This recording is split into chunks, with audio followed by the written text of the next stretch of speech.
Boom. Hey folks, how's everyone doing? Um so yeah, today and Friday. Those were some things. Those were some moments. We're going to have a whole lot to discuss, so we're going to be at it for a little while. Now, I am going to race through some of the testimony because otherwise we're going to be here for forever. And quite frankly, Friday was eventful, but I feel like you guys have probably watched it on a number of other channels and a number of other recaps and so forth. So we are going to cover it in brief.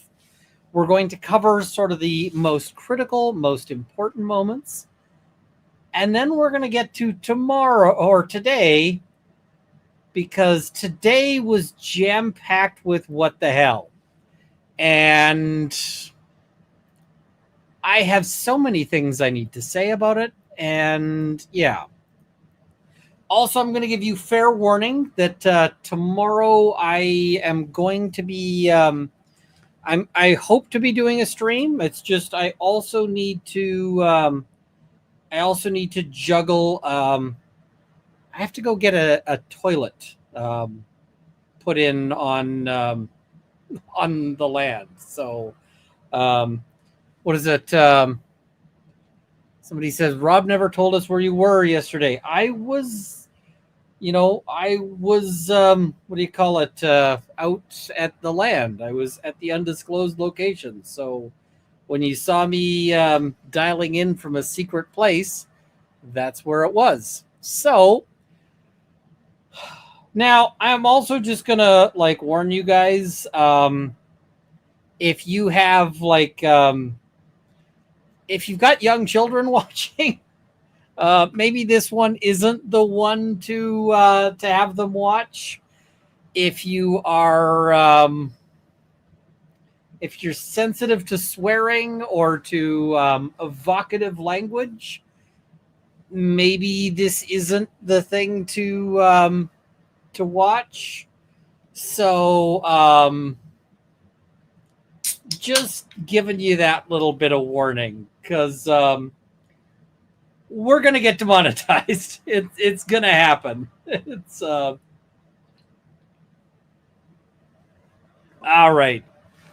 And I set up our first goal of get me something stronger to drink than the Coca-Cola, but I am tired, so we're also going to do caffeine, and I'm told tired Runkle is best Runkle. So, let's get to it. We're gonna, as I mentioned, recap yesterday, pretty quickly. So, here we go. I did see the thing about the Baldoni thing. I will, we'll talk about that when we can. Right now, we can't. So, yeah. And I see somebody's got a username that is all capital letters. That will probably piss Nightbot off. So, caution. All right. Here we go. This is from the direct. Exhibit 213. I'm sorry, present Exhibit 213. Okay. That's big loud. Is this the photograph that was just marked as Exhibit 213 that's in front of you? Yes. Can you explain to the jurors what they're looking at? That's also big fast. Let's watch this at normal speed, not the 1.75, and we'll put up captions. Here we go. So on the left part, you are looking at a frame from the high-speed video just after the contact with the taillight. On the right, you're looking at the post-damage to the taillight after the glass had been fired into it. And if we could look at the next exhibit with the course permission. Okay. Also, I just love that they've got I want a high-speed camera. Like, I really want one of those high-speed cameras. You know what those high-speed cameras cost? Tens of thousands of dollars. Not thousands, not like, $1,000, but like all the money. And but they let you get great pictures like this. Now, somebody's saying, do we get moose cam today? We do not get moose cam today, and there's one reason for that. I mean, I can play some of the previous moose clips, but one of the tasks I had for myself when I went up to the land was to replace the batteries in the trail camera. And here's the batteries that need to go into that trail camera. So yeah, I'm not getting new moose pictures for a little bit there. So but I'm planning on going up tomorrow to get the toilet set up. So yes. Shannon says, do they have solar powered cameras? Yes, but the solar panels for them cost many monies. So yeah. And what are we looking at here? Same thing on the left. Again, this is the 37-mile-an-hour test. The glass striking just in the area where the bottom of the turn signal indicator is, so right where it meets the red portion of the lens and the clear portion of the lens. That's about where the goal. Impact point was. You could see that a large portion of the outer red assembly, lens cover is missing and fractured.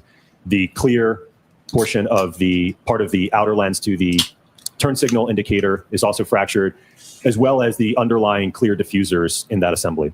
Would your testing in both of these scenarios, the 31-mile-an-hour test and the 37-mile-an-hour test, represent an accepted methodology for controlling for aim, velocity, impact site, and those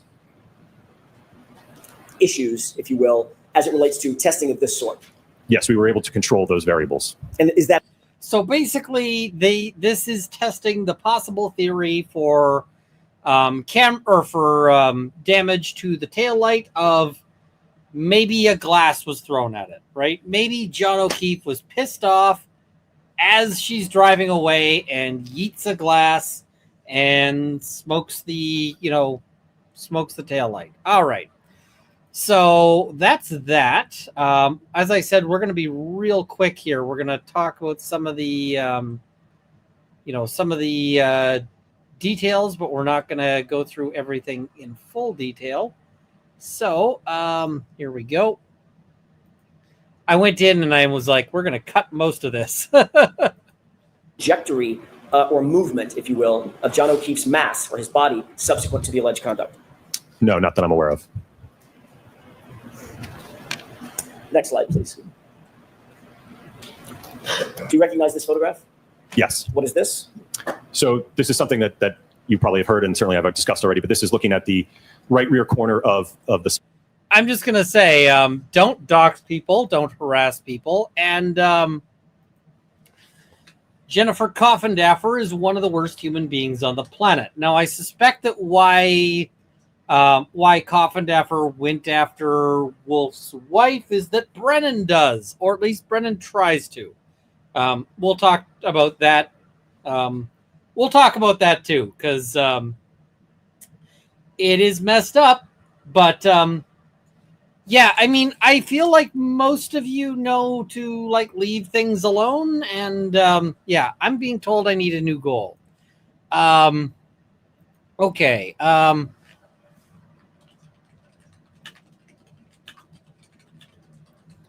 All right, we got a new goal here for, there we go, emotional support Potter picture, just in case you're having a rough day with all of this. So, subject Lexus, specifically in the area of the damaged right taillight. Did you consider this photograph in coming to your opinions and conclusions? Yes. What, if anything, of significance did you note about this taillight, other than the fact that it's damaged? Well, I'm going to jump to the next slide, if you will. So this is now the taillight obviously has been removed from the vehicle.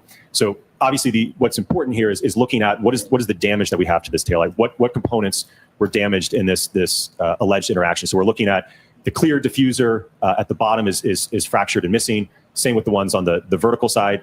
The majority of the outer red lens is also missing and fractured. And then on the back side, we also have some damage in terms of some fracturing to that black plastic. And there's also a chunk of plastic missing on the top portion of the taillight as well. I want to ask you a couple of questions about that diffuser. If you could focus your attention on this area. Describe for the jurors what they're looking at in terms of the diffuser. What is the diffuser? Right. Let me see if this. So the diffusers, right where my mouse is, there's a clear diffuser that runs along the bottom, and then there's another diffuser that runs along here, and then it also goes up vertically. Same here on the bottom one, that also goes up vertically. So this piece was missing and fractured on the bottom, along with the vertical portion. The chrome piece here you can see is also fractured and damaged, and then the kind of the second tier, if you will, that clear diffuser was also fractured and broken on the upper section as well. Was that of significance to you in your review of the damage to the taillight? Yes. Why? Well, because that tells me that we have to have enough force and energy to break, we talked about earlier that 5 millimeter thick red outer lens. We have to have enough force to be able to get beyond that to now start penetrating into the interior components of the taillight to get to. Chat. I watched this portion on somebody else's stream, and I'm just going to preemptively run. Let's see, which is the appropriate clip. This is the appropriate clip.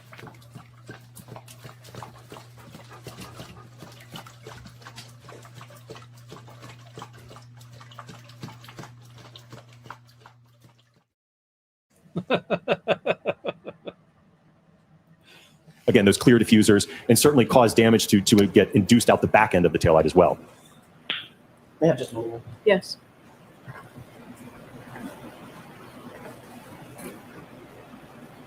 Dr. Wolf, did you bring with you an undamaged taillight exemplar? Yes. It's up here with me. It's up there. Oh, I was just looking for it. Yep. Somebody said Thanks I for was nothing. peeking, so I turned my audio down a bit. Describe what it is that you brought with you. So I brought a two-part assembly. So what I did is I 3D printed a bracket so that I could mount the lift gate taillight assembly as well as the quarter panel taillight assembly. And these are undamaged in sort of manufacturing specs, correct? Correct, yes. Yeah, just a moment, Your Honor. Okay.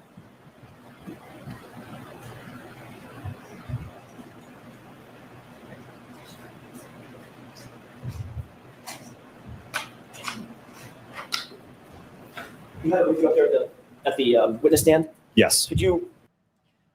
What we're gonna do is, rather than use the toilet inside, we are getting an outhouse. So that's what we're gonna do. We're not gonna use the black tank.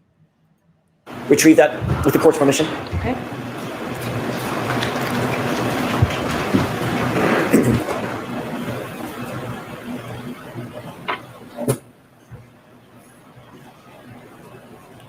If you could remain standing for just a quick second. Do you recognize what that is? Yes. Is that what you just described? Correct, yes. Describe it one more time for the court and the jury. What is it that we're looking at right here? So this is an exemplar set of taillights from a 2021 Lexus LX 570. On my left side here, this is the lift gate taillight assembly, and it's attached to the quarter panel taillight assembly. And I don't know, it's not normally like that. Obviously, you can't have a connector, else you wouldn't be able to open the lift gate, but I've printed a bracket back here so that these can remain as one unit. Your Honor, with the court's permission, I'd like to have that. Now, I didn't see most of Rob's stream, but I'm guessing he had some things to say about the 3D printing. 3D printing is actually kind of amazing as to what it allows people to do nowadays, because there is a whole lot that it's allowing people to do that that we couldn't do before. So I think that's pretty amazing the way that's happening. So I'm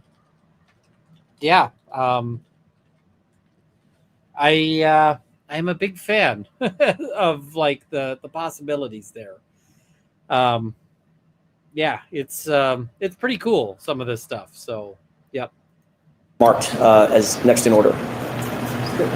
Is that coming into evidence? Yes, if possible. Is that okay? Okay. Okay. So how? May I approach? Yes. This might be clunky. Thank you. If you just have the tag, perhaps put it somewhere on the maybe the lift gate side. And is Dr. Wolf going to use it for his testimony now? He is. Okay. Very So give it back over there, please, Chrissy. Just give it to him. Thank you. Is it 250? Thank you. Yes.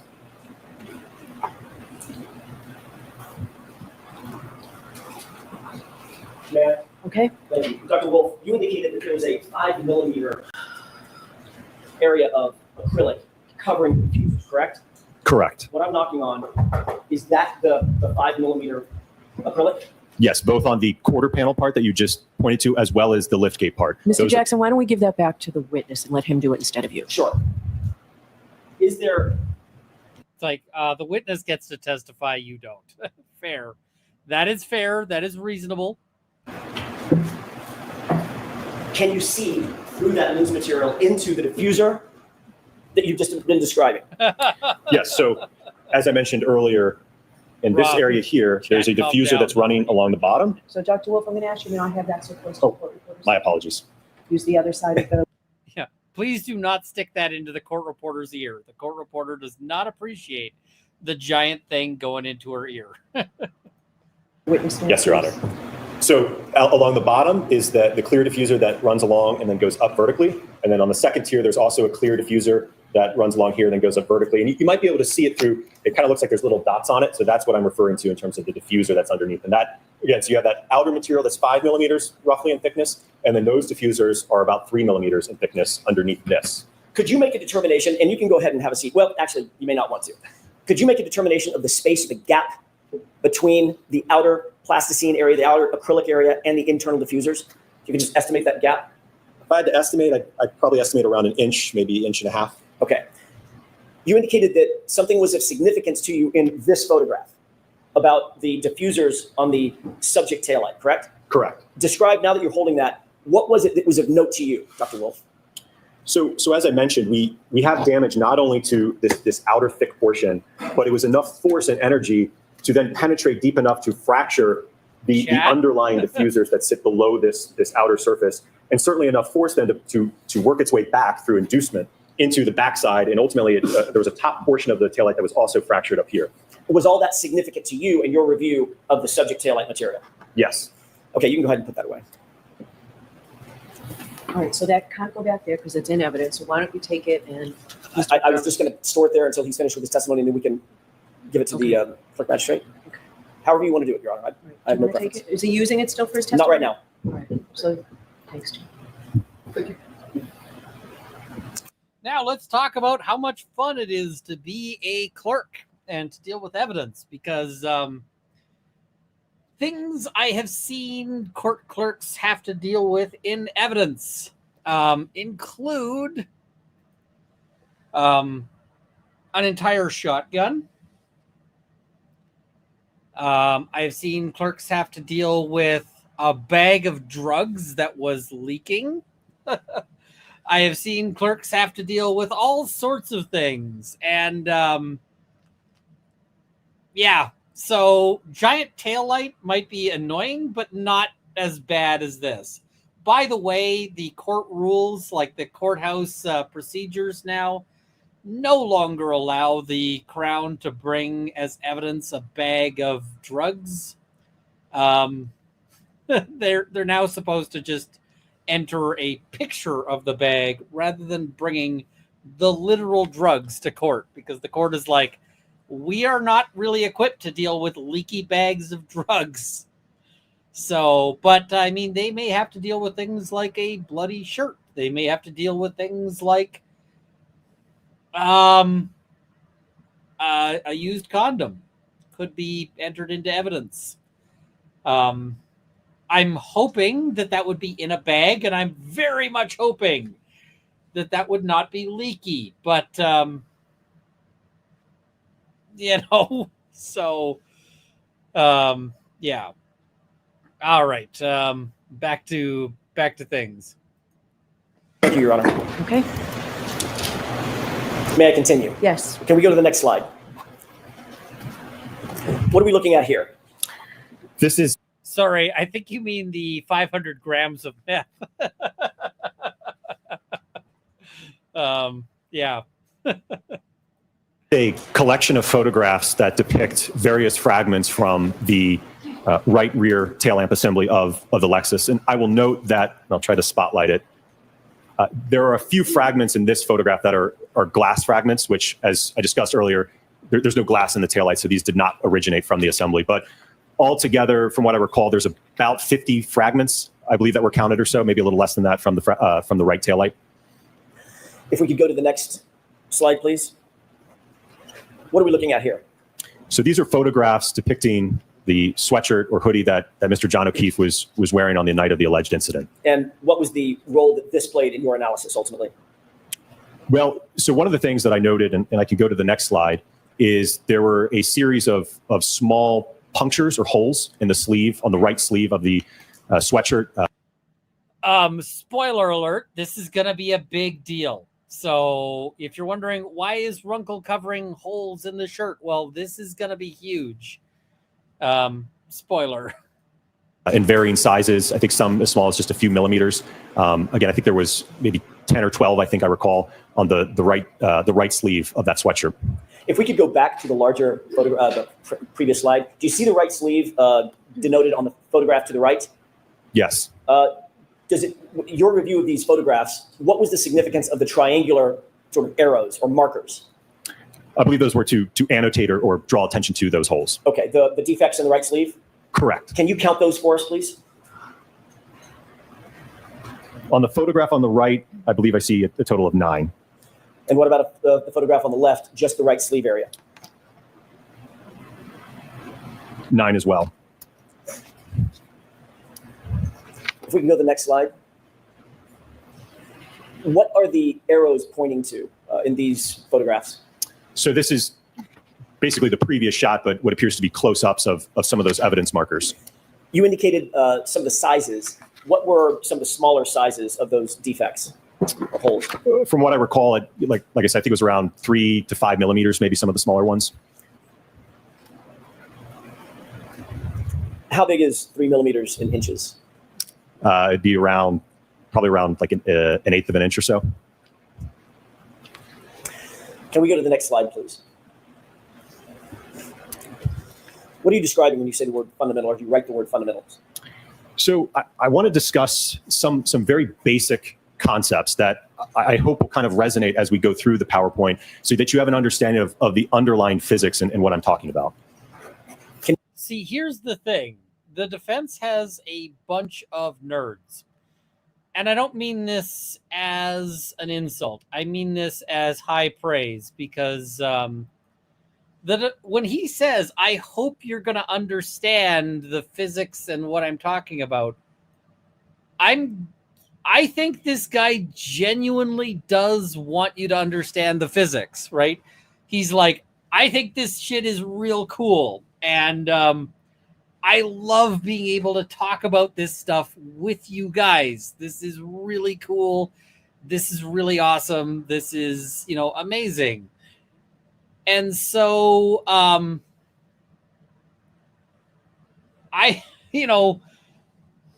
the flip side is that the Commonwealth brings in a bunch of people who don't seem to be super nerdy. They seem to be super partisan. And so the impression I get from most of the Commonwealth's witnesses, I say most, there are a couple of exceptions, is that they want you to think they're smart, but they actually don't want you to understand it, because if you understand it, then you might not agree with their conclusion. So, yeah, I really like these kinds of experts who are like, I am deep into the nerdiness, and I really want to share the nerdiness with you. This guy makes physics fun, and I hate physics, especially when I trip and land on my face, and I hate math. So the fact that this guy can make this fun and interesting tells us how much he likes this the subject and how much he's into it. You go ahead and describe the role of an accident reconstructionist and the fundamentals that an accident reconstructionist undertakes when performing the kind of testing that you performed. So, as I mentioned earlier, when I was describing what a simple definition of accident reconstruction is, it's the application of physics and engineering to collision events. So this is, I want to go through some very basic elements of that so that you have an understanding of the physics. Can we go to the next slide, please? What are we looking at here? So this might be something you all remember back from high school physics, but even though it's been around since the late 1600s, we still use these laws today. Those laws ain't changing. That's now. Yeah, the Commonwealth has a bunch of people, or the defense might have a couple of witnesses who are coming here with a bachelor's of science. The Commonwealth, on the other hand, has Burgess, who has a BS degree. So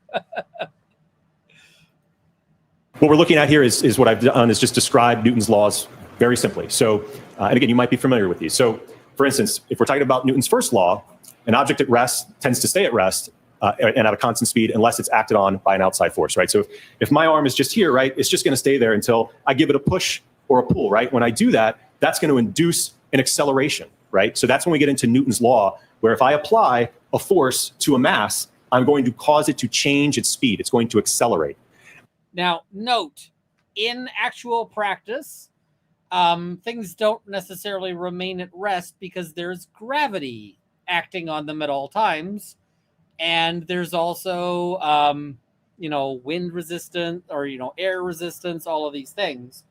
But if you are talking about zero, a zero gravity situation with no resistance, then if I push this can, it would just keep going at exactly the same speed and the same direction forever, right? And so the reason why things, stop is because they fall from gravity and because air pushes against them and all of that. So, but otherwise, things you just leave it. When you see like astronauts do the thing where they take an object and they let go and it just sits there, there's no gravity. It's Newton's laws in action. All right. And then Newton's third law, basically the law of reaction, indicates that when I push on my arm, there's also an equal and opposite force going back to my hand that I'm pushing with. I push can pushes me, right? That's how that goes, right? So, yeah. What role did these three very fundamental laws of physics play in your reconstruction or your ultimate opinions and conclusions following your accident reconstruction in this case? So when we're talking about the concept of acceleration, what you will see in the dynamic test that we did and conducted, we measured the acceleration of an arm when it's impacted by a taillight. If we know the mass of the arm and we've measured the acceleration, we can use Newton's second law, which is force is equal to mass times the acceleration, to calculate what that force is applied on the arm, which ultimately you will hear from my colleague, Dr. Rentschler, to talk about that. Is that broadly considered a force analysis? Yes. What role did your force analysis play in the accident reconstruction that you did or you undertook in this case?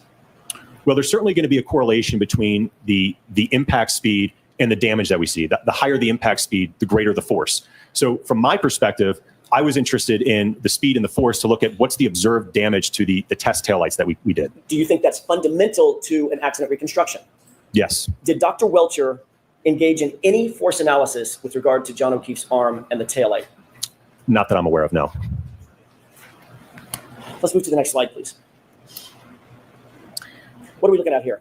So don't be too afraid. This is some really simple equations that I want to show you. So that first one, delta V. So what do I mean by that? That simply just means you can think of delta, change in. So change in velocity. So if you look at that equation, the change in velocity, really simple. If I've got an object that's, let's say it's initially, for what V naught is, initially at 0 miles per hour, I hit it, and it's now moving 10 miles per hour. That means it underwent a change in speed of 10 miles an hour and is moving at that velocity. Acceleration is essentially how quickly did that velocity change occur, right? Did it go from 10 miles an hour in a split second, or did it go to 10 miles an hour over a few seconds? So, by the way, I did not do well in high school, math, physics, etc. So he's going to show us all of this. We're going to skip ahead a little bit because he's going to show us his testing. Your testing directed to go through of the scientific method. Yes. Let's move on to the next slide and you can describe what we're talking about. What are we looking at here? So you're looking at a test matrix of the various tests that we conducted at ARCA. I could go through them one by one if you want. Let me ask you foundationally, was your testing directed toward determining whether or not the scenario proposed in Dr. Welcher's report was consistent or inconsistent with what you would find ultimately? The objection sustained. Was your testing specifically designed to determine whether the damage to Ms. Reed's vehicle or Lexus was consistent with the scenario that was proposed by Dr. Welcher? Yes. That's sustained too. Ask it differently, Mr. Jackson. What was your testing? What were you engaged in terms of your testing? What were you trying to find out? Well, I think it was to, again, we talked about earlier about that hypothesis, right? My understanding, Dr. Welcher indicated that the arm contacted the taillight, but there was no analysis or testing to determine what's the expected outcome of that. What's the damage to the taillight? So you answered the first question. I'm striking that second part. Ask another question. Was there anything else? I think simply put, it's to find out what happens when you impact an arm with a Lexus taillight at various speeds. What happens? What was your understanding of Dr. Welcher's hypothesis? That's sustained. Did you have an understanding of Dr. Welcher's hypothesis? That's sustained too.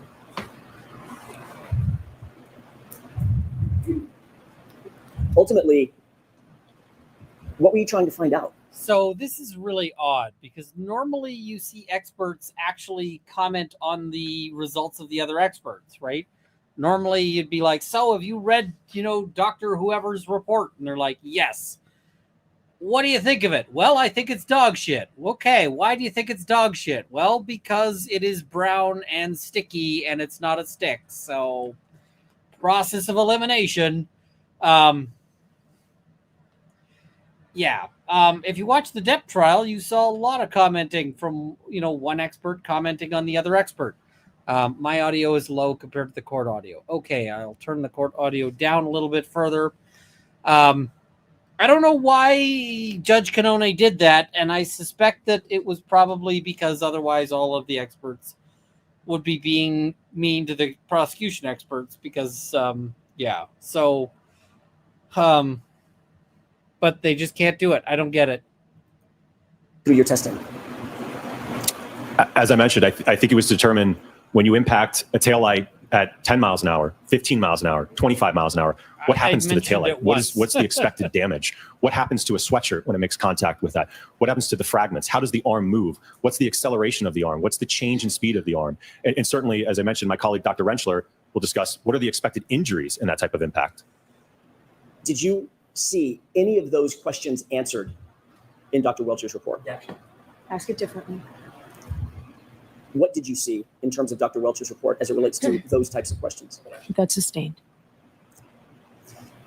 Ultimately, did you undertake a methodology to perform the testing to answer the questions that you just explained needed to be answered for this jury? Yes. Describe that, please.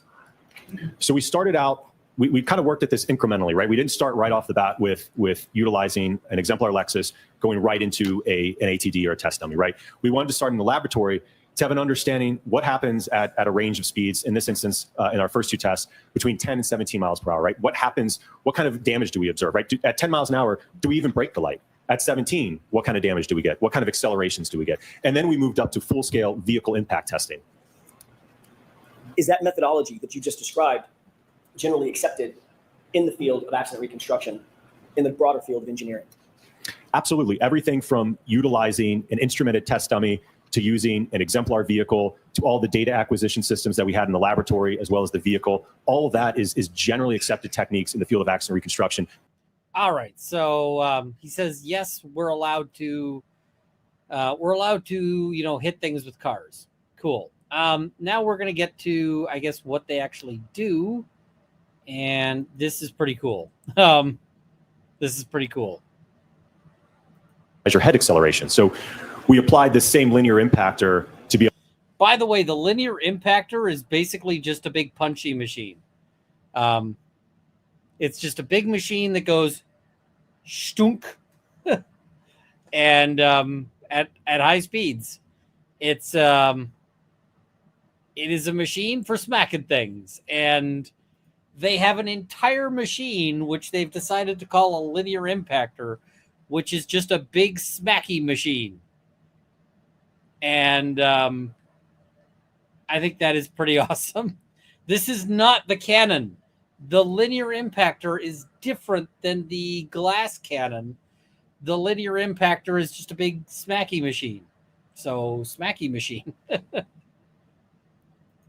To project, if you will, or accelerate the taillight at a known speed into the ATD arm. What are some of the instrumentation that you use in addition to the mechanical impactor? What's some of the instrumentation you use to track the data? Certainly. So you can see, I'll get my, see what I have here. So at the top here, there's a blue camera here. There's another blue camera here. So these are our high-speed cameras. And you'll see there's a bunch of lights around those high speeds. That's just because the frame rate's so high. And again, it's only sampling a very, very short amount of time. So you have to have a lot of light when you do these high-speed tests. So I'm guessing, like, what are those Chronos cameras? I think there's like $30,000 worth of camera just in that particular in that. We have the high-speed shot. cameras running. We have an accelerometer mounted to the ATD arm here on the other side. So that's some of the instrumentation. There's also a couple other cameras that we're documenting this overall. Can we move to the next slide, please? What are we looking at in these photographs? So this is Mimi. Don't worry, chat. You can buy a similar machine for much hornier purposes online.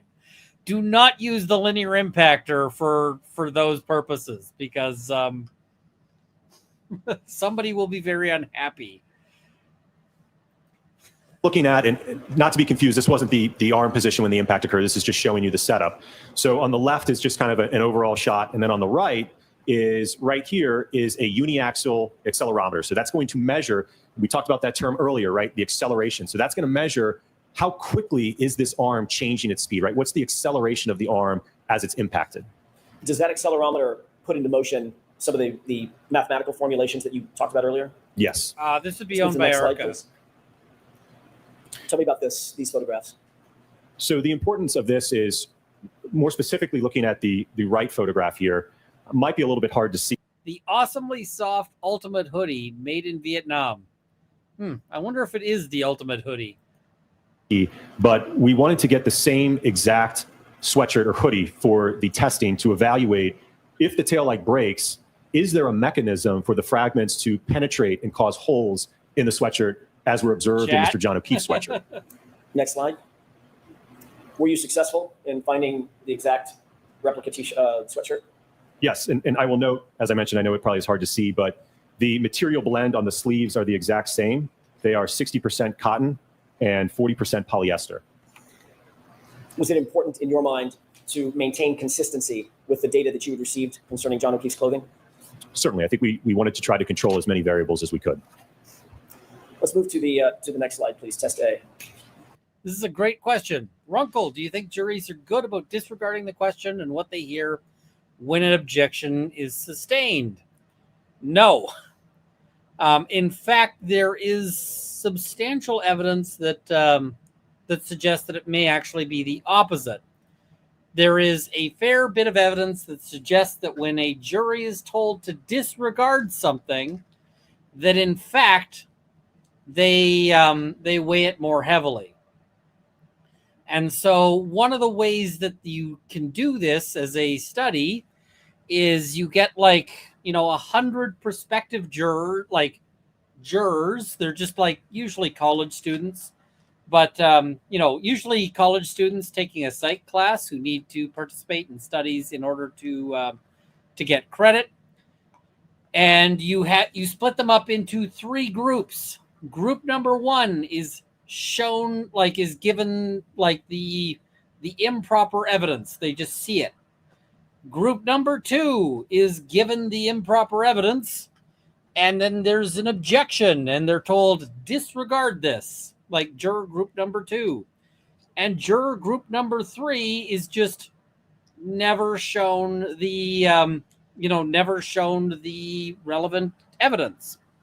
Now, you would think that if juries were good at disregarding things that they were told to disregard, that in fact their results would be very similar to the group that never heard the evidence, right? That never heard that negative aspect. So what you actually see, and you might think, well, maybe if it just doesn't affect them, if they ignore the objections, you would imagine that it would actually be that they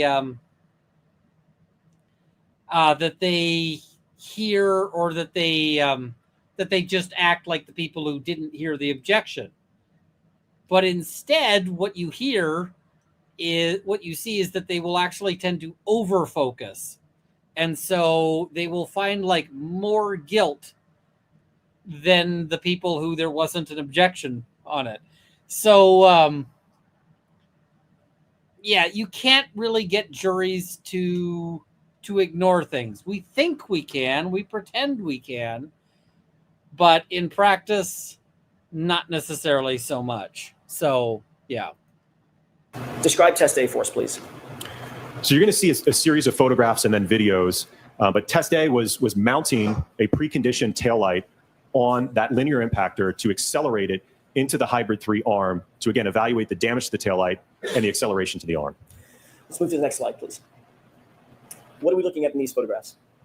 So you're looking on the left, a photograph just before the impact test was conducted. On the right, you're looking at a thermal image that is depicting the temperature profile of the taillight. Describe that thermal image. Certainly. Your Honor, may I refer to my notes? Yes.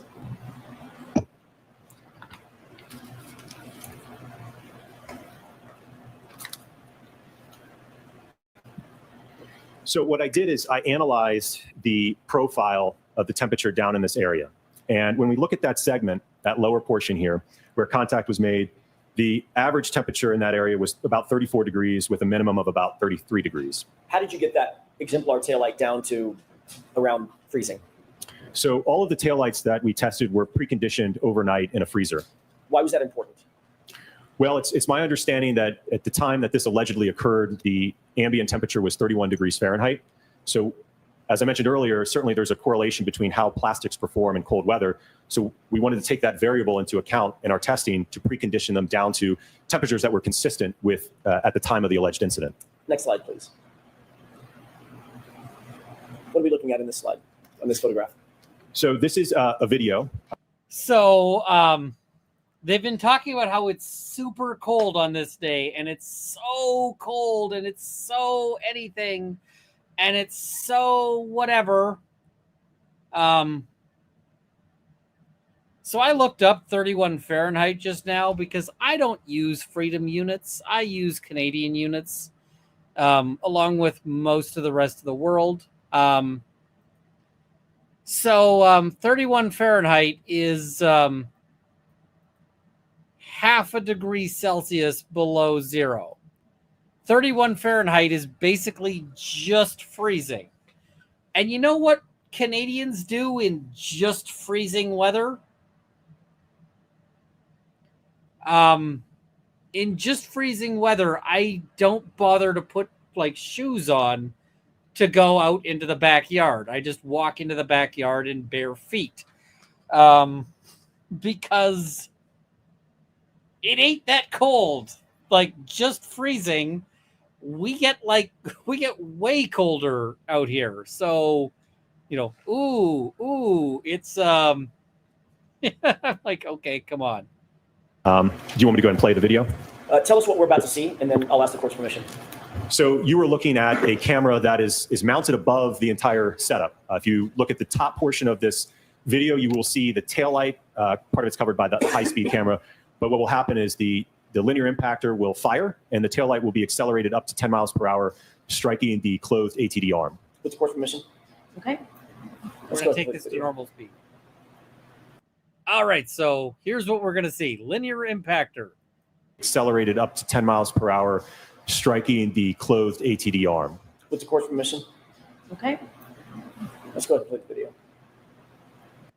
Smack. So they have a big smacky machine. Love it.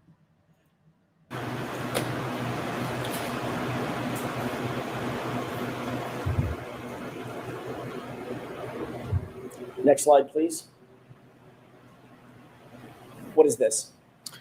So this is also a video, but with the high-speed camera. So it's the high-speed camera that's looking top down at the arm. So you will see when the video plays, you will see the taillight enter from the left and contact the arm.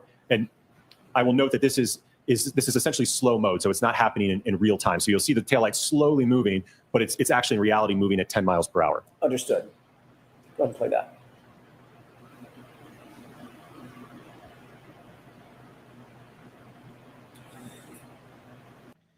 They make cameras that you can film like a bullet in flight, and I totally want one for the purpose of filming bullets in flight, but they're so freaking expensive. So, yeah.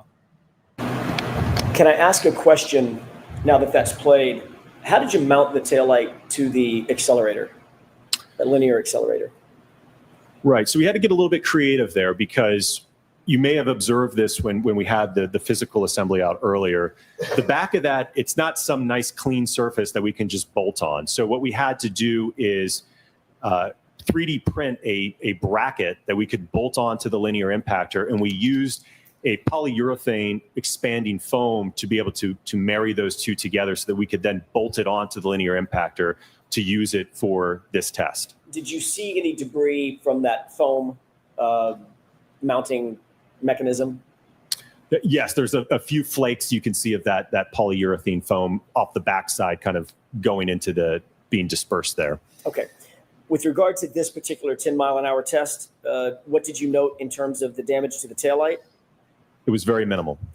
And what did you note in terms of any damage at all to the hoodie? There was none. We go to the next slide, please. What are we looking at in this slide? So this is looking at a side view. So same test, just looking at it from the side. And similarly, you'll see the tail light come from the left and impact the arm. If we can play this, please.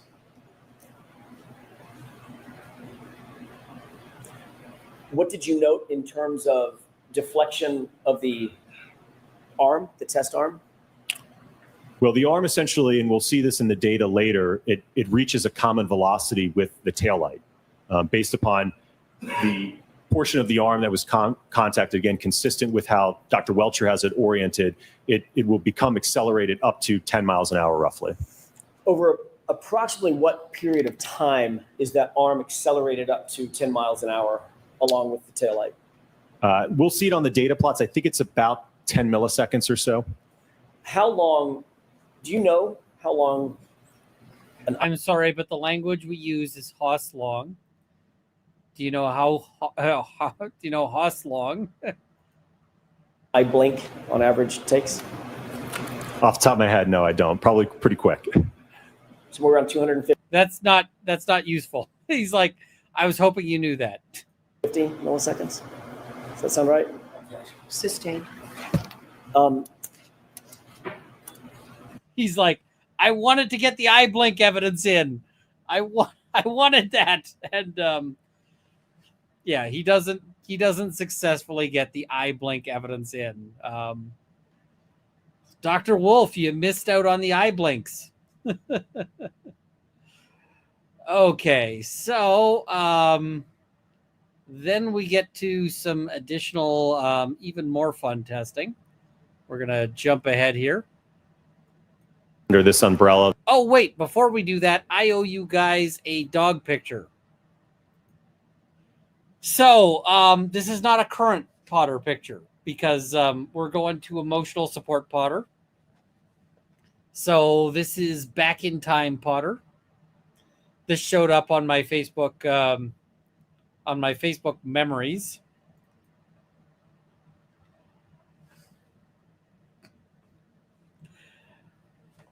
Look at the little floof. Look at the little floof. And you can see how he used to have like a little zigzag shape on his head. You can see how he had the little lightning bolt shape on his head, and that went away. So he got named Potter because he has the lightning bolt shape on his head, and then that went away. But this is Potter on his very first car trip to come to us. So yeah, this is like very, very first Potter. So yeah, that is this is Potter before before anything. And then give me 1 second. I will show you Potter's thrilled reaction to our house. Potter initially had a thrilled reaction to coming home to our house and to seeing our house, because before he was in this little like 8x8 little cell like at the Humane Society. And so I could just show you how wonderfully thrilled Potter was to come here.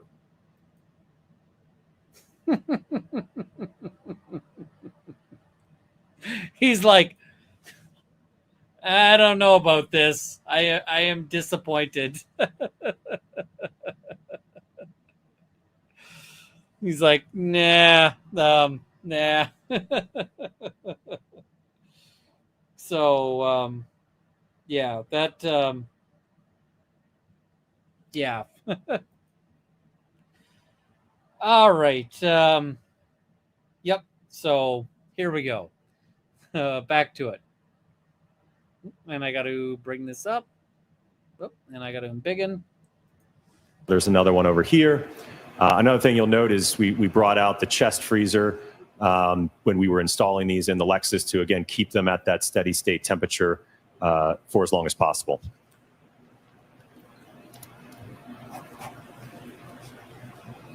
If we could go to the next slide, please. What are we looking at in this photograph? So this is the approximate position that we plan to have contact occur in these tests. So as you can see, the forearm is in contact with the lift gate and the quarter panel taillight along with the elbow.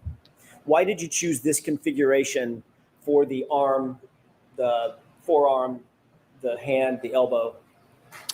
It was based upon my review of Dr. Welcher's work, and that he did through his static and dynamic test or paint test, that this is how the arm was roughly oriented when the alleged contact occurred. What were you trying to replicate in positioning the arm this direction, this way, as it relates to the SUV? Well, I think as I stated earlier, it was to understand, okay, let's get beyond just simple geometry aligning things. What happens to the arm, right? What are the accelerations? What's the... Let's get beyond simple geometry aligning things. That was a shot at Welcher, right? And it was a gentle shot at Welcher, but it was a shot at Welcher. And the thing is that we know this is not a very scientific test, because this arm isn't the exact same height as John O'Keefe, because that Welcher is the height of John O'Keefe. And Brennan's going to make a lot of noise about that. He's like, isn't it true John O'Keefe is taller than this? And it's like, well, yes, but who cares? We also know that this isn't real science because there's no blue paint. Science involves grease paint, right? So I'm kidding, of course. Damage, right? What we want to answer some of those other questions that Dr. Welcher didn't answer. Does this... So I'm going to strike the last part of that answer. Does this configuration align with your understanding of Dr. Welcher's alignment of the arm as it relates to the vehicle? Existing. May we approach, Your Honor? Yes. And I'm starting a new goal for Runkle's Battery Adventure Tales, because some of you will laugh and some of you will be disappointed. And so while they're doing that, let's catch up on some super chats here. Analytical Barney AB, thank you for the 5 gifted memberships. Light Queen, good evening from Vancouver Island, Canada. Happy Monday. I haven't been to Vancouver Island in a while, but I want to make it back there. Isaiah, happy half-year sub. Glad to have you. Purple Pixie Dust. With this trial, we could all use a drink. I can't stand the Bev and Brennan show anymore. This trial is wearing on me. It is wearing on me, and I very much hope we get some good news at the end of it. So, yeah. Violet Soaring Ale, I'm here, excited about the testimony recap.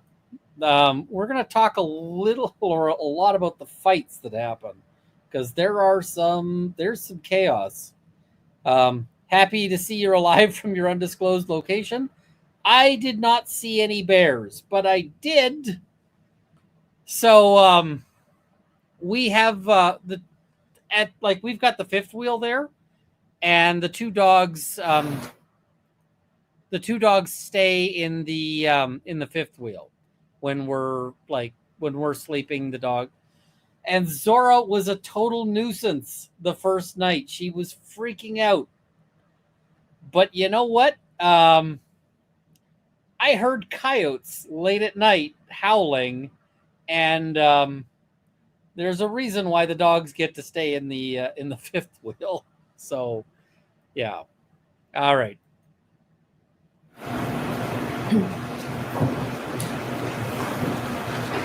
And Isaiah, thank you for the gifted membership. Much appreciated. Use some stuff I learned here. Details were redacted because Thank you, RNA Inquirer. Yes. Okay, Details redacted. let's go to the next slide. It's maybe self-explanatory. What was the speed of your...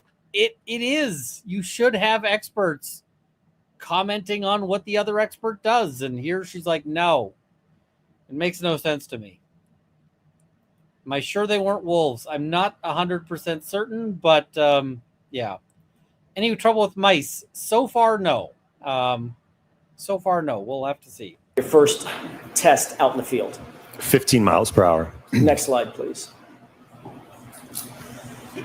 What are we looking at in these two photographs? So on the left is a photograph of the installed preconditioned taillights just after the install, and on the right is a thermal image of that. And if I may just point out with the temperature. So one of the things you may see here is that due to the reflective chrome here, this is just an artifact of that being really reflective. So when we look at the average temperature profile of the taillight for this test, the average was approximately 17 degrees Fahrenheit for the taillight. Was it important in this testing to account for the temperature variance of the taillight assembly? Yes, absolutely. And I will note we certainly strive to maintain that. One of the things you actually may see in this photograph on the left are these pellets on the ground. And that is due to the fact during the installation process, one of my colleagues was positioned adjacent to the taillight fixtures, applying a compress of dry ice to help mitigate any heat transfer during the install process. Let's move on to the next slide. What are we looking at in this overhead view? This is it's a drone video, so you're going to see the Lexus accelerate from left to right, impacting the hybrid suspended arm in the area where you could see the umbrella. Can you use your spotlight and orient us? Where are the vehicles and the testing locations? Yes. So the Lexus is starting here. You will see it accelerate in reverse with the hybrid arm suspended in this area here. Okay. Is this a video or just a still shot? This is a drone video. Let's go ahead and play that.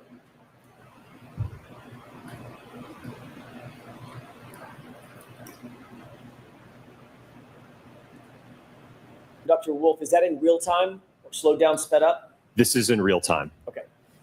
Next video, please. What is this? This is a camera that was mounted on top of the forklift that was suspending the arm. Is this a still shot or is it a video? It's a video. What is the orientation of that arm as it relates to the vehicle that we'll see? So it will make contact with the taillight, although I will note in this test, ultimately the contact ended up being more of a clip or a side swipe in this test. Go ahead.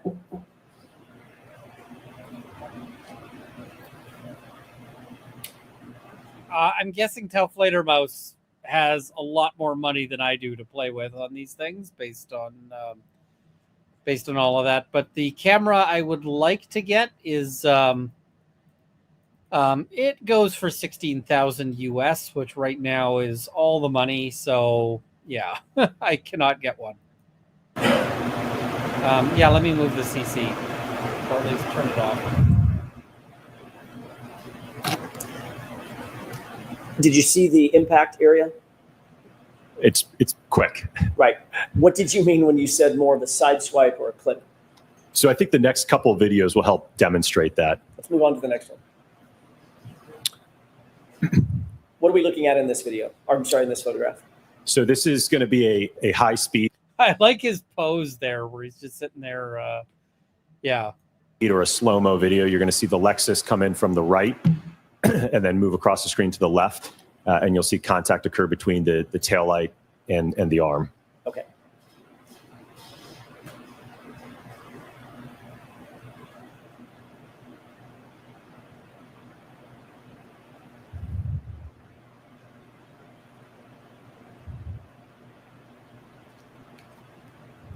Now Brennan's going to be like, "Isn't it true that your arm wouldn't really fly off?" And it's like, well, that's not the point. Yeah.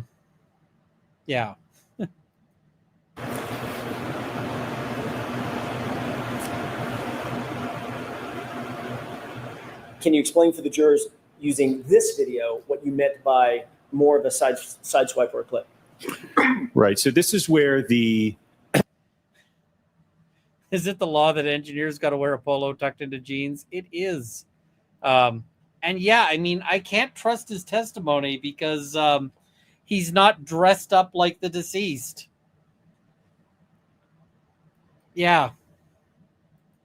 the hand and the wrist are kind of in the area of the quarter panel taillight, and then a portion of the forearm in contact with, I'm sorry, what I previously said, the wrist and the hand in contact with the lift gate portion of the taillight.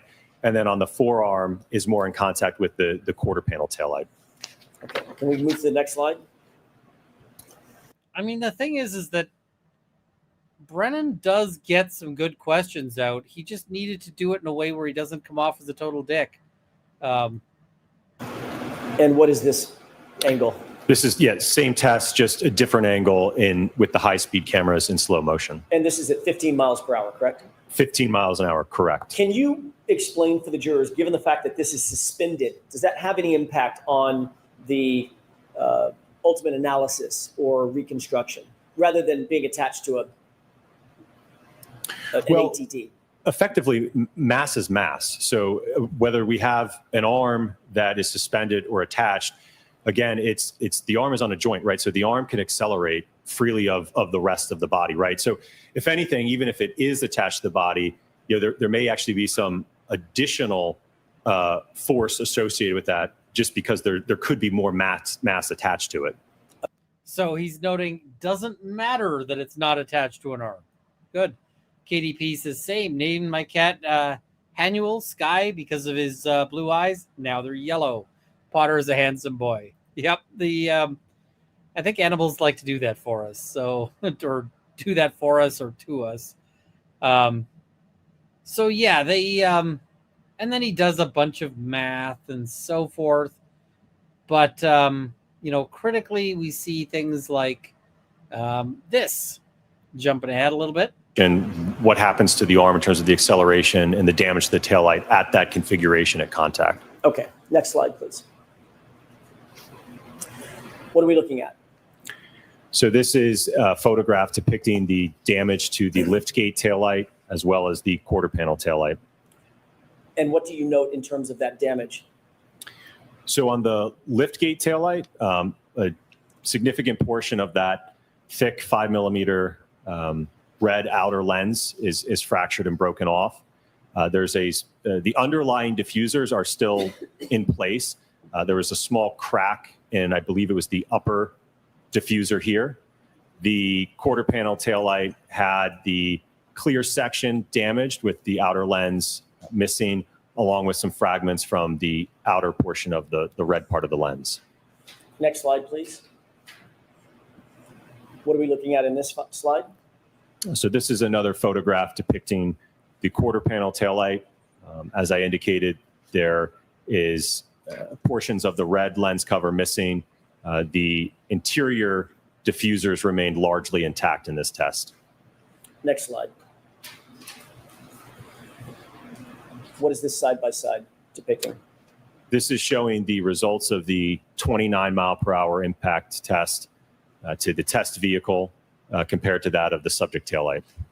Given that orientation of test D, were you able to reach any opinions or conclusions as to whether or not the damage to the subject taillight is consistent with striking an arm at 29 miles per hour? It was inconsistent. What's the basis for that opinion, Dr. Wolf? The results of this test. And was that testing conducted in accordance with the scientific literature and generally accepted methodologies in the field of accident reconstruction? Yes. So, they do a test with a car and they say, listen, it just doesn't work out. It doesn't, make any sense. They do some further testing and, Test dummy. With regard to test E, if I could please ask you about that, of a direct impact on the arm itself, Correct, right in the area of the elbow to the quarter panel taillight. as opposed to a side swipe on the arm. Correct, yes. Thank you. Did you undertake to test a direct impact on the body of the ATD in this test? Of the Rescue Randy dummy? Yes. Yes. What do we look? now Jackson makes a little mistake here. It's not a big mistake. This is just a confusion thing.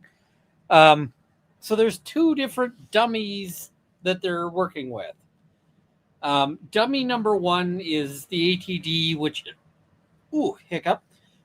is commonly known as, a crash test dummy. Now, crash test dummies are insanely expensive. Insanely expensive. And you might be saying, why are they so expensive? Well, because these things are designed to very particular specifications and, the like. But the other big thing on that is that they are full of sensors. And so all of the sensors and so forth cost money. So any of these things are just, they are ridiculously expensive. So later they're going to sort of hassle this guy about this, because they're going to be like, why don't you use the proper crash test dummy? And it's like, because they're $150,000. I'm not going to smoke this thing with $150,000. I'm not going to run over $150,000 with with this. It's just, it makes no sense. So, yeah. Looking at here. So this is the intended impact configuration with the Rescue Randy suspended here by the forklift, and again, kind of in the path of the profile at that right rear corner. How much does this test dummy weigh? Approximately 200 pounds. Next slide, please. What are we looking at in this photograph? So this is a video. We had a little bit of a false start, so our high speeds weren't triggered, but thankfully we were able to pull our surveillance video to get at least an overall video of the test taking place. Do you have, let me ask you, did you intend to have high-speed video just like you've had in every other test? Yes. What went wrong? Something? Just miscommunication between the driver and the rest of the test engineers. Got it. So false start. Okay. Was the taillight housing reassembled for this test? Yes, it had a preconditioned new set of taillights on it. And other than the taillight being damaged several times that we've seen, was there any other damage to the rear of that exemplar vehicle?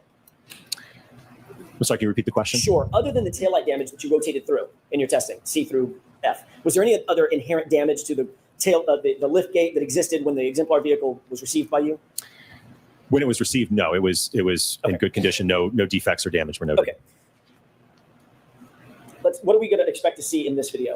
So in this video, you'll see in the surveillance video, the Lexus will come from the right to left, strike the Rescue Randy, and then you'll see the Rescue Randy projected and slide on the ground. Okay.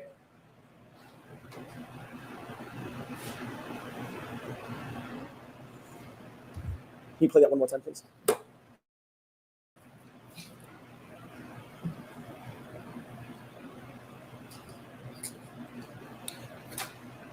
Next slide, please. What are we looking at in this series of photographs? So this is a extract from our VBox software and data acquisition system. So on the top, you'll see the video. On the bottom is the data. So this is another feed that we had of video. This was triggered. So we do have data from this perspective. So what you'll see is my colleague will move away from the assembly with the dry ice, and then the vehicle will accelerate in reverse. That was my question. The blue, that's dry ice, gloves? You can't, you don't want to touch dry ice with your bare hands. So it's, he's wearing gloves.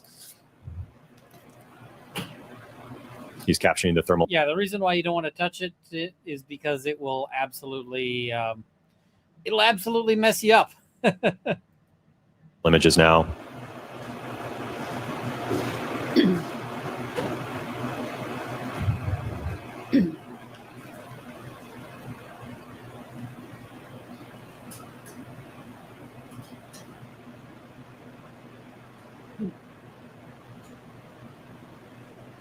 Next slide, please. And what are we looking at in this? So these are extracted frames from that video you just saw from the data acquisition system. So on the left here is just before contact between the test dummy and the Lexus. On the right is just at contact. Next slide, please. And what are we seeing in these series of photos? So this is obviously during the collision sequence. The body now has loaded into the lift gate and the back window. What you're seeing here is the back window shattering. And this is just a few split second later in time where, again, the body is continuing to move with the vehicle as it's contacted. Next slide. And what is this? This depicts the post-impact damage to the rear of the Lexus. As I noted, the rear window is completely shattered. There's deformation and crush to the liftgate section of the vehicle. The bumper step was popped out, and then there was some minor fracturing in the bumper cover at the lower level. Did you note anything regarding? You'll note that this this is a lot more messed up than like Karen Reed's Lexus was not this kind of smoked, right? So yeah. Yeah. This is a whole different thing, right? So yeah. All right. Yep. Regarding the internal components of the exemplar taillight, even at this direct impact?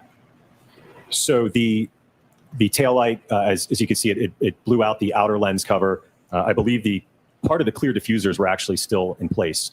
I think the lower one might have been fractured here, but I think the upper one was still in place. At 29 miles an hour with a direct impact, did the exemplar taillight exhibit the same type of damage to the diffuser as the subject taillight?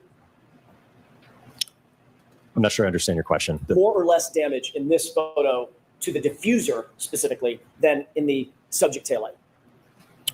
Well, I think there was more in the subject taillight. As I mentioned, I believe the top diffuser more on this damage? Correct. Okay. That was my question. So here's the problem is that he's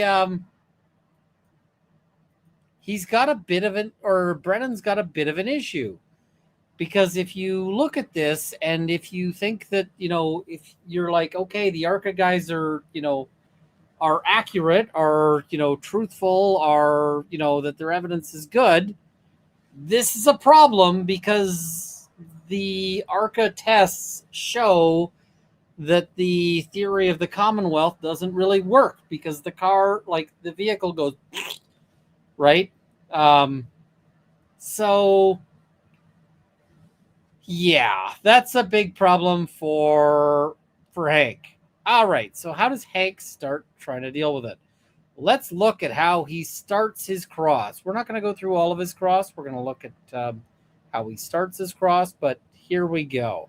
Also, I am behind on one super chat that I should have called out right away, because this.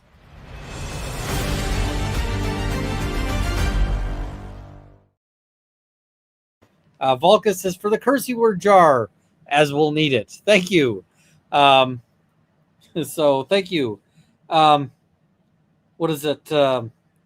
Also, did I give you guys the warning that I will do my best to get a stream going tomorrow? But tomorrow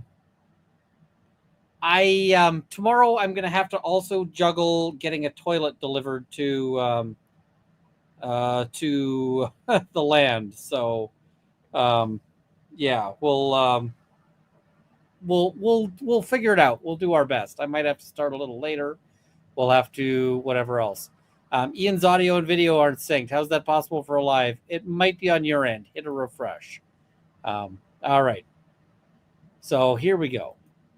All right. So, counsel, we have a juror that needs to leave at 3:45. So we're going till 3:45 today. Okay. I'm okay with her being respectful to the jury. All right, please. Your entry.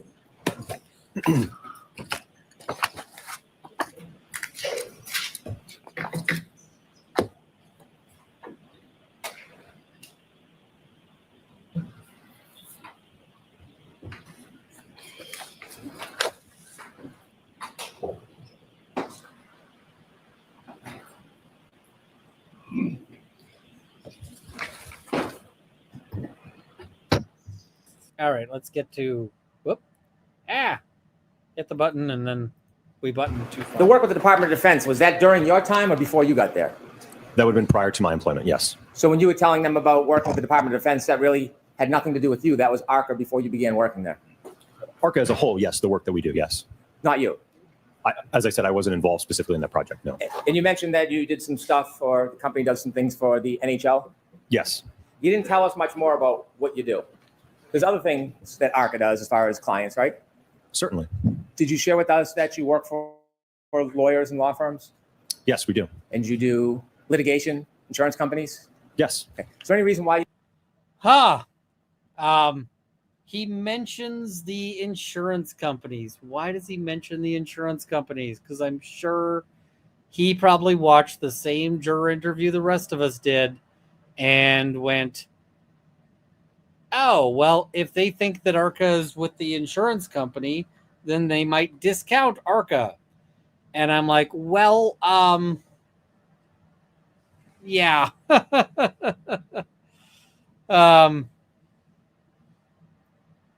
Yeah, this also opens them up on redirect because, they actually they will on redirect say, you don't work for, you weren't hired by an insurance company, right? And he's like, no, I was not. That is not who hired me. They don't quite get to, I was hired by the FBI, but they do get to, I was not hired by an insurance company. You highlighted the Department of Defense that you don't do and the NHL, but didn't share the rest of the stuff with us? That's just some of the prominent clients that we have. I see. You provided us a CV, didn't you?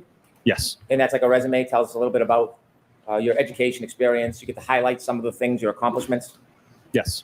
You shared with us you've been the director of accident reconstruction at this company, ARCA, since 2017? No, not since I started. You started with ARCA in 2017? Correct, yes. When did you become the director of accident reconstruction? I think that would have been in January of 2024, so about a year and a half. About a year and a half ago? Yes. And you received your certification from ACTAR? Yes. Did you pass the test on both parts first time? I don't recall I think it was I had to retake, I think, the practical section in the afternoon. Well, you would recall something like that, wouldn't you? Did you pass both parts on the first try? You see what Brennan is trying to do? Brennan is trying to make it look like this guy's a liar when he's saying, I don't recall which part I had to redo. I had to redo a part of it, but I don't remember which part. And he's like, oh, well, you'd remember that, wouldn't you? And he's like, I do remember that. It's just, oh, you're being such a dork. Okay. Yeah. Like I said, I think it was the second part I had to retake. Well, this is a pretty important test, isn't it? Not really. It's your certification. It is, but much of the concepts that are covered in it are very elementary. Well, not so elementary. You had a hard time with part of it, didn't you? Well, with respect to the portion that I had to retake, it's a practical exam where you have to reconstruct an accident. You have to determine approach angles, departure angles, and it can be very sensitive to those inputs. And unfortunately, if you mess up one of your first angles and you carry out that calculation, then the whole problem is graded wrong, even if you did all the math correct. He's like, I got this wrong because I answered the first question wrong. And once I answered the first question wrong, everything else was wrong after that. This is also why I hated math. Because, yeah. Yeah. Now, I don't know if this is landing with the jury, right? I don't know if the jury's like, oh, this guy's totally an idiot because he had to retake a thing. Now, this is the kind of thing that makes me wish, not really, for this particular interaction, I wish that the expert could clap back and be like, so, Brennan, did you pass the bar first go? Did you pass the, did you take the LSAT more than once? Yeah. I don't think that the ARCA guy is, I don't think Dr. Wolf is an idiot from this. But I say I don't really want that because I don't want to end up in a world where all the experts get to clap back at me nonstop. But yeah. So we understand there's a multiple choice question part that's the easier part, correct? I don't know if it's easier, but there is a multiple choice part. There's a more practical part where you actually have to go out in the field and do assessments, kind of like the things that you did today. You don't go out into the field, no. And, when did you first take that second part that you did that? I don't recall. You don't remember when you took the test? No, I don't. Suffice to say you took it again. Correct. And ultimately you passed both sections of that test? Yes. In your CV, you list your schooling and you list your degrees, don't you? Yes. You mentioned some of the things that you focused on in your academic experience, don't you? Yes. And you have publications. Correct. Recently, you did a publication regarding vehicle control history on Toyotas. Correct. Vehicle control history is data that Oh, he's going to be so shitty about this. Some of this just annoyed the hell out of me. Here we go. is stored in a vehicle, Yes. and Toyota owns Lexus, correct? Correct. So you have familiarity with vehicle control history. In fact, you have a publication on it. Yes. In your entire resume, you only mention pedestrian collisions or that you're involved in pedestrian type events 3 times. Is there anything specific in your Wait, what? In your entire resume, you only mention this 3 times. I'm like, that is actually a lot. That's actually a lot to mention something. So when he's like, you only mentioned this 3 times, I'm like, that okay, that's a fair bit then. Like, what's your issue? I just can't with this guy. resume or your publications that show a published accomplishment, for example, in pedestrian collisions? Do you have any publications that have been peer-reviewed or published in that area? No, I don't have any publications in pedestrians. You write or you note areas of specialty, and you list a bunch: accident reconstruction, human factors, EDR, commercial vehicle, EDR, pedestrian bicycle accidents, nighttime visibility, and a number of others, correct? Correct. Is there anywhere in your resume that notes particular classes that you've attended and completed regarding pedestrian collisions? No, I haven't taken any classes in that. You haven't taken any classes on pedestrian collisions? No. Have you ever taught regarding pedestrian collisions? No. Have you ever been a speaker in a presentation about pedestrian collisions? Yes. Okay. Is that listed in your resume? I don't list lectures or presentations. Brennan was not expecting that answer. He was like, you can hear him go, okay. Have you ever been a speaker in a presentation about pedestrian collisions? Yes. Okay. Is that listed in your resume? I don't list lectures or presentations, no.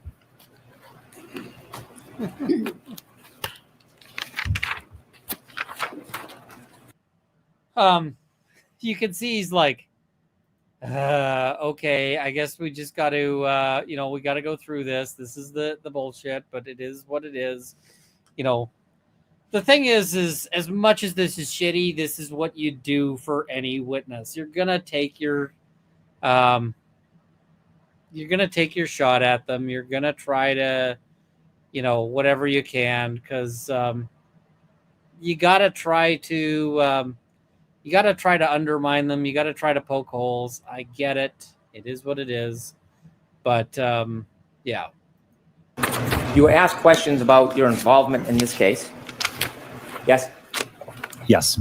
And you had shared with us that you, at the beginning, were working for a separate party or a third party, you said? Yes, another agency. Another agency. It would have been, I think he was trying to bait him into saying the FBI, so that then he could be like, the defense witness broke the thing. And he's like, I don't know. Some judges would say, oh, well, you invited it, Brennan. You said you were working for another agency. And he's like, and then you invited him to say the FBI. But this judge would not. This judge would not say that it was open. She would be like, defense, you're way offside. So, yeah. And at some point, you came into court and testified last year. Yes. And during the time before you came in to testify, you weren't wholly independent of the defense, were you? Well, certainly before all of our testing, at the point at which we did all of our testing, report, and analysis, as I mentioned on direct, I didn't know the Commonwealth or the defense in this case. My question, more precisely, before you testified, before you came into court and gave your testimony, you weren't totally independent from the defense, were you? No, I mean, I had to communicate with them to be able to determine when to appear for testimony. So you were communicating with them, yes? Yes. And in fact, some of the time that you spent, ARCA actually billed the defense for, and they paid that bill, didn't they? Eventually after the trial, yes. During that time, you know what a sequestration order is, don't you? Yes. Do you think that you're under a sequestration order today? Yes. Did you talk to anybody about any of the prior testimony in this case before today? No. How'd you get here today? How did I get here today? I took a car ride over from the hotel. Who drove you? It was a driver. I don't know his name. Who set up the car? It would have been someone on the defense team. Was it like a window, like a limo? It was an SUV. Was there anybody from the defense with you on the ride over? There were 3 young ladies in the back seat. I think they might have been interns, and Mr. Woke. And who? Mr. Wolk, I think it's pronounced. Am I saying it wrong? Have you discussed anything about this case before your testimony today as far as the trial? Before today? Yes. Have you discussed anybody's testimony in this case? Nobody's testimony, no. That was different last year, though, because before you testified last year, you did have discussions about testimony, didn't you? Not with the Commonwealth or the defense, no. But I'm asking, though, you did have discussions about testimony before you testified last year, right? Correct, yes. And you know what a sequestration order is, don't you? Yes. Are you going to say that he breached the sequestration order? Because you didn't get that far. Testified last year, the court ordered you to provide all of your text messages, all your communications with the defense, didn't they? We're getting to the Yes, signal. earlier this year. And when you were ordered to provide all of the actual verbatim communications with the defense, did you provide those communications? Yes, all of the records that I had at the time I provided. Well, not the records. You know what I'm getting at. Did you provide the communications? I provided everything I had in my possession, sir. A text message isn't just a time and date. It's actually substance when you text somebody, isn't there? Correct. And when you texted, how many texts do you think you had with the defense? From what I recall, I think it was around 50 texts that I sent. It wasn't 100, I think it was 50. Well, I think it was around 100 total in terms of back and forth, but it was, I think, 50 that I sent. And during those texts, is communications, conversations, correct? About logistics, yes. Did you provide the content of those text messages when you were ordered to by the court? Well, those text messages spanned from, I guess it would have been April or so of 2024 through May to June of 2024. Ultimately, I think I received the court's order in May of this year, April of this year. So it was a year after the fact, and I had already deleted the text at that point. How many of those text messages did you delete? I just swiped the conversation, so it would have been the whole conversation. Not how you did it. How many? That was also an answer. He's saying, I don't know how many because I just deleted everything with the swipey, right? That's it. Those 100 or so text messages did you delete, sir? It would have been the whole text chain. I didn't individually delete them. It just, when you swipe, it just deletes the text chain. After you deleted them, did you go into the deleted and then delete them so they were unavailable? I don't recall doing that. Well, you were asked to search your records of the text messages. Did you do a thorough search to see if you still had them or whether you had destroyed them all? I checked my phone, and I also checked with my phone carrier. So do you know if they were still under the recently deleted part of your phone, or did you go and take that extra step and totally destroy them? From what I recall, I did not find any of the text messages, no.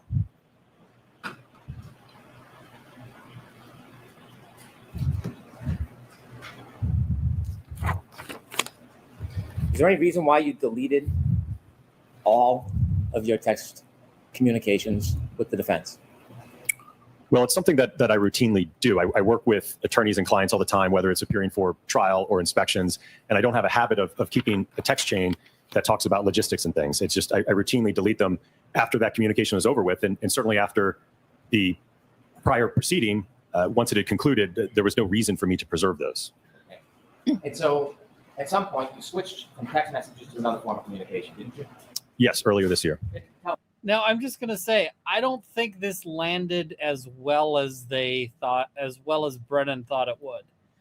And you know why I think, now somebody says, why was he allowed to bring this up again? Because before he was bringing it up on voir dire, whereas now he's bringing it up in the trial proper. So he's definitely going to be allowed to bring it up here. But, you know, what is it? I don't think this is landing. And part of the reason why I say that I don't think it was landing is that, you know, I'm on Twitter and I see the sort of zealots who are like, you know, hey, you know, Karen Reed's got to go to jail for the rest of time and whatever else. And they tend to sort of latch on to the places where they think things went well. And you know what I haven't seen today? Or didn't see on Friday and so forth. I didn't see any of them going, oh yeah, the signal stuff was totally, you know, totally devastating. They didn't say that. So yeah. Talk a little bit about this new form of communication, not text messages. So Mr. Jackson had indicated that he and his defense team utilize an application known as Signal for their communications amongst their defense team. Ultimately asked if I would also use that application to communicate, which I agreed to. Is Signal an encrypted app? It's a secure encrypted app, yes. It doesn't leave any records, right? I don't believe so, no. Well, you're using it. Do you have any records from your Signal use? I'm going to allow that. Do you have any records from your Signal use? I do not, no. So you know full well that Signal as an encrypted app leaves no record. There may be a setting that you can change. I just know that the way that it was set up, there was no record. Who set yours up to have no record? I don't know. I think it was default. Have you ever checked your Signal app to see if you have any record of your communications pursuant to that court order? Well, I don't have the application anymore, but at the time I did check the application. Out of all these clients that you've had, how many times or how many clients would you use Signal with? This was the first time. Have you used it since with other clients? Not yet, no.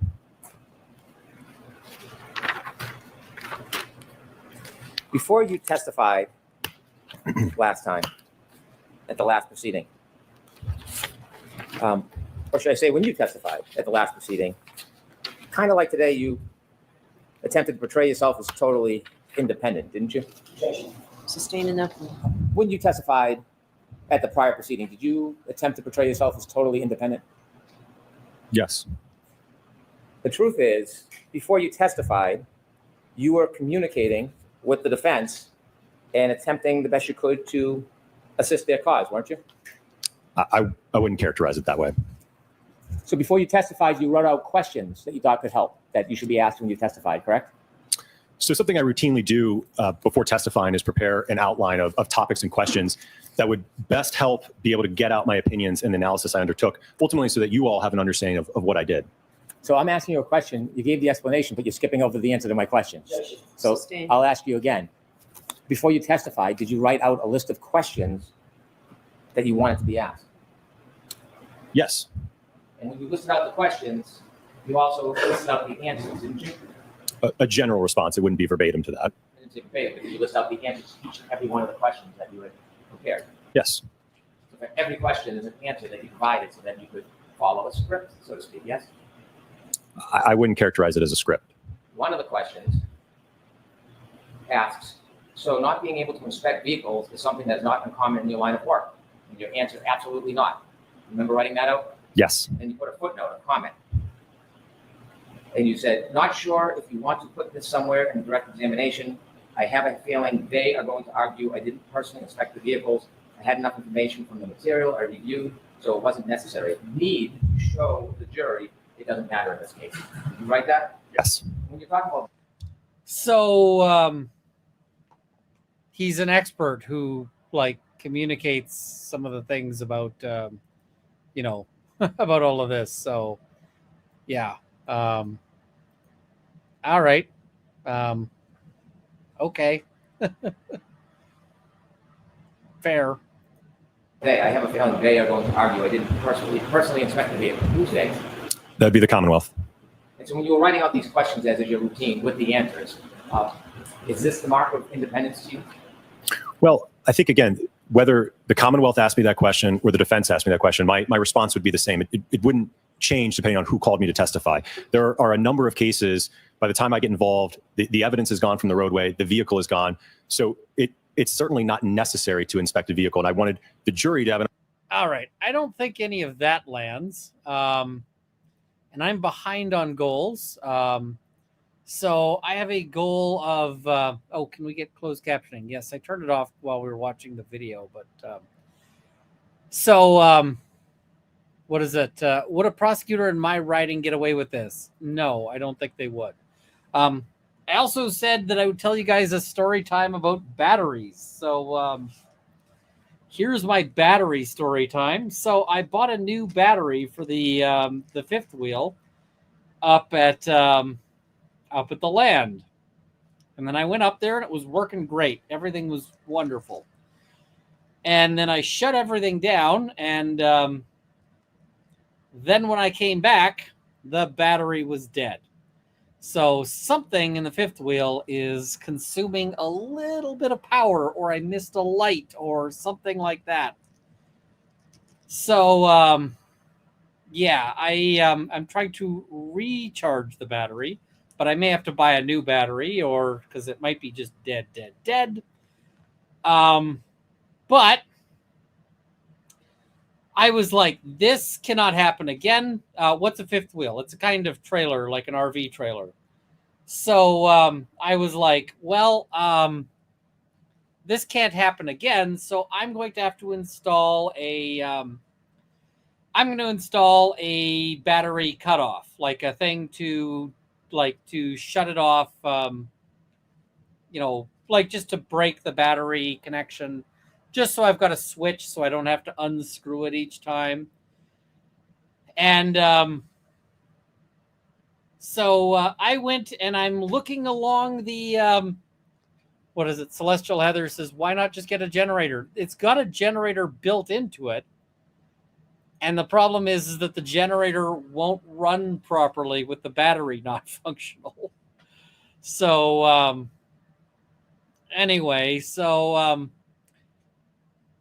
I went and was following along the power line in order to following along the wires in order to see where could I install a battery cutoff. And you know what I found when I was looking for a good place to install a battery cutoff? I found a battery cutoff. So yeah, I will use that next time. there's a switch there that I didn't realize was in there, and yeah. Solar power trickle charger. There is a solar power trickle charger. The problem is that the solar power trickle charger faces towards the forest and gets way too much shade. So I don't think it's doing a whole lot for me. So yeah, I just next time we'll but yeah. How's the bear and the moose? I assume they're fine. I didn't see them, and that's just fine with me because I didn't want to see them while I was up there. So, yep. No. No, I will not. All right, let's jump back in here to Brennan cross-examining. And all right, here we go. We're going to jump way in there. Now, can we see the video of test A, please? I paid someone to haul it there. Now, this is your study, 10 miles per hour, you claim, with a arm that is 9.38 pounds, correct? Correct. Mr. O'Keefe, 11.86 pounds, yes? Yes. Yes. Okay. Now, this light on the end of this, you're trying to replicate the light on the back of a Lexus? Correct. If a Lexus at 6,000 pounds hits a person, the Lexus isn't stopping automatically, is it? No, it would move at a common velocity with the arm. It would continue to push forward through the arm, yes? It may, yes. And the arm can push into the light before the body turns, yes? I don't know that I agree with that, no. If the light on the Lexus, not at this speed, but if the light on the Lexus was broken or breaks and it hits the arm, it's not going to bounce off the arm, it's going to push through, isn't it? It's going to move at a common velocity with the arm. And that will move not only the arm, it will move the person's body, won't it? It may, yes. It may push the body, it may throw the body. I don't know about throw. And the light, if broken, will continue to press against the arm until there's separation. Isn't that fair to say? It could, in some instances, again, it could bounce. It could, because it's not always the same. It's a dynamic process, isn't it? It is dynamic, You yes. could do the test many times and get very different results, couldn't you? I don't know that I agree with that. Would you get the same result every time? I think you would certainly get similar results. Every time. If you had the exact same impact location and speeds, yes. Well, that's my point. What if the impact location moved a little bit? Could it change? Well, is Dr. Welcher changing? I don't know if, again, I was relying on what he provided This in isn't his on report. Dr. Welcher. I'm asking you. No, it's not. Okay, so jurors, disregard that exchange between counsel. Next question. If the body position changed, you may get a different result. Isn't that fair to say? I was going after what Dr. Welcher had represented in his report analysis. So we did testing to analyze his orientation that he had demonstrated in his report. You don't like that question either? Sustained. And he keeps doing this. He keeps making these comments that absolutely are objectionable, and he knows they're objectionable, and he's doing it on purpose. And it's like, come on, dude. No, you can't keep doing this. If the body position changed, it could change the result. True? I don't know what you mean by body position. Do you mean the whole body, the arm? What part of the body? Okay, let's start with the arm. If the arm position changes, it could change the result, couldn't it? Well, I'm not aware of any other orientation that Dr. Welcher provided in his analysis report as to alternative orientations. If the arm position changed, could it change the result? Yes, I mean, I presume if you don't have your arm on the taillight, then yes, you'll probably get a different result. What if it's bent in a different way? Could that change the result? Again, I haven't reviewed anything that indicates that there was a different orientation that Dr. Welcher suggested. You're a scientist, right? You can think. I'm asking you. Oh god, he's so obnoxious. And the thing is I'm sure he's doing this intentionally, that he's doing this on purpose, because his style appears to be drive people nuts, like keep, jabbing at them, keep like until they, and hope that they get upset and that then they, then maybe they'll do something stupid. So that seems to be where he's going with this. Just a general question over here. If you bend the arm, could it change the result? It could. Thank you. Okay. When a pedestrian is struck, they are not held stationary on a harness, are they? No. In this case, the crash test dummy is on a harness, Yes, he's supported. strapped Yes. by its hips or pelvis. Yes. That's not real life. It kind of, I don't know why, but it does kind of bother me that they keep saying he, and I'm like, it's not a he, it's a thing, right? So, yeah. So I'm just like, okay. That's not how a pedestrian is usually when they're hit, right? They're not strapped to a harness, are they? No, and again, the purpose of this test was to evaluate the arm. We're not looking at the whole body here with this test. And when we talk about injuries, part of injuries is not just the impact, it's the drag, in this case, from the car, isn't it? It could be, yes. But when you put the dummy on a harness, restricting and restraining its movement, it is not going to replicate hitting somebody in their movement, including the drag, is it? I don't know that I agree with that, because it will replicate, again, when we're talking about that impact pulse of 10 milliseconds, it will replicate that. And that's ultimately what we're after, is what's happening in that 10 millisecond window in terms of the contact and the damage and the acceleration.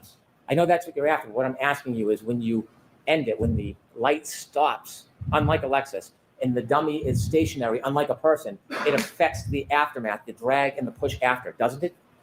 Yes, the kinematics would be different, likely, if it's not restrained like that. In real life, pedestrian usually is not restrained, are they? Correct. In real life, a 6,000-pound Lexus, upon contact with an arm, doesn't usually stop on a dime, does it? No. Gee, I mean, it's a real shame that the defense didn't do all of these things that the Commonwealth must have done in their testing, right? Because if the Commonwealth had done their testing, if he's got all these criticisms, surely the Commonwealth did everything with the 11 point whatever arm and with everything, attached by magnets and all of those things. So, yeah. Also, thank you, Lori. So, Lori, I have got to run this.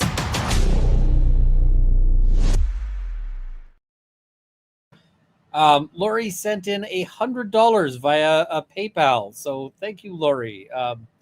So, yeah, much appreciated.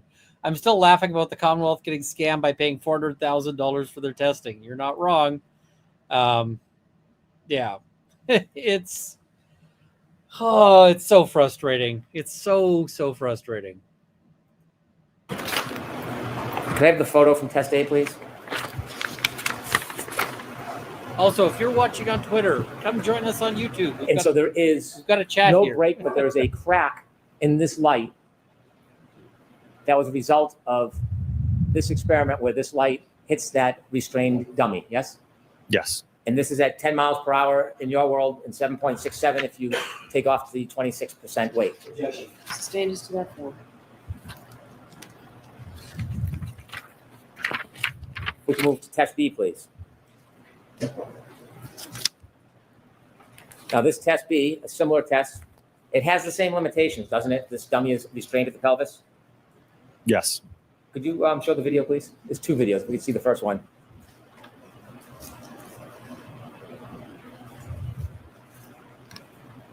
And was the dummy restrained by its head as well? Yes. Was its arm restrained in any way?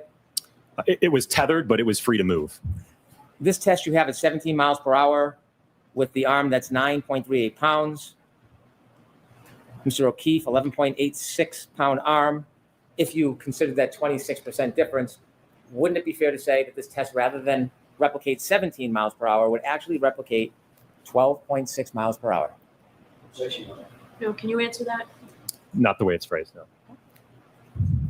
And so looking at this test B, which you say is 17 miles per hour, can you do a calculation for the 26% difference, or is that something that you don't think is fair? I don't think that'd be a fair way to characterize it. Again, if no matter what the mass is there, if you're accelerating it, if you're impacting at 17, that arm is going to move at 17. Well, not just the movement, the damage. If this arm was 5 pounds, do you think the test would have the same exact result? If it's 5 pounds, Yes, probably would be less damage. it'd be less damage. So to get this amount of damage, you would have to increase the weight, right? Sorry, what was your question? To get this amount of damage, you couldn't use a 5-pound arm. There'd be less damage with a 5-pound arm. Correct. Right, because the less weight you use, the less damage at that speed. That's Correct. basically how it works. Correct. Okay. Now, note here that there would be more damage, apparently, if you hit this harder. And so if you hit it hard, like if that means that if you do the backup test and you use the correct weight, according to Brennan, you should see more damage, i.e. more panel crumpling, more vehicle wrecked, more all of those things. And that hurts their case. That doesn't help their case. So I don't know why they're big on that, but they are. I think that they're just trying to throw a little bit of shade. So First video on this, please. A photo 115, if we can start with.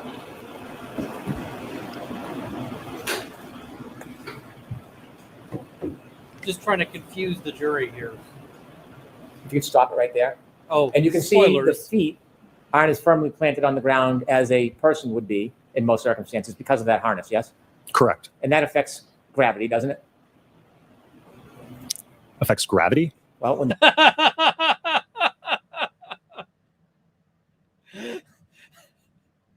Dr. Wolf is having a hard time with this question because if we had a way to affect gravity, you would be a multi-hogillionaire, right? If you had a way to affect gravity other than like very large masses, you would be a hogillionaire. Like if you could invent an anti-gravity machine,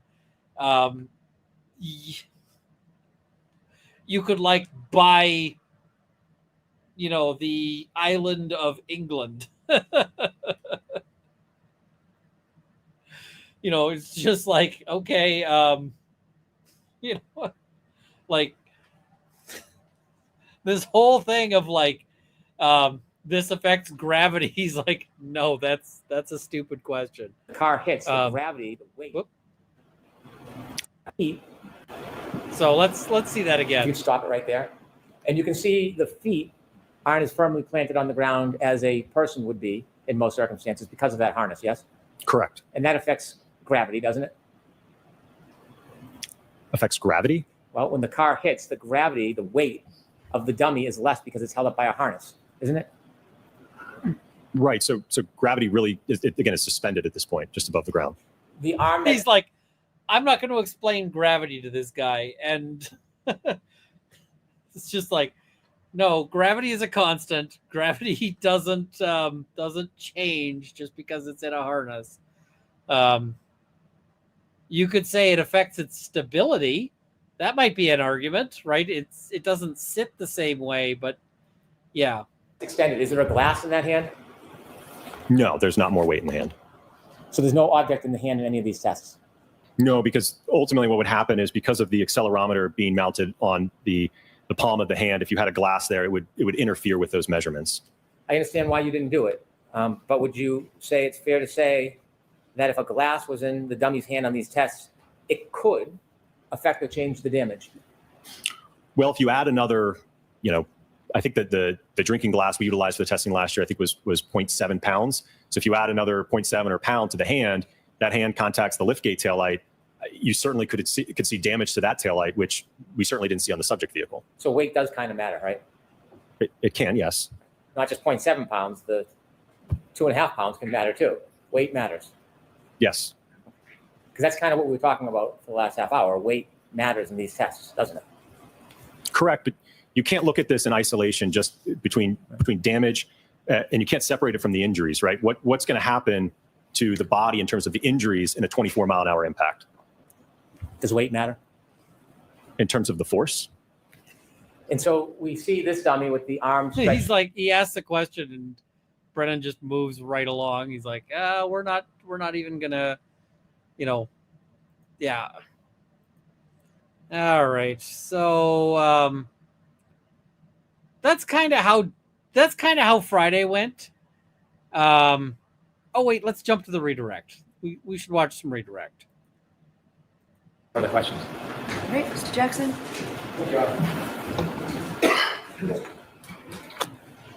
Love there will be profanity disclaimer. Can't wait to hear this. Yes. I cannot promise to not have this profanity. Andrew Rice, thank you for the YouTube membership. Nancy Druby, I feel so stressed after today that I'm ready to finish off your cheap yelling of vodka. Straight up. Don't do that. Isaiah says for the square jar. Thank you. Vrilla's Hobby Channel, Demonetization Fund. This is still the cheapest educational tuition ever. Oh, I should share my other little adventure. My other wonderful. Maybe we'll set this as a goal too for.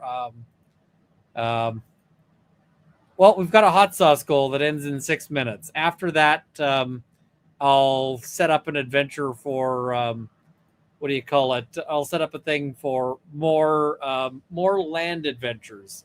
So yeah. Can we, Dr. Wolf, go back to your power? Do you have your PowerPoint Yes. set up? Your Honor, may I? Yes.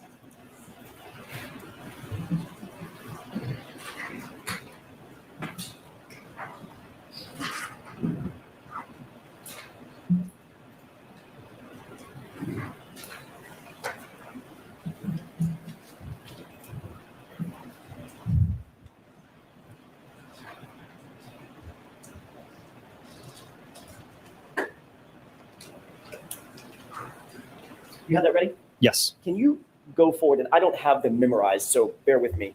Can you go forward to test E? And I'm going to ask you a couple of quick questions.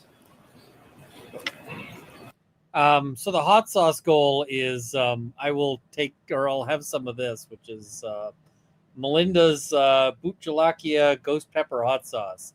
They have it listed as 5 peppers. So yeah.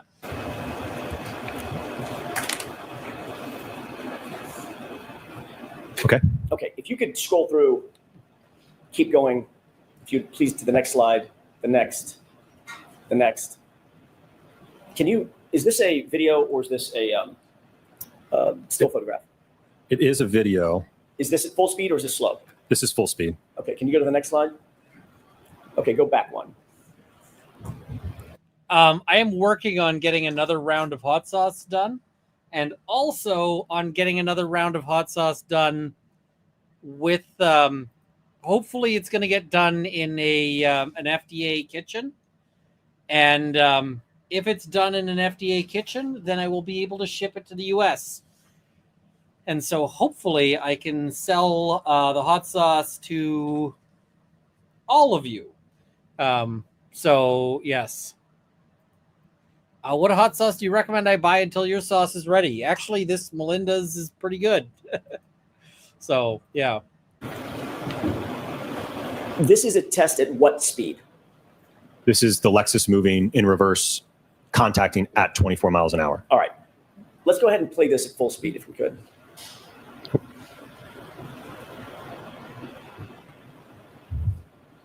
Hiding.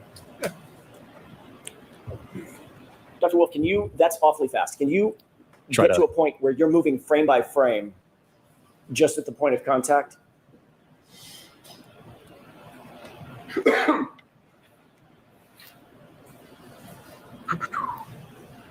Am I able to display my screen without doing the... I'm trying to see how I can get this to work. I don't think they're going to succeed at this.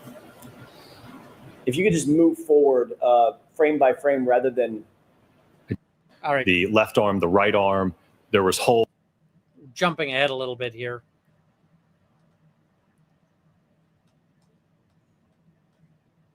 If I could ask Ms. Billman to show the same photograph that she showed earlier of the subsequent to test F as in Foxtrot with the holes we see. If she can. If she can.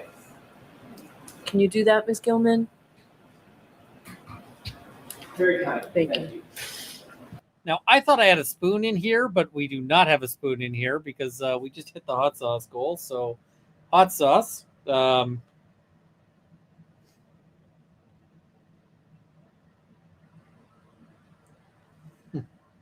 sauce. Hot sauce. It's got a lovely little burn, but yeah, it's looking forward to meeting you, Runkle, here in BC. I am looking forward to meeting all of you guys. I will be at the craft in Falls Creek, July 12th.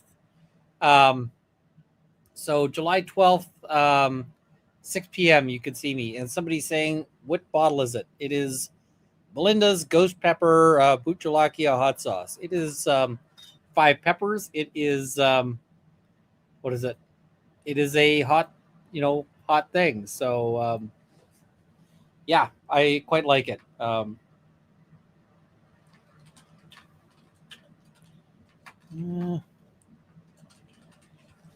right, so we're doing that, and here we go. Dr. Wolf, And you're shown just the left arm underneath the, whatever you call the dummy, Randy, right? Yes. Did Mr. Brennan show you the rest of the sweatshirt? it's actually No. kind of a mix. What did the rest of the sweatshirt look like after this full-on impact when he was launched on the asphalt? Mangled. So there was not only significant road rash to the clothing all over the torso section, the left arm, the right arm. There was holes in many different locations of various sizes. There was also I have not, but we're going to a place with a bouncer, so hopefully we're good. Also, we'll have our own room, which is even nicer. Now, this is important. This plays into what happens later today. This is critical because what the defense is pointing out through their expert is when we hit Rescue Randy. Rescue Randy is not a crash test dummy. Rescue Randy is a weighted human-shaped dummy, and the reason why these things exist is for things like firefighters might have to practice with a Rescue Randy, police. So, the idea of basically, let's say you go into a house that's on fire. How do you get the passed out dude out of the place? Well, you gotta see if you can heft it. So, yeah. So just on the skin of the dummy, there was road rash on the face had been scraped. The torso had been scraped. So there was significant body damage to the torso as well. Taking just the sweatshirt, separating that out. What about the bodice of the sweatshirt, the front of the sweatshirt? Were there holes and frays and damage to the front? It was covered in all of those, yes. Do men's shirts have a bodice? I don't know. What about the back of the sweatshirt? Did that also have damage? I don't believe the back, because I think he fell onto his stomach. What about the other arm? Yes, both arms did. Were the holes and frays larger than the holes, the puncture holes that you saw on John O'Keefe's sweatshirt? They were certainly larger and, again, spread out amongst the entirety of the sweatshirt, at least on the front side. Was the damage to the sweatshirt that you saw in this experiment consistent with the damage or defects that you saw in just the right arm, those 9 puncture holes on the right arm of the sweatshirt of John O'Keefe? No, this is distinctly road rash. There's a clear distinction between the two. Looking at this particular set of defects in the arm, is that misleading in terms of its comparison to John O'Keefe's sweatshirt? Yeah. Sustain.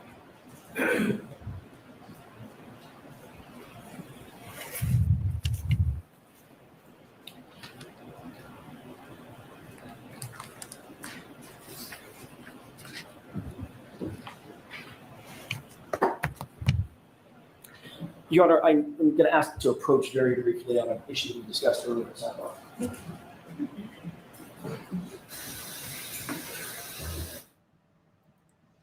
All right, so let's I think they just sidebar till the end. Okay. Let us go to well, let's cover super chats before we move on. And then we'll go to stuff that is depressing, which is today. Today was depressing. Nay H for all the spicy words. Thank you. Odin's murder. Do you think Hank will try to impeach Dr. L on the number of people on Egypt Airlines flights? She said over 2,000 when it was 217. Will the jury care? He might. She'll be like, oh, I misspoke. Okay. Isaiah says, for the golden swear jar. Thank you. Glamasu, Spicy Ian is on the way. McAllen's and Oban ready to pour. Happy to send you one, Ian. I have a glass, but I haven't gone to Scotch. I got to actually write something to send to one of my lawyers. So right now, I am represented on different matters by 1, 2, 3, 4. Yeah, I got 4 lawyers right now. Nope, 5. And the 5th is actually a team. So I have 5 sets of lawyers right now. Yeah, it's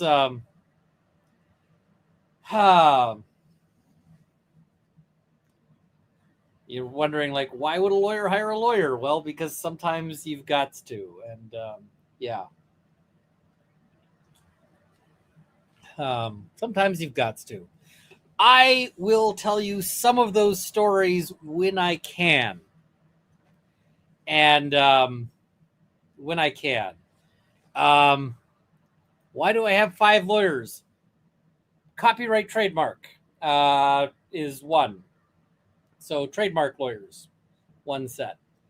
2 is, what is it? Supreme Court leave application. I have a thing. 3 is for the ELF license, and I got to get back on that. 4 is secret, and I'll tell you when I can. And 5 is secret, and I'll tell you when I can. So, yeah. That's, copyright trademark. Runkle of the Bailey is trademarked. So I've got lawyers who do that. So, but yeah. ELF license. That is, I am working on a license for games. So, can I say what type of law it involves? 1 is First Amendment issues, and the other is, I probably can't say even the general. So, tell you when I can. So, yeah. May we know the jurisdiction? Sure, I think I can tell you the jurisdiction. The jurisdiction is Illinois. I will not be answering your speculation further on that, but the jurisdiction is Illinois. All right. So, super chats. Analytical Blarney AB. Today has been a whole week. Just all the things. All the things. Alessi said it best. Why is this occurring, Your Honor? Why is this happening? You're not wrong. Melissa, 1 step closer to that drink. Cheers. Thank you. Scott Roach. Brennan has been paying me for a quick end to this trial.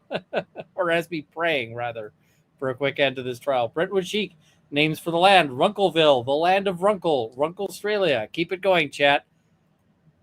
Mrs. Runkle is probably not going to accept a Runkle theme for it. So yeah, we'll see. I see Julia saying Illinois is where I live. Holler if you have to travel here. If I have to travel to Illinois, 100%, I will be doing a Illinois meetup. So there will be an Illinois meetup, and what happened to 150 Acre Woods? I totally want to do that, so I may set that up. DSN, thank you for the super sticker. Melissa, thank you for the gifted membership. Laura Liani, your delivery plays so well with my brain. You rock. I feel like a lot of the attention deficit folks end up here because I feel like I am their vibe. I just have my own sort of things there. Emily Ahrens, today was infuriating. I need some Runkle snark. Yep, fair enough. Red, the land, the Bailey. Runkle of the Bailey. Mrs. Runkle probably doesn't want it channel themed. Mirage of Reality in Minnesota. Away to doggos safe on land. Hoodie alarm. Can't put link, but Google saved dogs from coyotes. Interesting. Hoodie alarm. I'm looking that up. The personal safety alarm for women. Okay. I will just tell you, my go-to for if the coyotes start hassling the dogs is rifle. So, Elf Wiggins, Bev doesn't deserve the sacrifice of our livers. Fair. Brentwood Cheek, we need emotional support from Potter after today. I can throw another Potter picture in. I think I've got another Potter picture here somewhere. Oh, I might not. Do I have another Potter picture handy? I showed you guys both Potter pictures. All right. Joy W, the only way I made it through today was hugging my emotional support Canton Brainworm butt dial solo cup bot. Fair. Just because I can use some pupper pics, but YouTube is being I think it was that YouTube is not accepting super chats there. Avrila's Hobby Channel, thank you for the 5 gifted memberships. Much appreciated. Zach Butson, do you think the holes on the back of the sweatshirt was going to be Welcher's big ice up the sleeve during rebuttal? Awkward. It might be. We'll have to see. Joy Christine, today's been rough. Potter pick us. Yep. CW, Dr. Rentschler is going to destroy Hank. Hank wants to keep Dr. Rentschler from testifying at all. So, yeah, that's a whole thing. What is it? Regarding coyotes and rifles, you can't always be there for the dogs. The dogs stick with us. So we're not having the dogs wander and, yeah. David Craig says, for the pup pick, Rainman YKF, where shall I send a photo to emotionally support Potter? Unless it's a photo of a pizza crust. Analytical Barney AB, chat be kind to Tide, reasonable minds can differ. Tide is awesome. Mispronounced names, so I can no longer accidentally do a line of coke on the stand during testimony. Why even bother testifying? Rainman YKF, thank you for the 10 gifted memberships. Shark, thank you for the gifted membership. Odin's Martyr, when Wilcher takes the stand in rebuttal, can the defense ask if changing mass changes the speed? I mean, he'd probably say yes. Fancy RPG, hey, Runkle, I sent you an email about antique firearms. Let me know if you're interested. Also, my 4-year-old is hyper-fixated on deaths, so she's okay with this vid. Fair. Fancy, I don't know if I'd be able to make it out that way because I'm almost certainly going to fly to there, so I'll fly over. But I'm not theoretically uninterested. So yes. Jamie F, happy Monday. Bring on Potter. Michael Prepper Tech, wouldn't snow reduce friction and affect force? It might. I mean, the big thing is that's going to affect the force is just your inertia, right? Because it doesn't matter if it's snow. It doesn't matter if you're, it doesn't like, unless you're like physically glued or nailed down, when you're hit by a car, you're going to get yeeted. Car's going to yeet you. So yeah. Just like the head or just like the tail light, according to the Commonwealth, is going to eat you. On rebuttal, Welcher can't say boo about Wolf's report, right? Because Bev is consistent. No, she's not. Rainman YKF. Linear impactor looks suspiciously like an extreme form of marital aid. No. Tough cookie. Thank you for the 10 gifted memberships. Tori Swansinger. Mondays are something I look forward to. Thanks. Thank you. You should be in a Molson Canadian commercial. I don't think they're going to cast me. Rainman YKF. I love Canada's 2 seasons, both winter and July. The thing about summer in Canada is that if you blink, it's gone. So, yeah. A non-mouse, Brennan going on about cold frozen ground. It was only minus half a degree Celsius. That's not enough to freeze the ground. That's not enough to freeze your laundry. Yeah. Marisma, happy 17th dog birthday. Elroy, probably the last. Oh, I'm so sorry. It's Jenny, not Jennifer, member for 5 months. Thank you so much. Cat in Virginia, lightning bolt is still there. Potter just wears his hair different now. Fair. You just can't see it. KDP, I totally get that. I named my cat Henuel Sky because of his blue eyes. Now they're yellow. Potter is a handsome boy. He is. Rainman YKF, hey Runkle, upon whom did you commit a battery? Spill. No one. Analytical Blarney AB, I hope the battery tails are as equivalent as Mr. Dimples. The chat gets their fix. JS just saying chat is thirsty for Mr. Dimples. Chat. Lynn Britton, we're both doing well for a change. Love the 2 years. That is awesome. Glad to hear it. And yeah, Greg says, after seeing Arca's test, I can't get behind the Commonwealth theory solely due to the speed and accuracy. There's just no way. Also, props to this driver. I mean, good for them.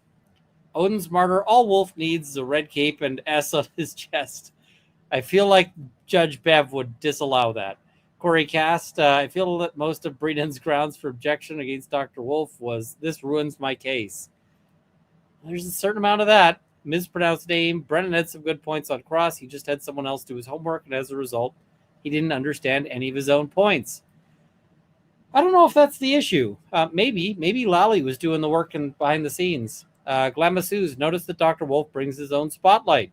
I'm so in geek nerd with this testimony. Yes.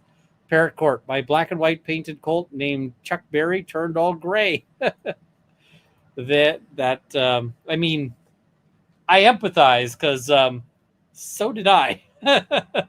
Francie Lou Who started a new job today. Here's for the goal in the Pro Bono Fund. Can't wait to hear your take on today's shenanigans. That's what we're getting to. Greg says, this is the all right, let's fuck the shit up part of every Mythbusters episode. Yes. The other Jules, I want to know who volunteered to drive that Lexus in reverse up to 29 miles per hour. I'm guessing a professional driver. Apocalypse DOA, a homicide case in Metlakatla, Arkansas, was dismissed with prejudice for less egregious conduct than we see from MST, Canton, or the Norfolk DAs. I am proud. Sometimes cases need to be thrown out. Every time a case is thrown out, people say, oh, there's the injustice. This person got off on a technicality. No, what they got off on is the Constitution, typically. Greg says, Runkle, do you think the part about Mrs. Wolf was just an attempt to make Dr. Wolf mad because his antics in the voir dire didn't? It might be. Oh, maybe. Did I cover that? I think I may have missed. I think that was today's testimony. If I skipped over that, we're going to go back to that, chat, because, yeah. May or may not says, if this ends up on appeal, will there be a new judge? If it's appealed for a judicial error, they will probably get a new judge. So, yeah. Yeah, that's kind of a thing there. All right. Yeah, I'm gonna jump back to something from today after we go over the super chats, because yeah, that's it's kind of an important thing there. Okay. Yadira says, you're doing great. Enjoy listening to you while I get ready for my nighttime shift at the VA hospital. Yadira, that is excellent work, because good, like, working at the hospital is good stuff in any event, and B, the night shift is especially brutal, and VA hospital needs people. So Fiona W., thank you for the 10 gifted memberships. I will say I do not like being in hospitals. I've never liked being in a hospital. Being in hospitals always has sucked, but I have always really appreciated the people who have helped me out while I've been in a hospital, because while you're in hospital, you're kind of at everyone's mercy. So I really do appreciate that. And what is it? The other thing I will note is that even more than the doctors, I very much appreciate the nurses, because I mean, at the end of the day, the doctors do important work, but the nurses are the ones that like help take you to go pee, and that like get you more meds when you need them, and like all of those things. So, or like get you the nurses are the ones who, when you wake up after surgery and it's 2 a.m. and you're starving, will bring you something to eat. So, and I mean, it's not going to be good because you're in a hospital, but they'll bring you something. So, it might just be an orange juice and like a couple of pieces of toast or something, but like food is food. So, yeah. Tony P says, would Judge Runkle have sanctioned Hank at this point? Judge Runkle would have thrown the case out with what happened today. But yeah. Edward Kirkpatrick, because Bev does nothing about it. Plus, at one point after Jackson says 5th time, she goes, this will be the last, and maybe we'll get an answer. Yeah, Brennan actually did the impossible and made me miss Lolly today. I kind of feel like you could have a shirt with Lolly's face on it that says, miss me yet? So, Jerf, the gravity of the dummy, is also an alternate title for this case. Title of his sex tape? I don't know. Perry, cursey words and hot sauce, hot saucy cursey words. I like the spicy things. Michael Peppertech, Jackson, I thought that said prepper for a while, but it's Michael Peppertech. Okay. Jackson represents Fortune 500 companies in the world of science and appears to be more prepared. Brennan doesn't touch that world. There's a lot of science education on the defense team. It's a really good team. Holly Berry says, for Melinda, thank you. Ossiput Boner says, donating for Rescue Randy. He sacrificed his body for junk science and probably has a wife and kids at home who depend on him getting jobs based on skills. Michigan Farm Boy, Brennan, I understand. Wolves look, do you really? Also, Hot Sauce Goal, thank you. Priscilla Stevenson, thank you so much. Byron Butterfield, I had a really hard time watching today. Blood pressure up. Wish I had a doobie. I felt bad feelings about Bev and Hank. Yep, it's 4 a.m. and I can't sleep. Thanks for the company. Thank you for spending it here. Tracy Sires, based on today, is there ever a point where a lawyer or attorney gets so many remedies for their mistakes that is seen as egregious and worthy of a mistrial or dismissal with prejudice? Eventually, yes. And it can be. Githralkin says Lothlorien. Fair. Vivian James says named it Runkelstiltskin. Maybe. The Dogwoods. I actually kind of like that. Githralkin or Fangwood Forest. I like that too. And we'll roll this.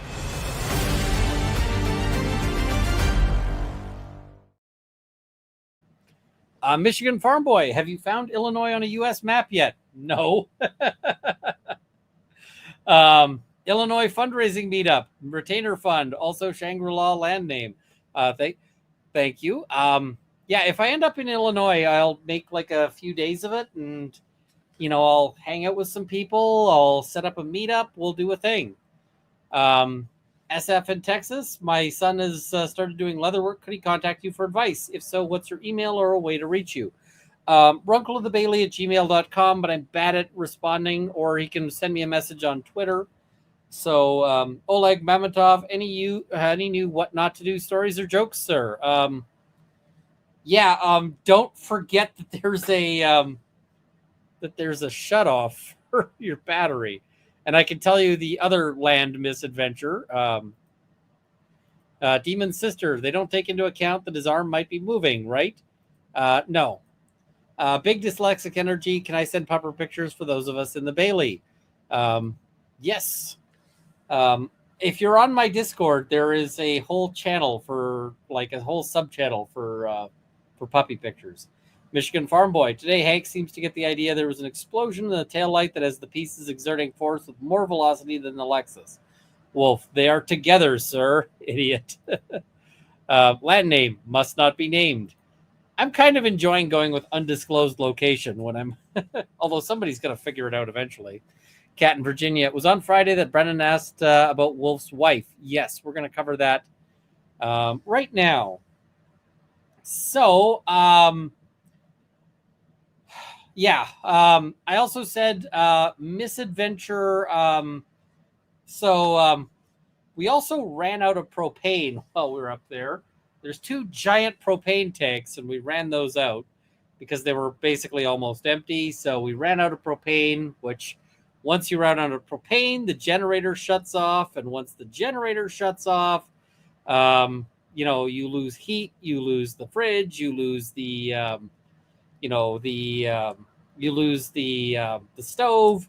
And the thing is that it's none of this would be a problem if you run out, like if you had any of those other things, like if we had a tent, if we had a a blanket, if we had all of these other, we have a blanket, but we don't have like super warm blankets.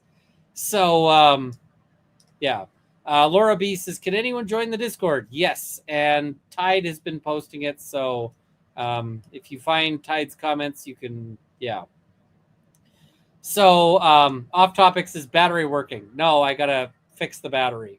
Forgotten Tupperware, no headlamps. We did have headlamps. So Celestial Heather, is it cold at night there? Not that cold, and it wasn't that bad, like temperature wise, because it's not winter here. And what is it? The other thing is that so we had a little space heater, and the space heater is Zora. And so Zora climbed, Zora was in the bed, and I was like, I'm just gonna snuggle up next to Zora. What fifth wheel do you have? I have one from literally 1994. It's literally from 1994. It's a Corsair Cobra or a Cobra Corsair. I'm not sure which is which, but it's old. So we got it cheap, and it's actually working fairly well. So yes, it is glampy. It is super glampy. So all right, let's cover the thing I forgot to cover and that I missed covering, and that I want to cover this because it's some fuckery, and yeah. All right, so here we go. There's going to be 2 fuckery things that I want to cover there. Objection. Yes. Before you testified in a proceeding last year, there was a hearing that you testified in front of Her Honor and other people that were here, correct? Correct. I wasn't here. No. You were. Yes. And you testified about your experience. I want one. They're expensive. Runkle is a city kid. The thing is I've never really been a city kid, and I've never really been a country kid, so I don't fit in anywhere. So yeah, Experience, didn't you? Correct. Yes. When you were sharing your experience with the court, it was important for the court to have an accurate understanding of what your experience was, because it was being evaluated in that hearing, wasn't it? Correct. When you testified to the court, you testified that you had been qualified as an expert to testify over 20 times, didn't you? I don't have the transcript. I believe I said approximately 20 times. The reality is you hadn't. You'd only testified and been qualified 11 times at that point. Correct. I misunderstood the question. I thought it also encompassed deposition, so I added those two and approximated at 20. And at some point when you realized you had made a mistake in your testimony to the court, you had a chance to come back when you testified last year and fix it and clarify the record, didn't you? Correct, which is why I provided a comment with the specific breakdown for clarification. And when you came back and testified under oath the second time, on the record, under oath, did you clarify and fix the mistaken testimony that you had provided just days earlier? I don't recall being asked a question. No. It wasn't whether you're being asked. The question is, did you take the affirmative step to fix the misstatements under oath that you made? Objection.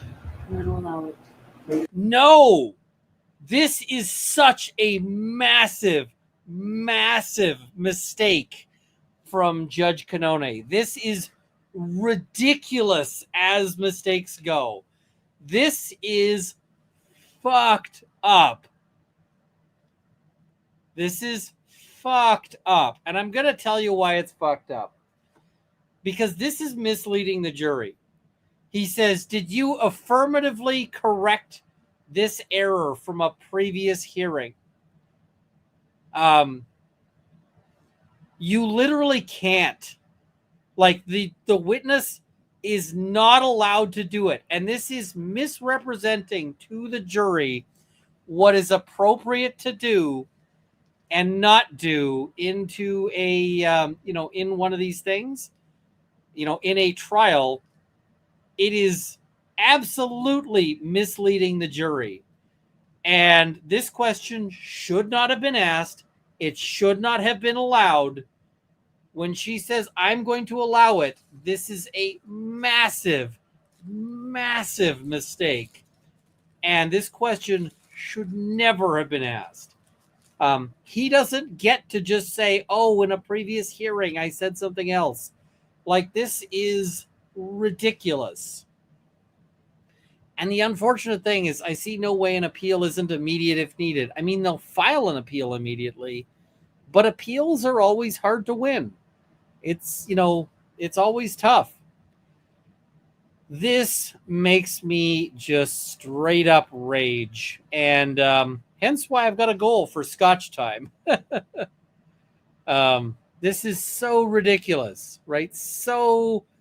And there was the one witness. There was already a witness who was like, can I correct something from earlier? And the answer was no, right? The answer was no. You don't get to correct something from earlier. Like, this is a I don't know if Judge Cannone's asleep. I don't know if she's I just don't know what the thing is there. So yeah, it's crazy. It is bizarre.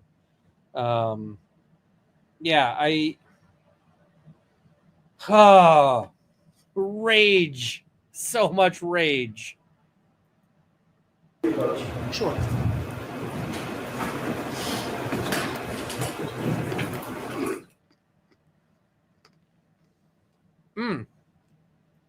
So they're like, hey, Judge, can we approach to explain what the hell is going on? Guess what's going to happen?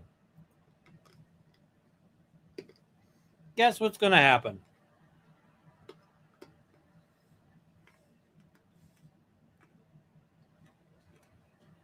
I'd use the delay to read super chats, but I don't have any at the moment.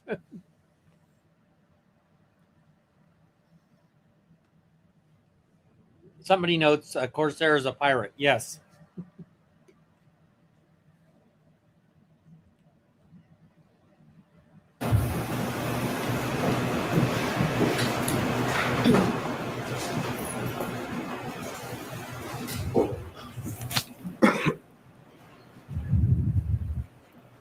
After your first testimony, you appreciated that you made a statement under oath that was wrong, didn't you?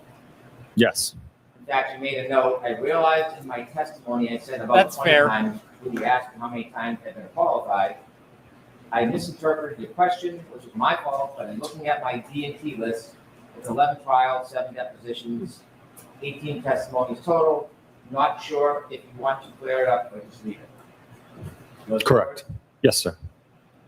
Did you just leave it? I'm not responsible for asking the question, sir. And that's exactly it. He isn't responsible for answering or for asking the questions. He doesn't get to choose what questions are asked. He just doesn't.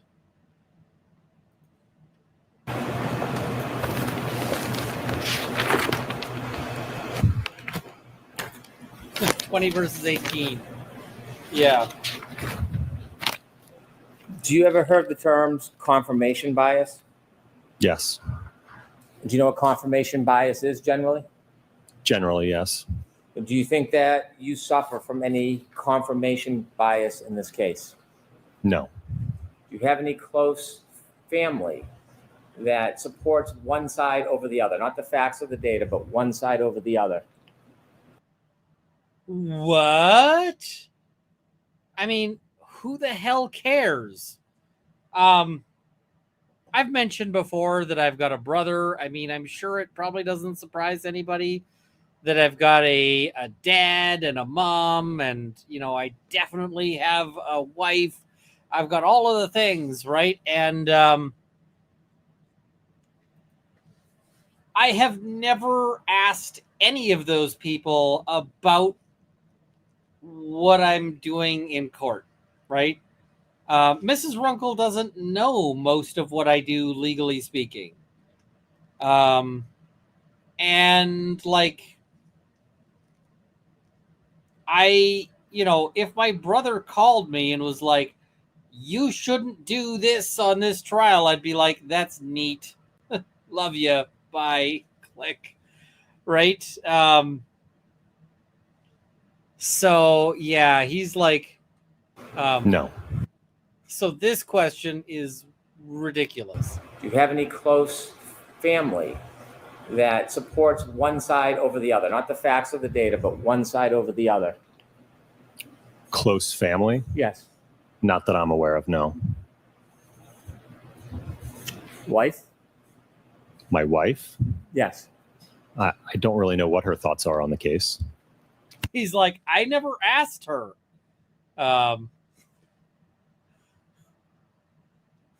Chat. Mrs. Runkle goes to another school. You wouldn't know her.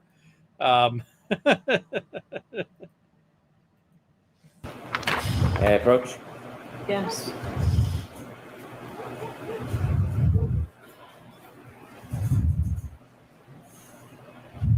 Thing is, he wants to impeach this witness with somebody else's testimony or somebody else's views and somebody else's whatever. And I'm like, what the hell? I don't know if Brennan is aware, but like Dr. Wolf and Mrs. Wolf are two entirely different people. They're like, they're not the same person. I think he might have accidentally time traveled here from like, I don't know, the 1200s, where, where it's like, Brennan, she's allowed to like vote and own property and shit, right? It's not that we're not in the era where, oh my God. Yeah.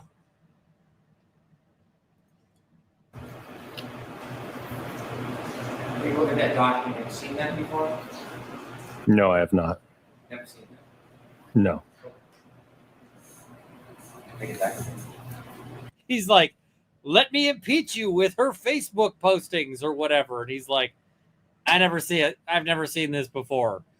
And the thing is that Brennan's not going to be able to like, impeach him on a document he's never seen. So this whole line of questioning is going to just fall right flat. Right flat.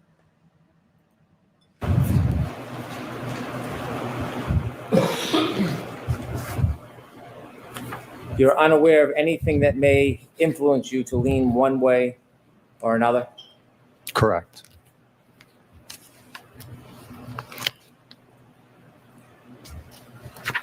When you first took a look,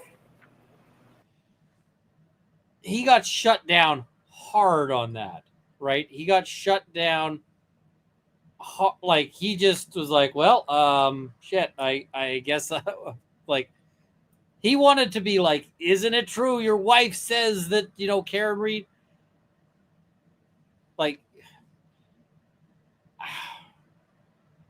I don't even know where he's going with that as well, because he's like, let's imagine that Dr. Wolf had gotten that evidence in, or sorry, that Brennan had managed to get that in. He could have gone in front of the jury and said, isn't it true that a ton of people online are posting about how Karen Reed is innocent? And it would be like, wait, did you just get Karen Reed is innocent as a whole internet movement? As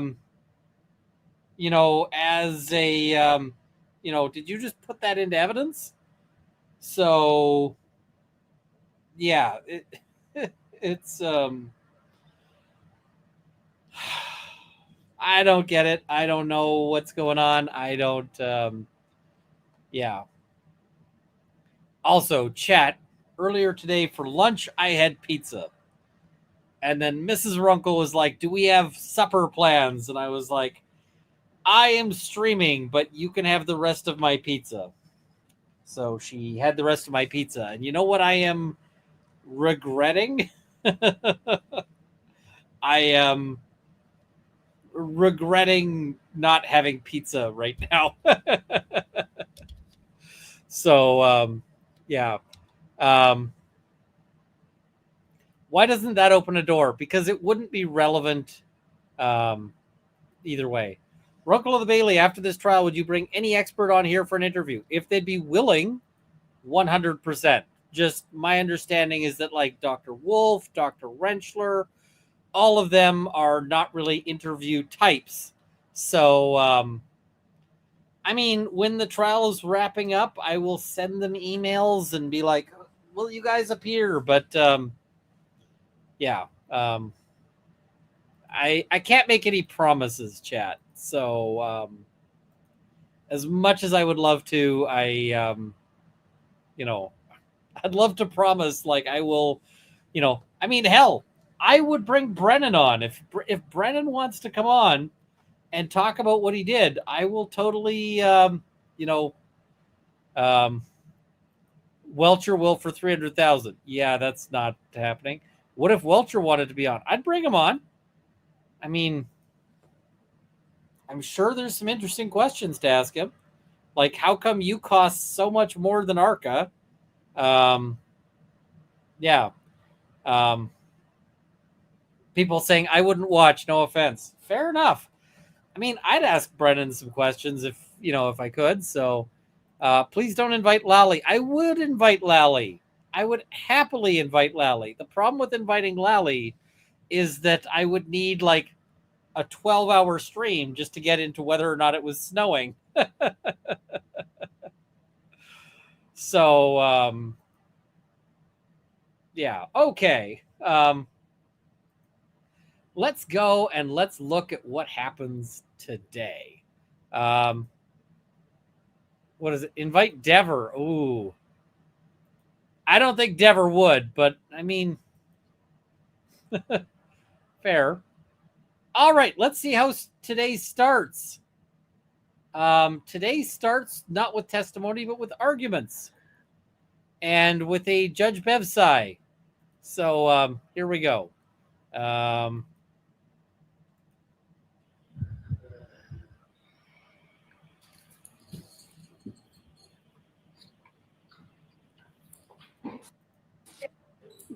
Okay. With regards to Dr. Crosby and Ms. Coote, I feel like Lally probably is a decent guy. And here's the thing. I actually suspect Lally is himself a bit of a geek, a bit of a nerd. I would bring Lally on for I'd bring Lally on for like Lawyers and Dragons kind of thing, right? I would bring Lally on for like I think that, I mean, if I could get them to do it, it would be fun. So yeah. Speak into a microphone. Speak into a microphone.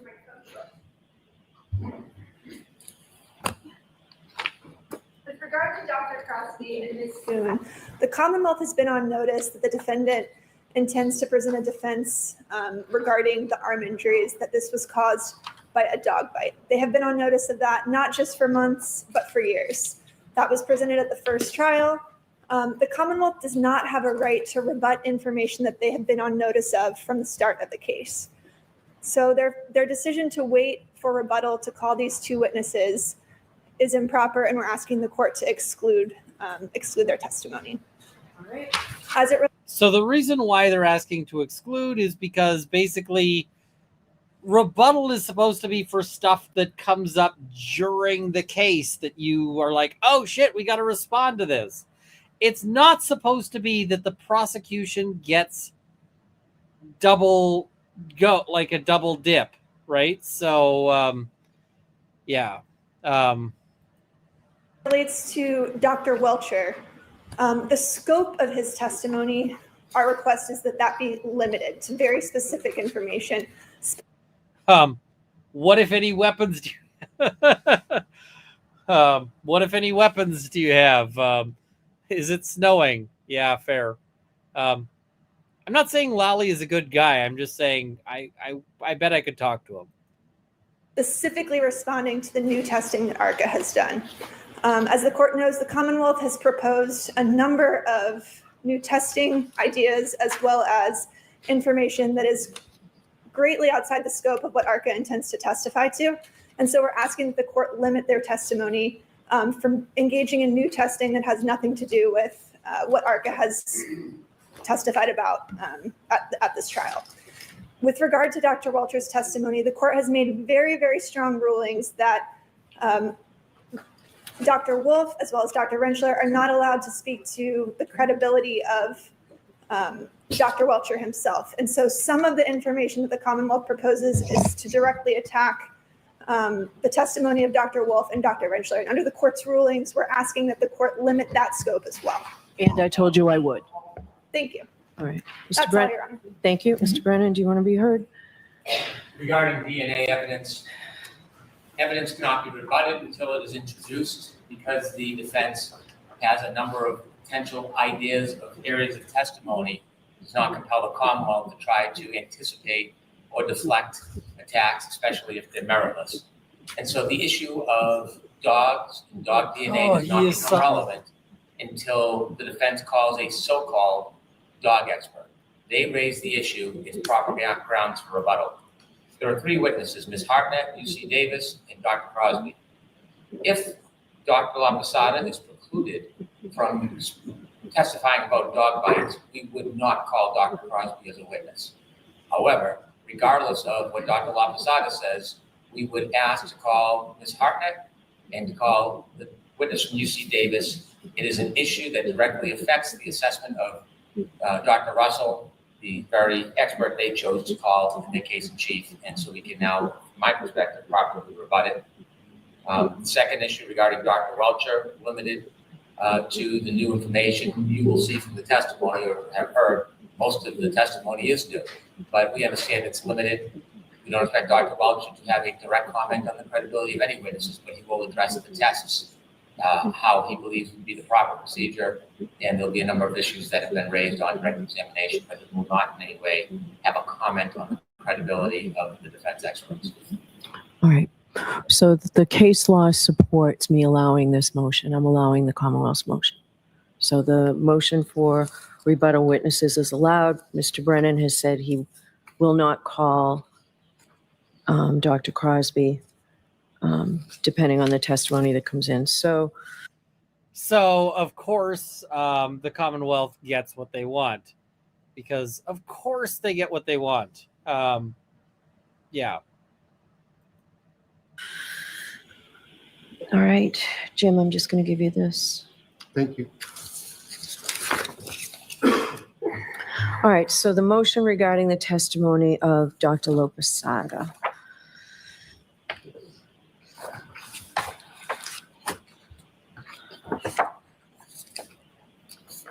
So the Commonwealth is moving specifically to exclude, there's a motion to exclude irrelevant photographs. We'll deal with that after the main motion to exclude certain testimony. So if we start on page 7 of the report, that's where you want me to start, Mr. Brennan? Your Honor. Okay, page 7 of your report. I have some questions. So, Mr. Jackson, Dr. Lopesada cannot opine about the investigation of the case, the law enforcement investigation. She does that throughout her report. So she can't opine to that. But when we get to page 7, what do you say is out, Mr. Brennan? I mean, I've gone through it. I know what I think, but it's the Commonwealth's motion. I think that her opinion about no object being present cause of pattern injury is appropriate. And where are you on page 7, the first paragraph? Yes, photographs and descriptions of the site. We're just going to set this to 1.25, and we're going to turn on captions because I forgot to turn on captions. It is the Right, I might have a different page 7.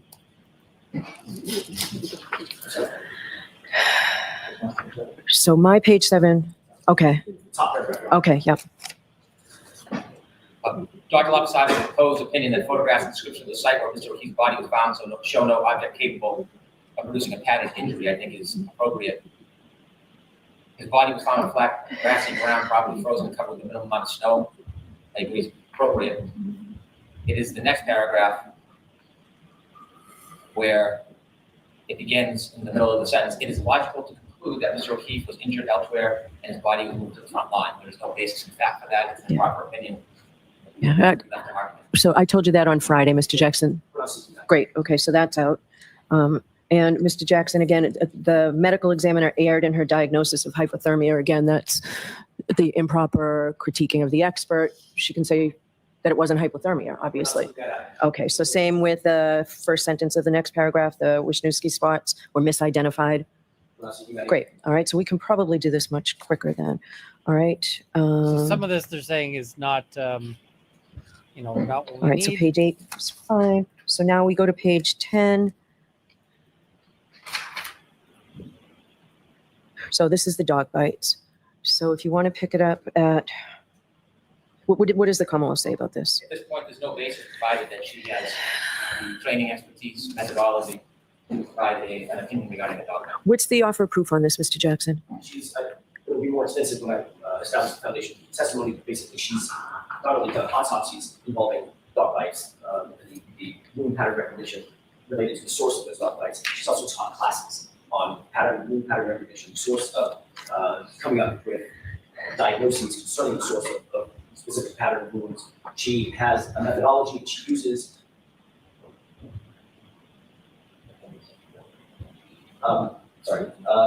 Medical school classes, I didn't mention the course. What does she teach? Is this in her CV? Because I didn't see it. It will be in her foundation that I will lay in front of the jury. Right. I don't see anything unless and until the foundation is properly laid, but she has extensive experience, not only with specifically with autopsies that she's conducted herself, but supervising autopsies of others that deal with pattern recognition, the methodology involved with pattern recognition. How about dog bites? Dog bites, 5 autopsies. I believe she will indicate that she's done 5 autopsies as they relate to dog bites. Spoiler alert, it's not 5. It's much, much more than 5. We'll see that, it's so many more than 5. So, yeah. Okay. Medical school class specifically on the issue of wound pattern recognition, which that class includes dog bite recognition. All right, so we'll need a short voir dire of her on this before she testifies. Because the court doesn't believe that I can lay the foundation in front of the jury and forego a voir dire. I won't ask any ultimate questions until we go to sidebar, but I think we can short circuit that. Well, she's very specific about the dog bites here. So if she's seen 5 autopsies with dog bites, I'm not inclined to give it to you. Okay. So that's Seen only 5 in her 40 years or whatever. not that she's only seen 5. She's performed 5. Okay, so that's why we need a voir dire. So we need a very short voir dire. She's also been qualified on the issue of dog bite pattern recognition in federal court as well. Okay. So she has a plethora of foundations. Has that been provided to the Commonwealth in advance of today? None of it has. So here's the difficulty, whether it's a voir dire or it's in front of the jury, I have absolutely no ability to research and cross-examine her on dog bites. She can say she had 1 case or 50 cases, that she testified in state or federal court, or she took a class. I can't verify it, I can't contradict it. I have no ability to prepare for this witness about her basis, methodology, and experience in dog bites. What I have is her showing a couple pictures that she pulled from her book, and then she has some Google or Shutterstock research in her report. And so the idea that she has a history or basis is going to be uncontested. Google or This is nothing I Shutterstock can do research. contesting, and that's not appropriate. What I should be a able to dick. research, get transcripts, vet, and be able to approach the witness on whether or not she actually has the reliability and education and experience. I can't do that if we call her an athlete or a audience. But that's where, if we want to compare apples to apples, Dr. Wolf, Basic Wolf, was allowed to testify, to specifically testify to the wound pattern, or his interpretation of wound pattern recognition back then. That was nowhere in his report. That was objected to by the defense. Mr. Alessi went to sidebar, strenuously objected, said this is nowhere in the report. We didn't have any notice of this. And the court said, overruled, he's allowed to testify to pattern recognition. At least in his mind, you can cross-examine that. There is no requirement that the Commonwealth have every single case that Dr. Lamasada has ever dealt with dealing with. No, we had an expert on dog bites who I allowed to testify as to dog bites based on, we had a whole, as you know, it was Mr. Leslie, I think 3 days with Dr. Russell on the voir dire. This is new to me. I'm going to have a short voir dire on to what she can testify to. I have no problem with what here. I just want to short circuit it. So, all right, so let's go on to page 17. All right, so they're going to have a voir dire. We're going to jump back to Dr. Wolf, and we are going to cover what is it? We are going to jump to really the critical part of today, which is the recross. And all right, here we go. We're going to talk about this because this is some insane levels of what the fuckery. And yeah. So here we go. No. Ms. Gilman, can you pull up that last exhibit with Randy on the ground? I think it's exhibit 221. Okay. And so this is Randy, right, doctor? Yes. Zoom in a little bit, please. What's that red thing near his shoe? Appears to be a fragment of the taillight. Can you zoom out? Could you go back an exhibit to the one before? Oh, one fragment of the tail light? Well, gee, that, I mean, over and, case closed. Could you zoom in? Did you see any tail light fragments on his body or in his clothes? I can't tell from here. Could we have the exhibit before, please? Can you tell from here? Yes. And finding taillight fragments on the clothes after a collision, that's not unique, is it? Unique? No, Yeah. It's possible. Well, according to this, it's probable, yes? In this test, that did occur, yes. Could we have exhibit 201D, please? Somebody was saying that they're getting echo. Do you know what this is, doctor? Did you see this picture in your analysis?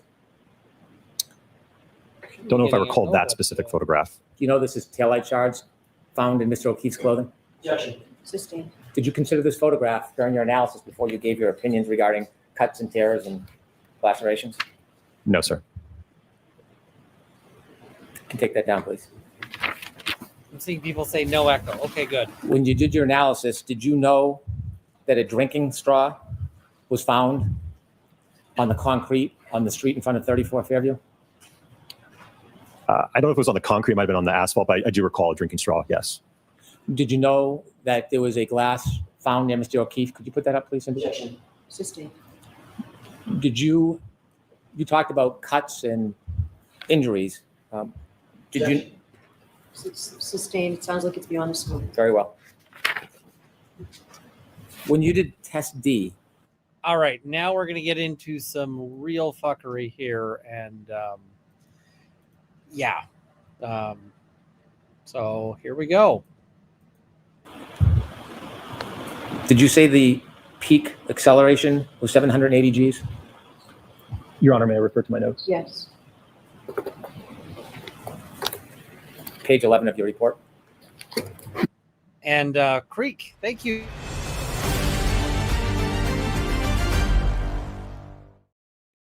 Pro bono goal, thank you so much. We're trying to work there.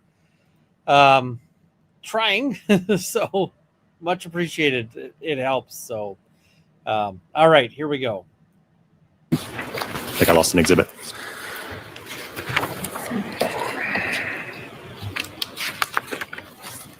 Runkle, I get the scotch. I poured a scotch. We're good.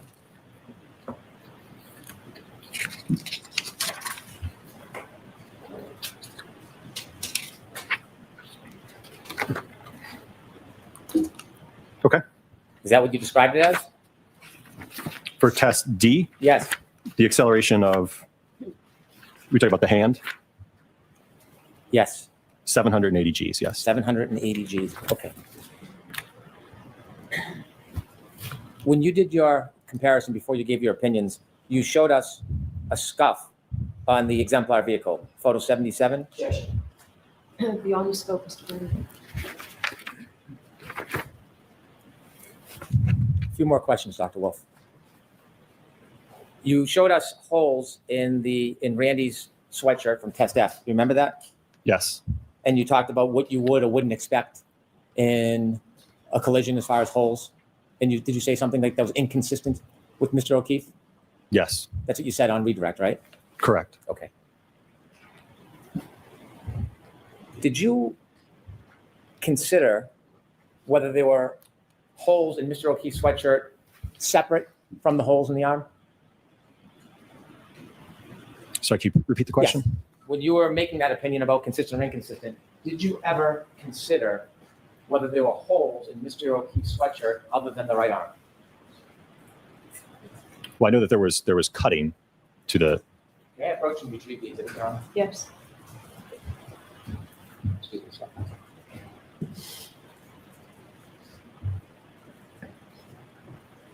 Did you ever look at the back of the sweatshirt to see if there was any holes in the back of the sweatshirt other than the right arm when you formed your opinion? I don't recall. Take a look at the back. Do you see other holes on the back of Mr. O'Keefe's sweatshirt? It appears I see one hole. Let me get a little closer so you can get a better look. I'll direct you to here. Do you see more than one hole in the back of Mr. O'Keefe's sweatshirt? All right, so what he's pointing him to right now is holes in the back of the sweatshirt. Holes in the back of the sweatshirt.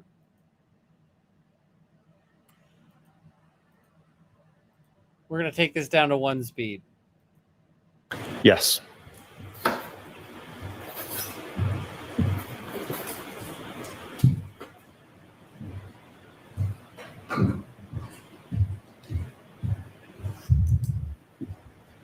When you were forming your opinions that the collision would be inconsistent to damage to Mr. O'Keefe's sweatshirt, did you consider that Mr. O'Keefe may have fallen or landed on his back?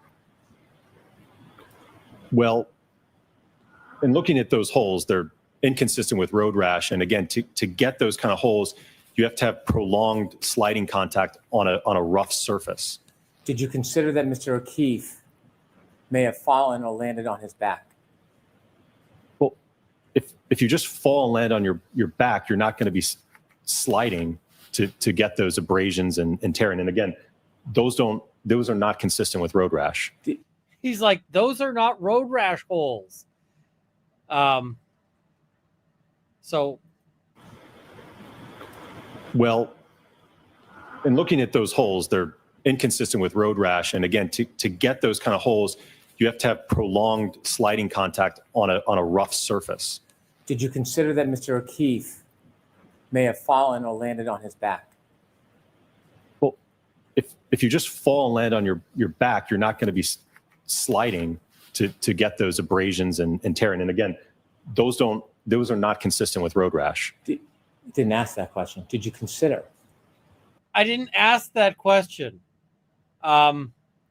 Gee, why wouldn't you ask that question? Why wouldn't you want the jury to know, don't these look like road rash? Like, don't these look like road rash holes, when that is your entire argument here, and you are specifically asking this witness not to testify about whether or not it looks like road rash? Yeah, what's he hiding here? Sorry, can you? Did you consider whether Mr. O'Keefe had fallen or landed on his back? No. Did you know about or consider the multiple holes on the back of his sweatshirt when you came and formulated your opinions? No. You did no studies whatsoever about the damage to the sweatshirt if he fell or landed on the cold, hard ground and had broken taillight shards in his clothing, did you? No. I have no further questions. Notice that he spent a lot of time on that, right? He spent a lot of time on that. So,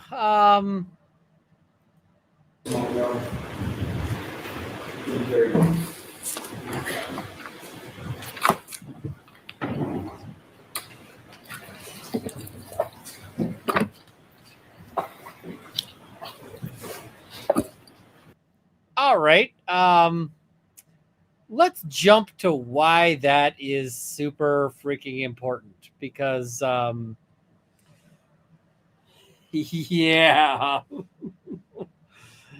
I'm also just gonna say there are there are some badass moments in this trial, and unless he's putting on evidence gloves, I'm like, okay, this is a vibe. All right, let's have a look at this. So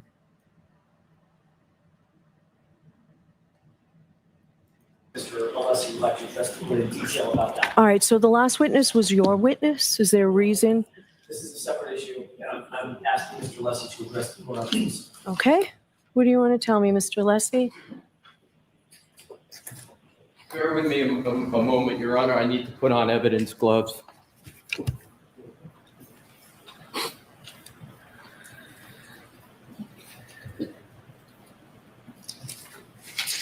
now I am just gonna say, nobody in this trial, not a single witness, not a single lawyer, not anybody is nobody is properly handling gloves, because you got to make sure not to touch the outside of the gloves at all. But yeah, this is still like this is still a vibe, because they've got black gloves. These look like the gloves you're putting on when you're about to end somebody's life or maybe entire career.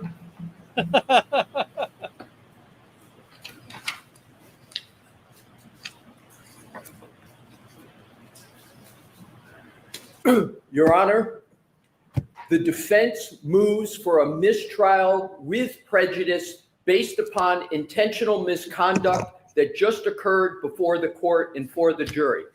And what I'd like to do, Your Honor, this regards the Hoodie, and this regards questioning and representations and questioning by Mr. Brennan.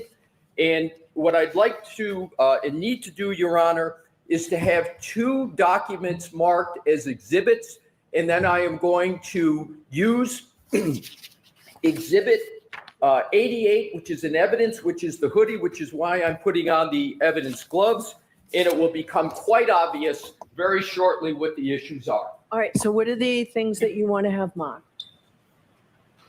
What I would like to have marked. So the Massachusetts accent, there is just like there is no such thing as R. And then it's funny when Alessi's like, "What I'd like to have marked," and she's like, "What would you like to have mocked?" What would I like to have mocked is a very different question, but yes. So yeah.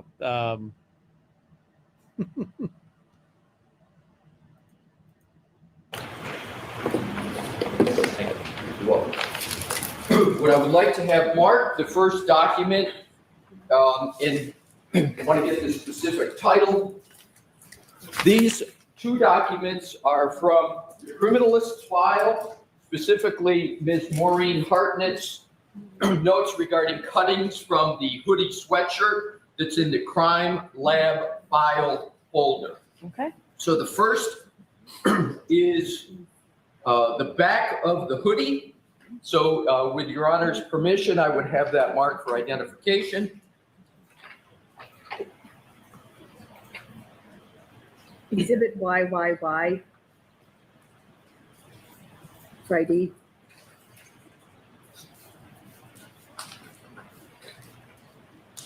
And may I see that, please? Okay. That is the back of the hoodie, your honor.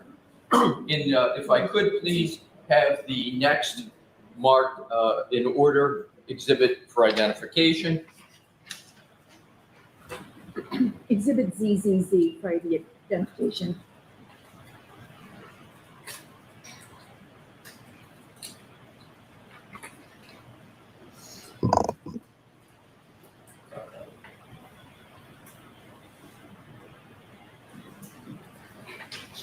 Just give me a minute to read this, Mr. Leslie. Yes, your honor. So is it that there are no holes in the back? There were no holes in the back of the sweatshirt? That's only part of it, but that is, This just, I mean, you just told the jury that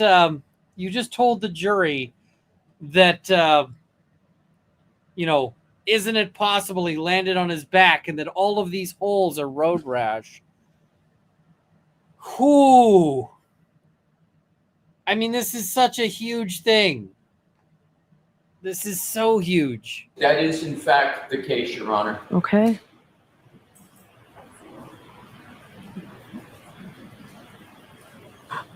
I can't tell entirely from ZZZ, but if that's your argument, why for identification appears to support that. Your honor, may I have the exhibits marked for identification back for my argument? Okay. Thank you, your honor. Thank you, Madam Court.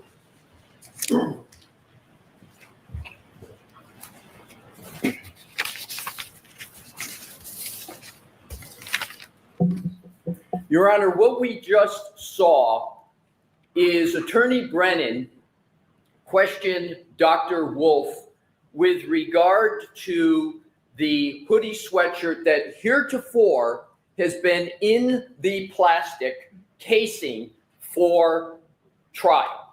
And this is the, what happened was Attorney Brennan held up the casing with a hoodie sweatshirt. And we saw him do that, right? We saw him do that, in a very dramatic, kind of way, right? So to the back of the hoodie sweatshirt. First point to note, Mr. Brennan did not show Mr. Jackson the back of the hoodie sweatshirt, didn't give Mr. Jackson an opportunity to look at it. Can I just ask a question? I noticed that it was over here at the witness stand this morning, so I assumed everyone was aware that something was going to happen with it. Is that not the case, Mr. Jackson? That is not the case, Your Honor. Okay. The first time I realized that line Okay. of question was going to be asked was when Mr. Brennan pulled the casing out. Okay. Go ahead, Mr. Leslie. Thank you, Your Honor. So to do it in order, Mr. Brennan takes the hoodie sweatshirt in the casing without notice, shows it to Dr. Wolf, and shows the back of the hoodie which has certain holes, and I'm going to limit calling them holes to do this chronologically. I'm going to refer to exactly what they are in moments. Okay, so I need to see it. I know you've got gloves on. Where is it right now? It would help me if you held it up for me now, Absolutely, Your Mr. Honor. Alessi. So here is the back Okay, of the hoodie. okay. All right, thank you. It's very obvious that these are cutting holes cut by the criminalist. And I'm going to get to back to this in a moment. But I would like to do it and certainly entertain any of your Honor's questions, but in a logical order. Sure, so I'm not, what about the jurors and lunch? How long do you think this will be? I think this will take about 10 to 15 minutes, Your Honor. Okay.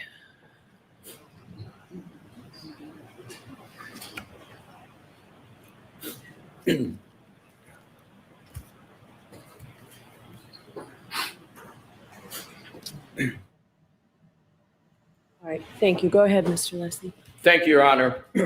So I just want to get the flow back going here and the logic. So, and I'll do it quickly. So Mr. Brennan grabs the hoodie sweatshirt inside the casing, doesn't show it to Attorney Jackson, goes up. We have no idea that this was going to happen.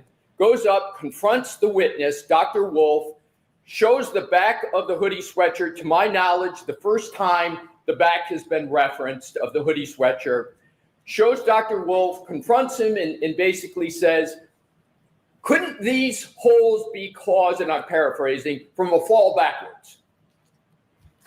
Obviously positing in the juror's mind after, remember, we just saw all kinds of videos with regard to Rescue Randy and impact at 24, 29 miles an hour, more aptly 29 miles per hour, and damage to the hoodie, etc. So what then happens is Dr. Wolf is asked a series of questions, very much with the indication that somehow, in the clear implication, that these holes are being caused by road rash, and that the whole... I mean, that was exactly his argument, right? That was 100% his argument. So, yeah.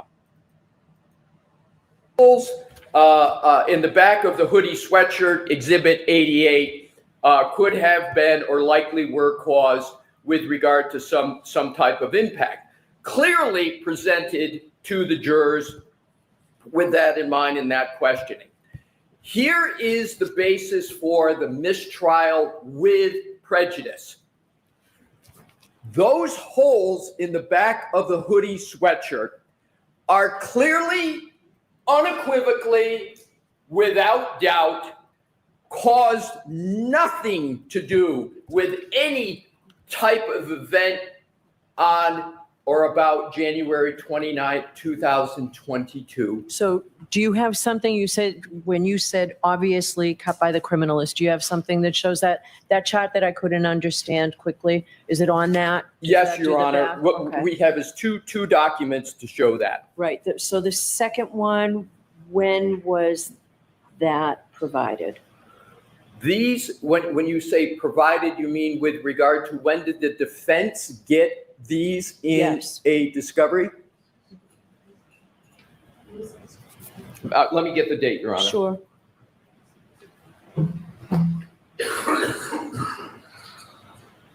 Notice of discovery, May 2023. Okay, thank you. And I will note, Exhibit YYY.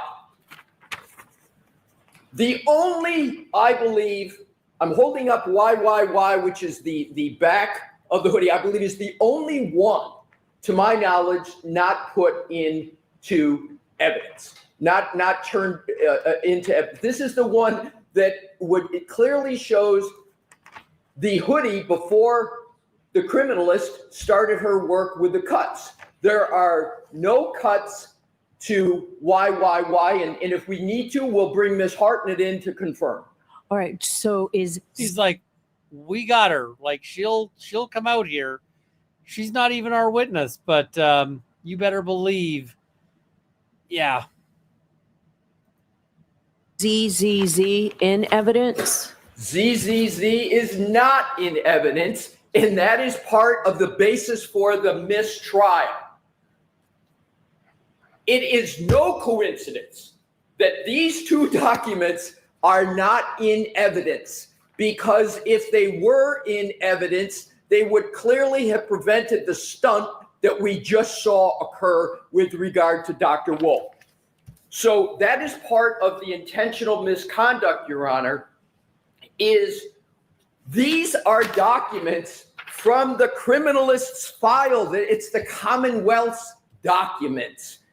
And it is very clear when you go to Exhibit ZZZ, the cuts that the criminalist made to the back of the hoodie are specified. So where on that? Because when I quickly looked at it, I didn't see it.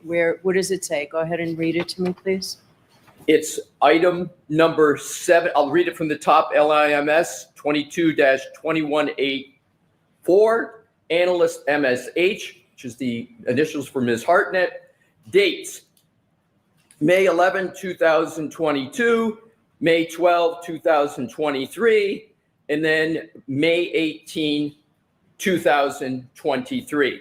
And what she does is she's got the... You know what? Can you bring it up to me, please? I certainly can, Your Honor.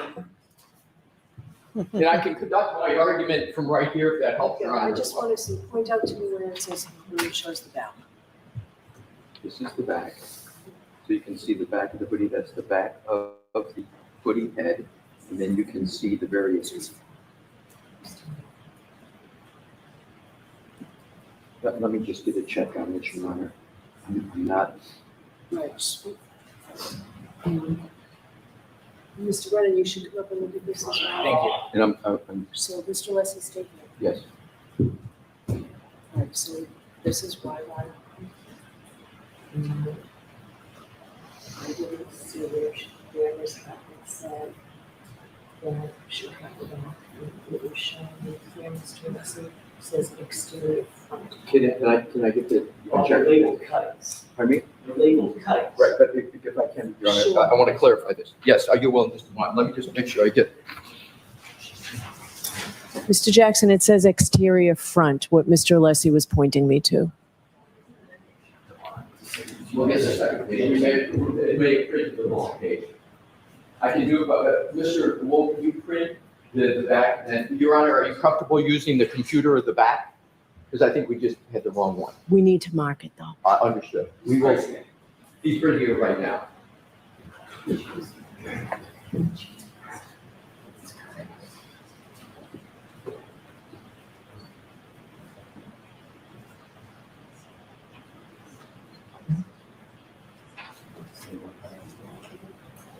This is not a great moment because you really want to have everything lined up and ready to go, and like you break your flow when this happens. So right now they're trying they're trying very urgently to get back to where they want to be, but it's not a great moment when you got to do this. So, and they know that. We printed.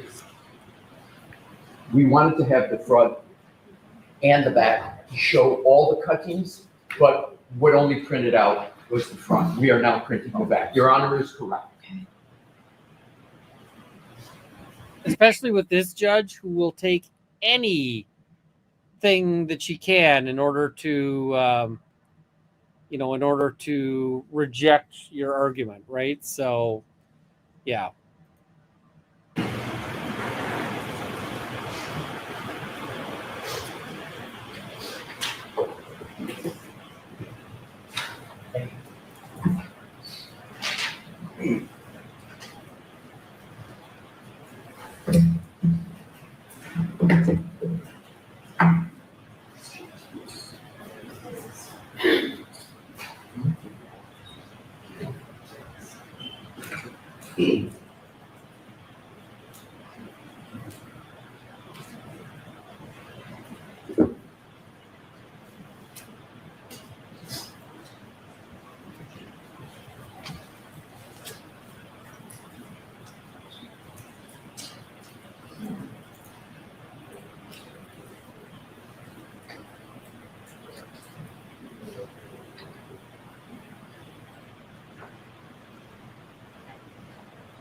I may, Your Honor, I'm going to take 2 minutes because it has to go. All right, so go ahead with your argument. Thank you, Your Honor. Go ahead with your argument.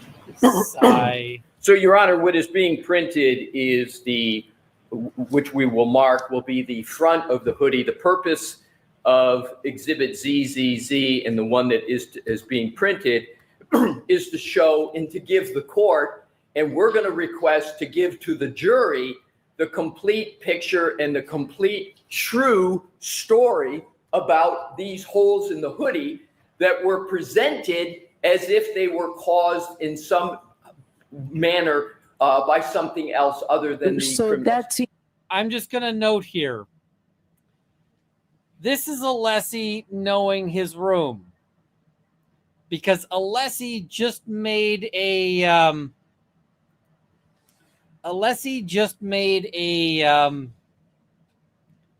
trying to phrase this in a way that isn't insulting.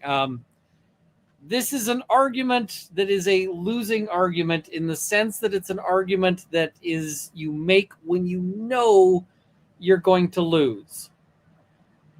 What he's saying is we want a curative instruction. Like we're asking for a mistrial with prejudice, but curative if we have to, right? So he knows exactly what Judge Canone is going to get him and what he's not. Complete picture. So this is what he says.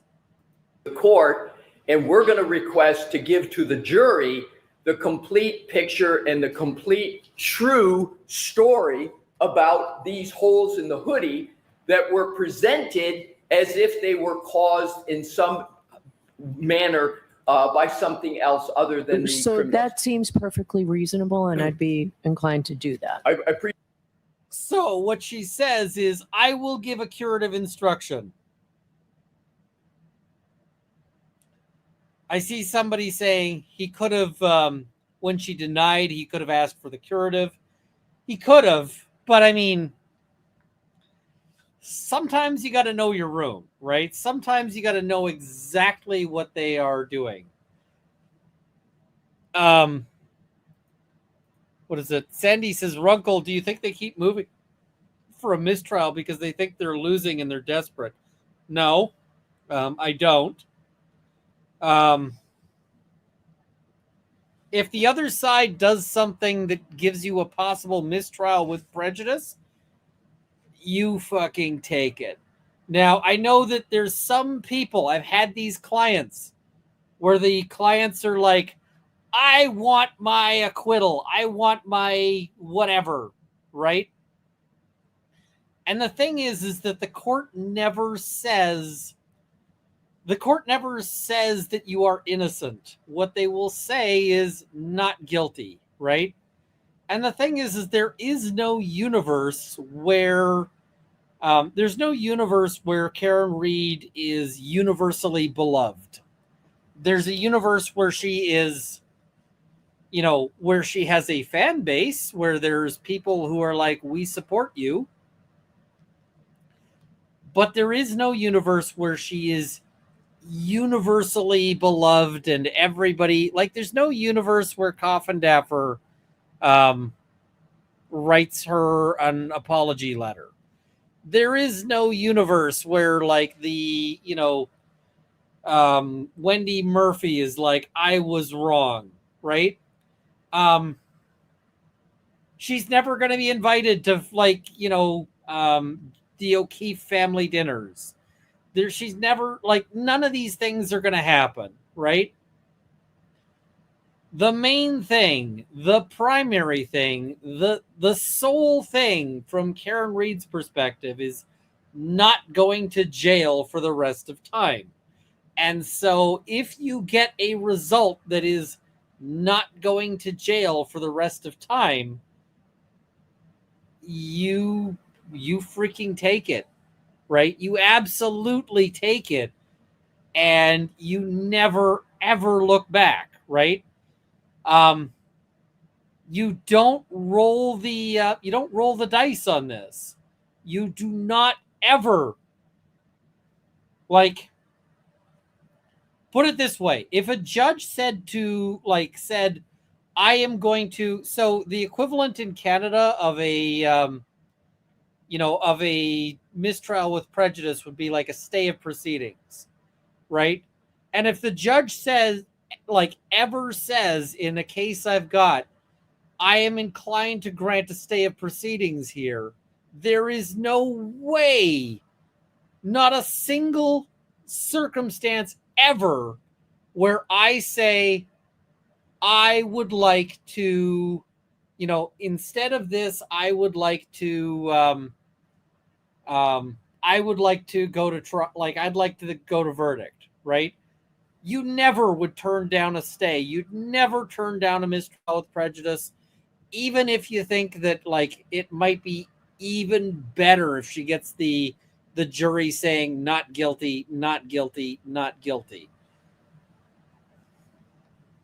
As much as I'd love to hear those jurors saying not guilty, not guilty, not guilty, you take the mistrial with prejudice if it becomes available, right? You 100%. There is no universe where asking for a mistrial with prejudice is the wrong move if you think you have a reasonable argument for it. And I think they have a much better than reasonable argument here. I don't see how you can fix this with the jury, and certainly not the way Judge Cannone tries to fix it with the jury. So, yeah. Appreciate that, Your Honor. And here is the reason for the motion for a mistrial with prejudice. On its own, to do this, and you put together all of the parts of what just occurred. You start with the fact that if I could, Your Honor, now that I have it get marked so I can then refer to it. All right. Thank you. Can you print extra copies too, so I can have my own copy? Absolutely. And for the Commonwealth to see? And I'm going to show the Commonwealth what I just printed. Is it A? Thank you, Madam Court Reporter.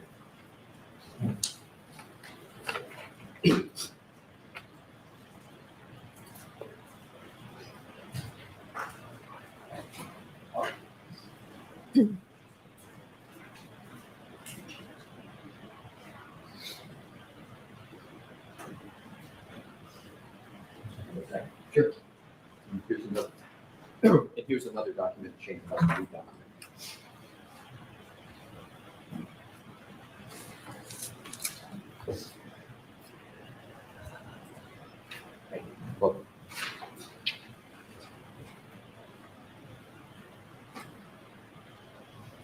Well, Mr. Brennan is reviewing that. We may head to Madam Court Reporter, the chain of custody document for these, and that's that he marked is the next exhibit in order. Okay. And then with Your Honor's permission, I would have Madam Court Reporter hand them both up to Your Honor so Sure. Your Honor can see what I'm referencing. Thank you.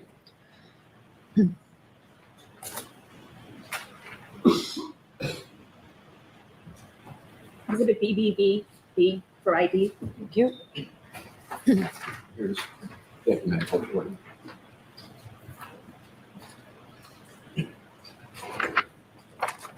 Do you need this, Mr. Leslie? I do not need either of them, Your Honor, and I have the extra copies as well.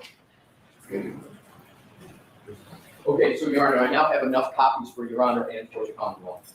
Oh, thank you. Okay. So if I could have one set, that would be great. Yeah, Your Honor, thank you. I still do not have ZZZ.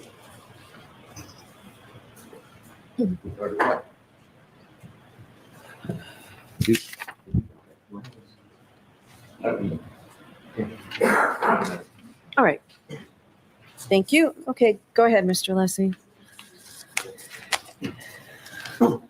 So, Your Honor, to do this quickly chronologically, so we have a hoodie sweatshirt that was brought into the criminalist, Ms. Hartnett, with the back of the hoodie with no holes on it. The criminalist makes cuts to the back of the hoodie, makes cuts to the front of the hoodie. The exhibit, Your Honor, depicts those.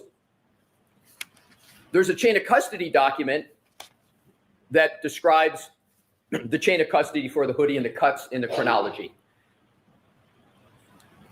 And of course, we have Exhibit 88, which is the hoodie. So what Mr. Brennan did, and I'm now pulling Exhibit 88, he holds up the back of the hoodie, which has cuts in the back from the criminalist, somebody from the Commonwealth, a witness in this case, Ms. Hartman, she's testified, and Mr. Brennan has indicated he wants her to come back and testify, which we welcome. And now what we have is we have holes in the back of the sweatshirt that were dramatically held up to and confronted with Dr. Wolf, and then the jury sees it.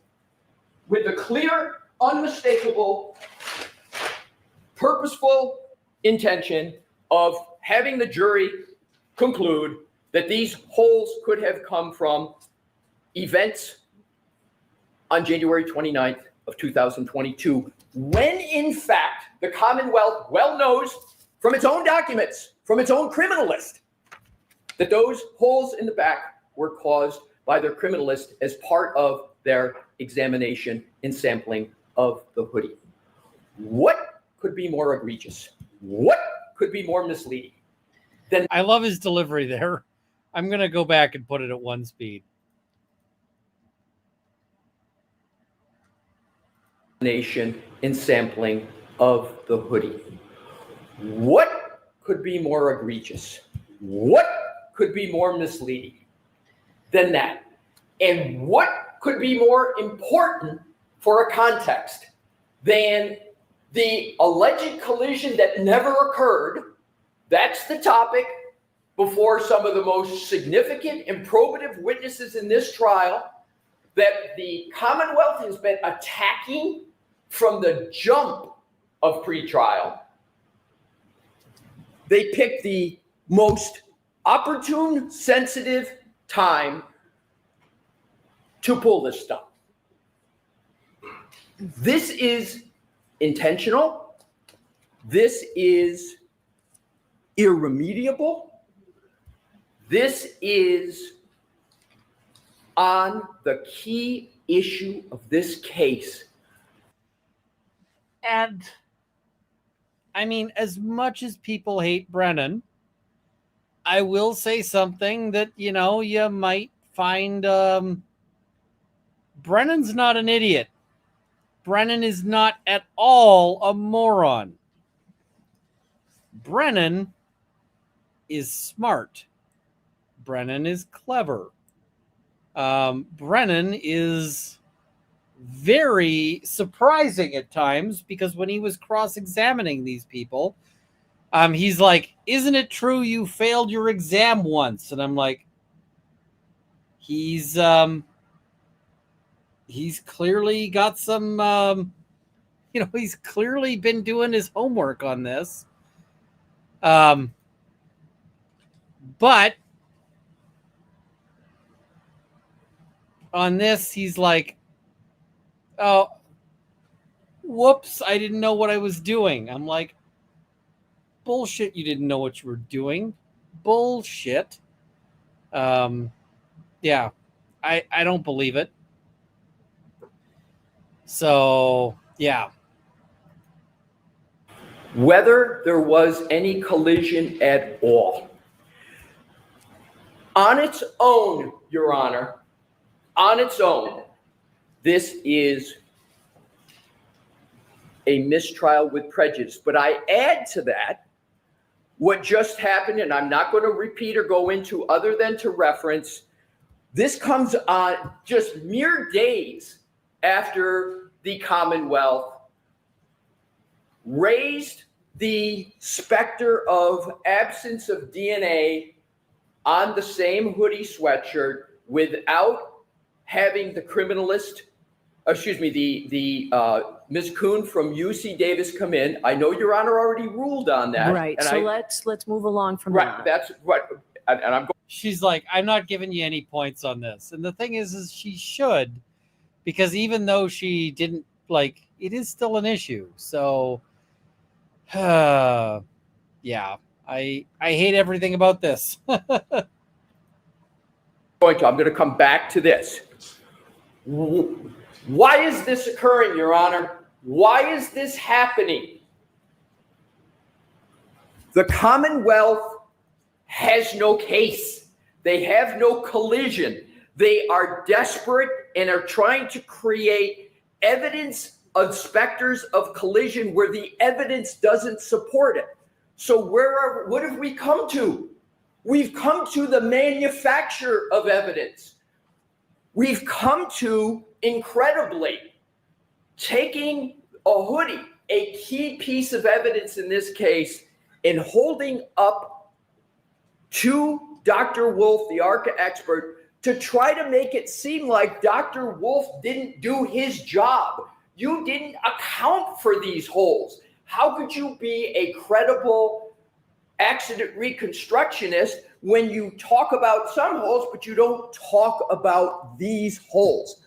Knowing all along the holes that Attorney Brennan is trying to impeach Dr. Wolf on were caused by the Commonwealth's own criminalists as part of sampling. And this is the thing. I find it very, very difficult to accept their notion that that this is an accident when it seems so clearly intentional, right? It seems so clearly intended. I just, yeah. I don't believe one could come up with more misleading, misdirecting elucidation of testimony than this on the key issue in the case. We have irrefutable, objective evidence, and I will state that it's more than interesting that none of these exhibits that Your Honor now has marked for identification were put in evidence by the Commonwealth. Isn't it some coincidence that these are the one and the only one of the, you know, with regard to the Hoodie, the back of it's not in, all of the rest of them are, but these aren't. Your Honor, I think there is one and only one conclusion, in that this is intentional, that it is a matter of such significance and of such misconduct and intentional that it merits the sanction of a mistrial with prejudice.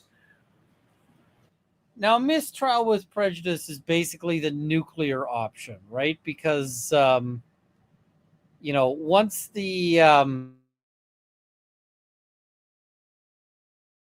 over, it's over and it's dead, right? Because there's just no way to bring it back. It's done.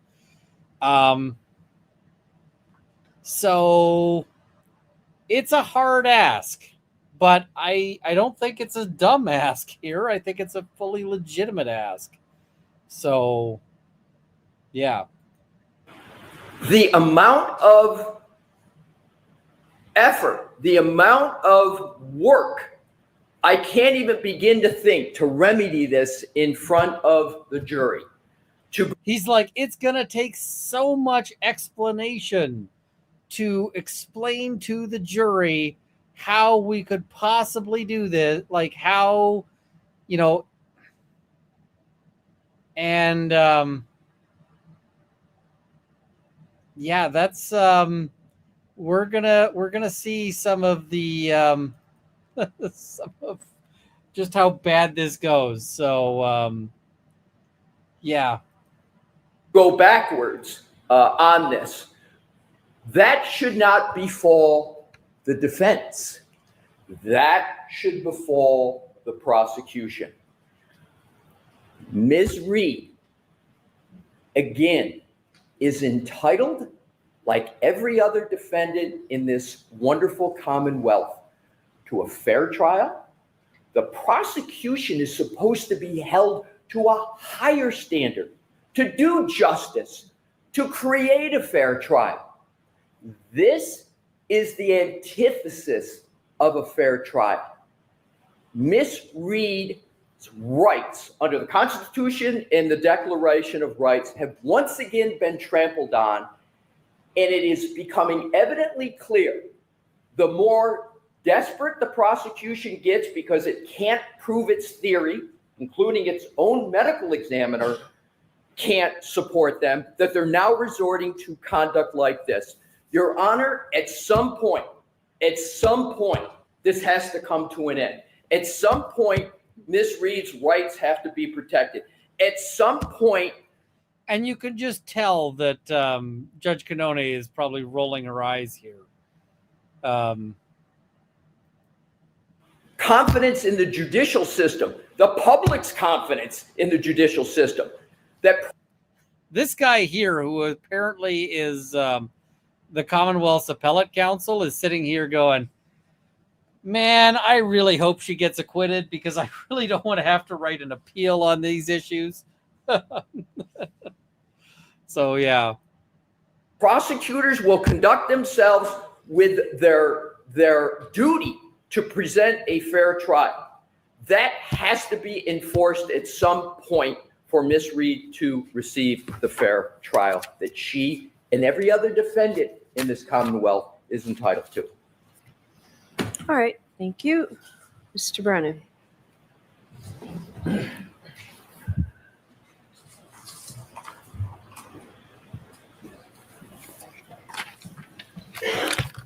Your Honor, my brief review of the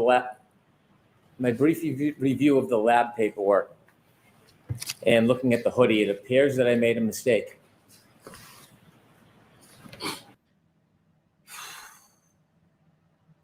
Oopsie poopsie. He's like, my bad. My bad. But you know what he's going to say the remedy for this mistake is? He's going to say the proper remedy is F all. And so I think what should happen is there should be a curative instruction.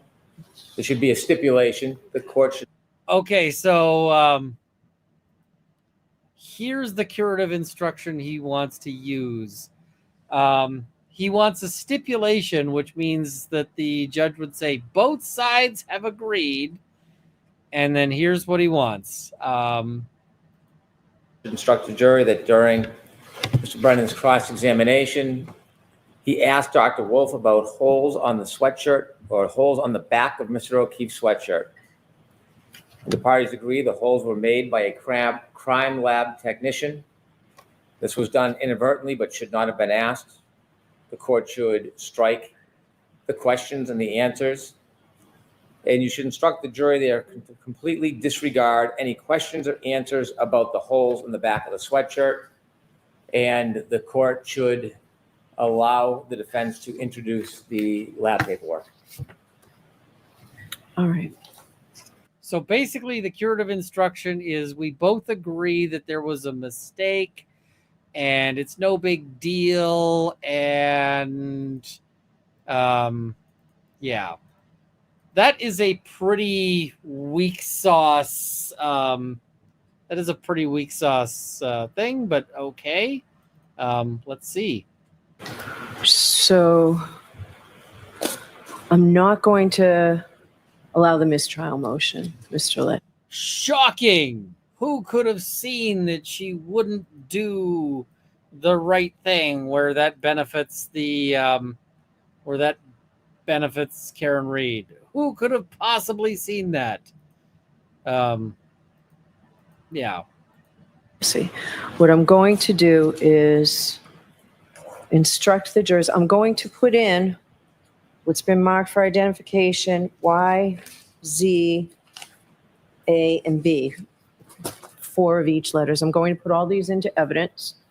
They can be displayed for the jury, and I'm going to instruct the jury that during the cross-examination of Dr. Wolf, Mr. Brennan asked him about holes in the back of the sweatshirt and whether or not they perhaps could have come from events or implying or something like this. I instruct you, you are not permitted to draw any inference that these could have come from the events of January 29th, 2022. I instruct you further that those holes were made by the criminalist, Ms. Harnett, during the course of her inspection and sampling of the sweatshirt on, I just put the dates aside. Chrissy, can I see those, please? It's unclear for me. Do you have a better idea, Mr. Alessi, what day these were done? Is it all of those 3 days? Now I see a fourth day. 5/11, no, I'm sorry, 5/11, 5/12, 5/11, 2022, 5/12, 2023, and 6/18, 2023. Those are the 3 dates. Your Honor, on or about May 18th, when the defense filed a motion to test. So that's the probative date. So May 18th? Yes, that's good. Okay. Now they're going to negotiate And that's extensively around this curative instruction, and watch what happens after they do it. So yeah. 23. Yep. All right. That's what I'm going to do. Is there anything further you want me to include in the instruction? Your rights are saved regarding the mistrial. I disagree with you on that. Your Honor, I'm not going to go any more into the argument, but I appreciate the opportunity to provide perhaps some further instruction for Your Honor. All right, so I'll hear you. Go ahead. So the first, Your Honor, is with regard to Saw Roberts in the chat. one, I would like the opportunity to have the hoodie sweatshirt held up, because that's what Okay. happened. Yes. Yes. These holes is Yes. Yes. Thank you. So that, Yeah, this is a how do you know Hank Brennan knows he effed up? Not a single word about the other side. No gaslighting. Yeah, no shit talking, no anything. It was the most holy crap moment I've seen from Hank Brennan. I think Hank Brennan thought that there was a real chance that the mistrial with prejudice is granted there, and he's like, oh shit, oh shit, oh shit, oh shit, oh shit, because if it goes through, then yeah. And I also need to read right away here. I didn't see it come in, but I need to read it, and yes. The KKF, thank you so much. That's incredibly generous. $200 super chat saying, I keep saying it, Brennan has too much experience to make an oops like this. Bev should be investigated, and I'm surprised Alessi didn't turn purple or red over this and have a stroke. The people of the Commonwealth don't have a fair shot against these people, and that is terrifying. Alessi, I mean, he argued his point as stridently as I think he can get away with there. And, I mean, he knew she wasn't going to grant it.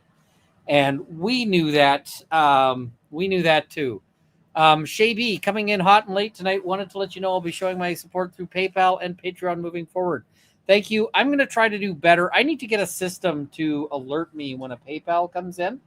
But thank you so much. And what is it? I will also, and I see one from Laura Liani saying, for all the fuckery, grift for the big goal of pro bono. Please consider coming over from Twitter just to like and subscribe. Runkle, you found your tribe. Thanks for your coverage. Thank you so much. I need to get a system to like notify me when that happens. So yes, thank you so much. And I also need to roll this.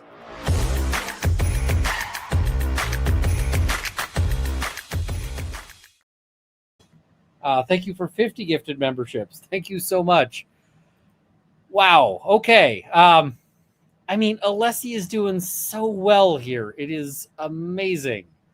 And the problem is he's doing so well fighting an absolute, like he's fighting a wall. He's punching a wall. And you do your best, but the wall's still going to be there, right? So yeah, this is the thing. And yet Alessi still swung for the fences to protect the sanctity of the judicial process and system. 100%. Have we talked about the new motions filed today? We haven't. We will if we can. So yeah. All right. That's number one as part of the stipulation. And then I'm not wording it as a stipulation, and I'm not saying it was inadvertent. I am giving an instruction that they cannot consider it for this purpose, and I am allowing these to be placed into evidence. So it's not a stipulation. It's from me, which I think is more forceful. I agree. That is more forceful. And the thing is I would have less criticism of her in this circumstance if she actually delivered on what she's promising. Because she's promising them the sun and the moon and the stars and all of that. And what she delivers is far less than that. And we'll talk about that. Because she's like, I'm going to give you a strong curative instruction. It's going to be from me. It's not going to be... And yeah. Spoke, Your Honor. I agree. Not a stipulation, but just as Your Honor said, with regard to the matter Your Honor said they're not to take an inference, I would respectfully request that this be handled just like Your Honor did with regard to the rock at 34 Fairview. Your Honor said that rock wasn't present, on or about the time of event. So I do say that when I say Ms. Harnett did this. So rewording it just a little bit. Yes, exactly. Mr. Brennan asked Dr. Wolf about holes in the back of the sweatshirt. I instruct you that you are not permitted to draw any inference that those holes were a result of the events on January 29th, 20. So all right, this is what I'm going to say. So if you're not going to listen to it, that's fine. I've already said. What, like, let's just watch this again. That those holes were a result of the events on January 29th, 20. So all right, this is what I'm going to say. So if you're not going to listen to it, that's fine. I've already said it. All right, we can bring the jury in. She just has this little angry fit. If you're not going to listen to me, I'm just going to go. What the fuck? Because you know what I'm betting was going on there? I'm betting Alessi was like leaning over to whisper to Karen Reed or whisper to Jackson or was on his computer writing something because he's doing his fucking job, right? That's his job. And sometimes in trial, I'm sitting there like, I'm listening to the judge, but I got to talk to my client, right? I got to tell my client, hey, client, this is what's happening. Like, this is a good thing. This is a bad thing. This is whatever. This little hissy fit, this little temper tantrum, this little childish whatever the fuck this is completely inappropriate. It is completely wild. And, I just don't, I don't see how she does it, right? I don't see how she gets away with it. And, I see potentially criminals in the chat. I missed his comment here, but I'm trying to find it in my back scroll here. Where is it? Or did he just end his stream and send people over? Oh, let's see. Where is potentially criminal? I see he was rating. Potentially criminal had a great comment that he sent me, and I want to give him proper credit for it. I assume he won't give me too much shit for talking about something he DM'd me, but it was a really good comment, and I really want to highlight it because what he points out is look at her demeanor here. Her demeanor is petulant at the defense counsel. Her demeanor is otherwise pretty calm. It's pretty chill. She's like, meh, whatever. She's annoyed that she doesn't think defense counsel are showing her like sufficient respect, that she's, that they're talking amongst themselves or something like that. But you know what she's not doing? She's not seething with anger. You remember when she did her whole "I have grave concerns" speech, and she's sitting there seething with barely contained rage at the defense counsel? You remember how she's holding her glasses and she's literal, like she's trembling with rage? Where's that? Where's that? Where is the yelling at Brennan? Where is the, where's any of this? Right? Like, come on. Come on. And then let's watch what she does. She said she promised all these things, and then let's see what she actually does. It's what I said, Mr. Alessi. Your Honor, I was consulting with Mr. Alessi. I'm not showing disrespect to the court. Okay. Of course, we're listening to you. All right. So it's what I said, Mr. Alessi. And Jackson there says, Your Honor, I was consulting with Mr. Alessi. I'm not showing disrespect to the court. When there's more than one lawyer, of course they're going to talk to each other mid-trial, right? And especially about something pivotal like this. And she is like, this is unreasonable. This is undefensible, her having this little rage fit. This is one of those moments that when you're like, if Karen is convicted, then this goes in the appeal, right? This goes in the appeal filing as to reasonable apprehension of bias, right? That she decides to chew them out for just having a little, like, for discussing their trial strategy. Are you fucking kidding me? Like, are you kidding me? No, they're allowed. They're so allowed. Oh. All right. I instruct you that you're not permitted Yes. to draw an inference that the holes came from the events of January 29, 2025. Those holes were made by the criminalist, Ms. Harnett, during the course of her inspection and sampling of the sweatshirt on May 18, 2023. Is it possible, Your Honor, last comment to instead of not drawing inference, you should conclude that these holes were not present in the Hoodie sweatshirt. They were caused by the criminalist.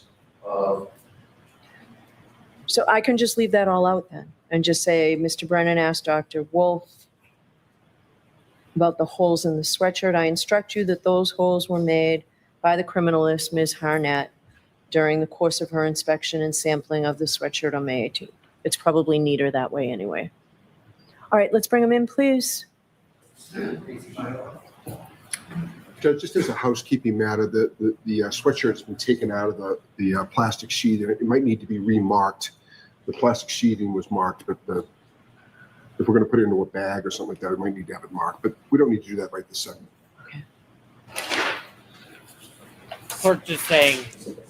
The clerk is just saying it needs to go back into, back where it came. So, yeah, reasonable. May I approach Mr. McDermott with Exhibit Yes. 88? Thank you.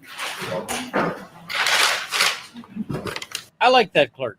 He seems fairly, somebody's probably going to say, he kicks puppies, and I'll be like, shit. But so far, I think he's pretty solid, so.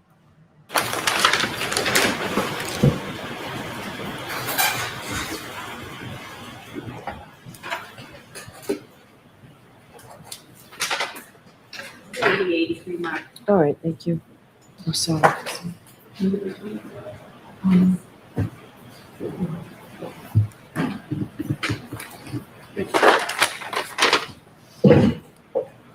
Mr. Lessie, you're simply going to stand and hold the sweatshirt, right? Yes, Your Honor. Okay.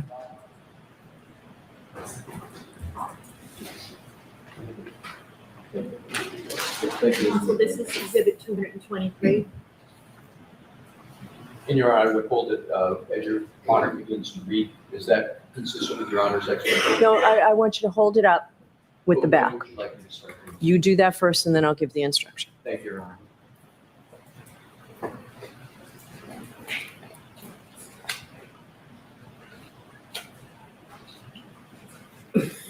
All right, so Mr. Can I also just say I was kind of disappointed because when I went out to the land, one of the things I wanted to do was go across the water to put a trail camera up there with a what do you call it?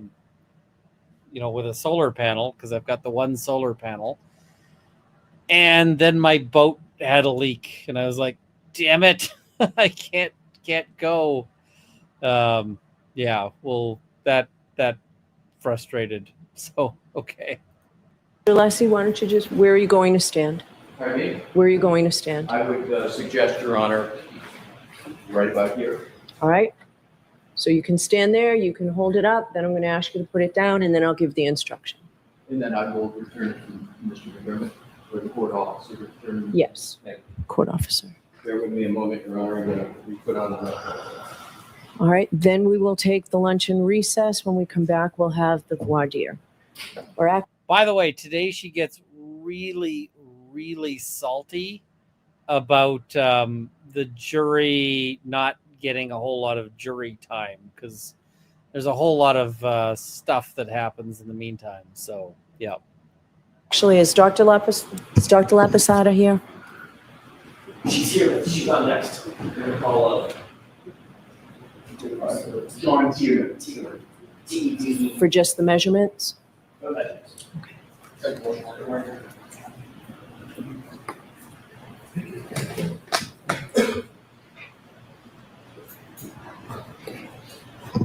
Honor, if I could be able to show the exhibits from Ms. Hartnett or the cuts along with the next exercise to show the cuts were made by Ms. Hartnett. Well, I say it, and I'm going to tell her what they are, so.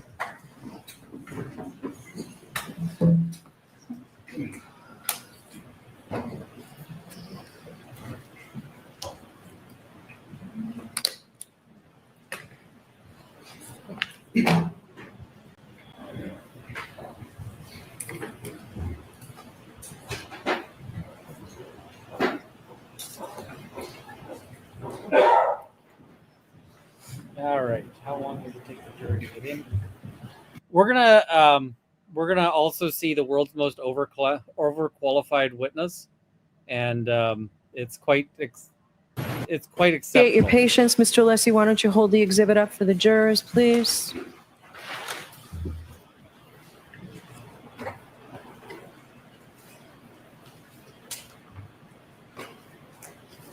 All right, jurors, that's the back of the sweatshirt that was shown to Dr. Wolf.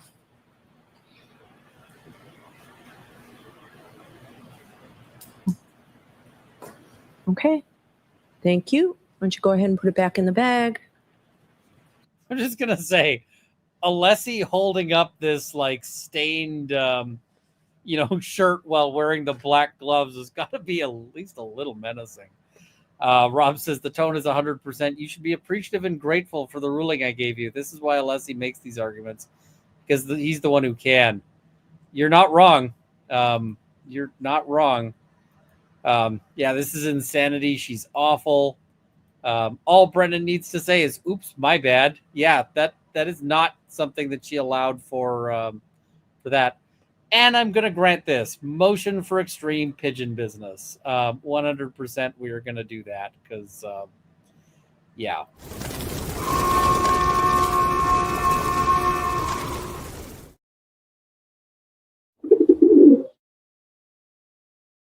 Oh, yeah. That's a whole thing. All right, carrying on here.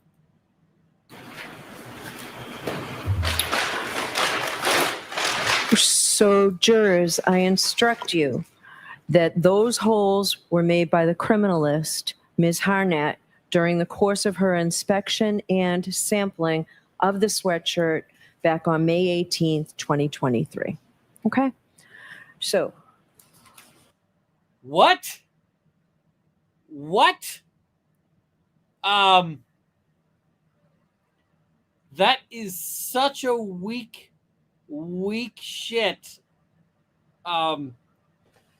Like, that's not a curative instruction because the jury's going to be like, I don't even know what the hell this is about. What a proper curative instruction could have looked like here would have been something like, jurors, you may have heard suggestions that these holes in the shirt were the result of road rash or other, similar or other damage in the alleged incident. This is impossible. These holes were in fact made subsequent to John O'Keefe's death, after his death, by the criminalist in the course of their investigation. It is not possible that these holes were created as, in the course of, any alleged incident or anything that occurred on the relevant date. You are to entirely disregard any questioning towards that level. Mr. Brennan was in error in suggesting this to the witness, and Mr. Brennan agrees that this this instruction is appropriate and necessary. Something like that, right? A little more curative, a little not, whatever. Because, at this point, the jury's like, what the hell is this about, right? So, yeah. There's nothing there. It's so frustrating. I know your lunches are here, but I think Mr. Yannetti, your next witness, please. Oh, good. You know what gets as much time as the curative instruction? I think your lunch is here. I think that your lunch is here is, she spends as much time on the curative as she spends on y'all gonna eat tonight. So, yeah, I just, Runkle court clerk has multiple DUIs. I don't particularly care. I get it, but not really key to this. So, all right, let's get to this guy because this guy's kind of fun. We're gonna go through his qualifications. Jury in the case now, we're hearing the truth, the whole truth, and nothing but the truth, so help you God. I do. Thank you. All right, good afternoon. Good afternoon. Go ahead, Mr. Yannetti, whenever you're ready. Thank you. Good afternoon, sir. In a good loud voice, would you please state your name and spell your last name? Sure. My name is John Tedeman. It's Tedeman. Do you work, sir? I do. What do you do for work? I am a private investigator. Do you work for someone else or do you have your own firm? I have my own firm. What is the name? Forum Investigations. And that's FORUM? Correct. I'd like to ask you a little bit about your education and work history. You're from this area? Yes, Boston proper. I'm sorry? Yes, from Boston. Where did you attend high school? The Roxbury Latin School. When did you graduate? So at this point, I was actually like, oh shit, this guy graduated high school and started, and then started a business. And I was like, oh, that's not very good. Like, this guy's like, whatever, but I guess he's just here to measure stuff. So that's not how this goes. And I saw somebody saying we could skip this. We can absolutely skip this. but we're not going to because it's funny and we need some funny. We need some funny in our life. Graduate. 1996. Where did you go to college? I went to Princeton University. What year did you graduate? 2000. And then I was like, oh shit, he went to Princeton. Okay. So, dude, they started with graduated high school. Okay, now we've got this guy went to Princeton. That's more impressive. I'm impressive about Princeton. Okay, cool. 2000. What did you do after graduation from Princeton University? I became a federal agent. Where? The agency or the location? Oh, I meant the location. Sorry. I started out in Los Angeles and then I was back in Boston. And what years were you a federal agent in Boston and Los Angeles? 2000. So he's like, I went to Princeton and then I became a Fed. And I'm like, holy shit, this guy's super qualified. Super qualified. 2002 through 2008. And what agency did you work for? I worked for the Inspector General for the Social Security Administration, Office of Investigations. And what type of work did you do in terms of investigations? We did fraud investigations, identity theft, credit card fraud, fugitive operations, all sorts of things, anything involving a Social Security number, basically. And why did you leave in 2008? I went to law school. Where? Suffolk. I know Rob is like, fuck this guy going. But okay, so this guy goes to Princeton, goes to, becomes a Fed, and then he goes to law school. Okay. What year did you graduate from Suffolk Law School? 2013. And what did you do after graduation from Suffolk Law School? I've had a small solo law practice and worked as a real estate broker. And what type of law did you practice? Mostly real estate law. When did you start forum investigations? In April of 2024. Are you still practicing as a lawyer? Not very much, no. I still have my license, but my bar card, but I don't practice much. All right. How did you become involved in this case? I was contacted by somebody from your office last Tuesday, I believe, the 3rd. All right, so Rob says, nah, I'm good with this dude. He's been working his ass off his whole career. Fair enough. You know what they bring this guy in for? The guy who is Princeton educated and the guy who is, all of these things. You know what he's here for? He is here so that he can take a wheel on a stick that goes round that like measures things, and he can roll the wheel to take a measurement. This guy operates a ruler, basically.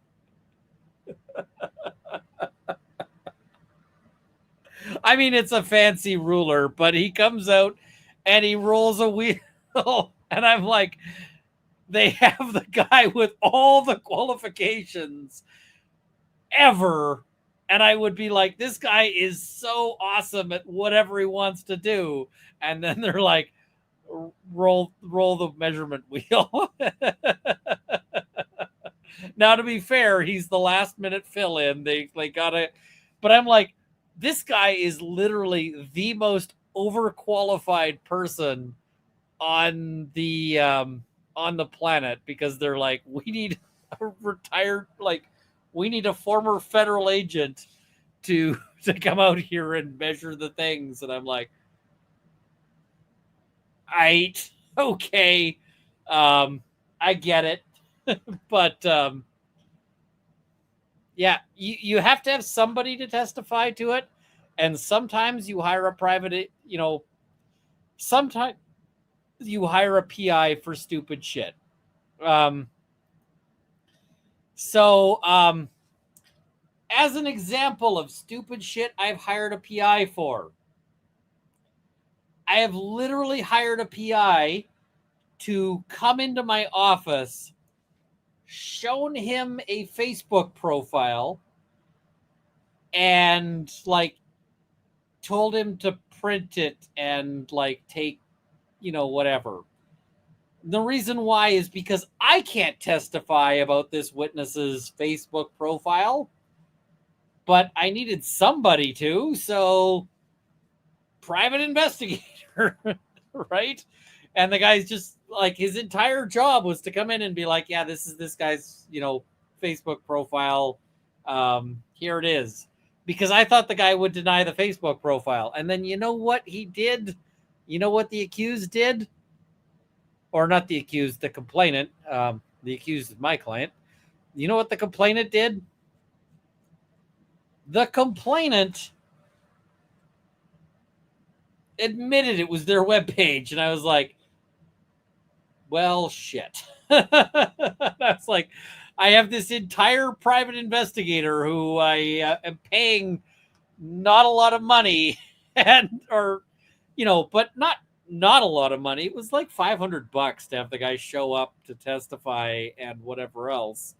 It's like $500 just to be like, here's a Facebook page that, is a Facebook page. And then I didn't need him. I was like, you go home. And he's like, I'm still billing you. And I'm like, I know. Like, I know exactly how that goes. And Rob says, Ian, I was just about to say that. I hired a PI to have him download the crap I just downloaded. Yes. I also just want you to know, if you're thinking of becoming a private investigator, most of what private investigators do is boring. So let's talk about what the business of most private investigators is. They will do a fair bit of skip tracing. What is skip tracing? Skip tracing is when you don't know somebody's address and you need their address, so you hire somebody to get the address. So like, let's say you need to serve a witness and you don't know where they are.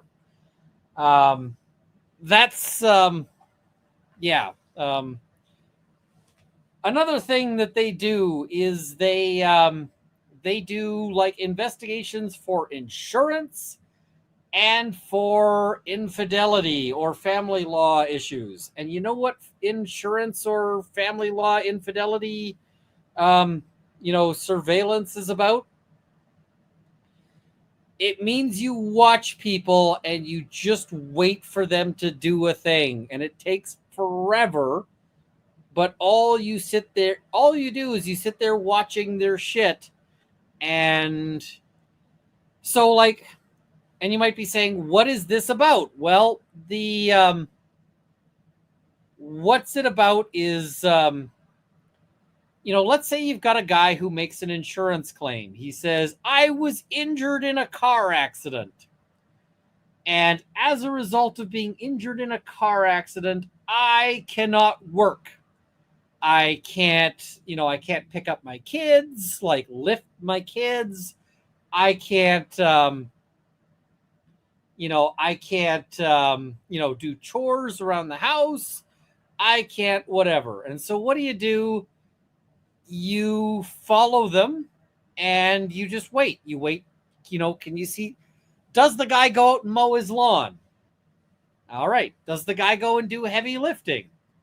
All right. Does the guy go skiing? Does the guy do cartwheels? Does the guy whatever? And then when the guy is going to court, and he's like, I am injured. I'm whatever. And you just here's the pictures of this guy doing the, mowing his lawn and water skiing and all of this stuff. And yeah. Now the other one is people who who hire a private investigator to follow their partner around to see if they're cheating. One of them, by the way, I'm aware of a story, and so here's the fun story of woman hires PI to find her cheating husband. And what she ends up? So she ends up getting a report that says, yes, he's sneaking out all the time. And you know what he was sneaking out to do? He was sneaking out to plan like a vacation with and like a big giant party for them. And so I'm also aware of a case where a PI set up a fake thing and ended up injuring the guy they were surveilling in order to, while they were trying to to get footage on them. So that did not go well for the company that hired them. So yeah. All right. Let's roll. Let's skip ahead to Ms. La Pasta or Dr. La Pasta. So Sam's gonna step up. no, I heard this from the PI. Do you solemnly swear the evidentiary of the court in the case now hears the truth, the whole truth, and nothing but the truth, so help you God? I do. All right. Good afternoon, doctor. Good afternoon, Your Honor. We're going to do a brief voir dire, okay? No problem. Thank you. She's like, now here's the fun thing. We're not going to watch this entire testimony because it's been 4.5 hours. I'm going to order some food and but I'm just going to note here the if you decide to watch this whole thing, then you will get to watch her in real time as she decides she hates him. You can watch her decide that he sucks. Rob says, I had the fun experience of an investigator getting busted by their subject while tailing. Subject drove into police parking lot, so that was great. Having that report introduced, I no longer use that PI. Fair. That seems reasonable to me to not use that PI. Yeah. So, all right, here we go. La Posada. Yeah. All right, Mr. Jackson, foundation on just those 2 points, please. Sure.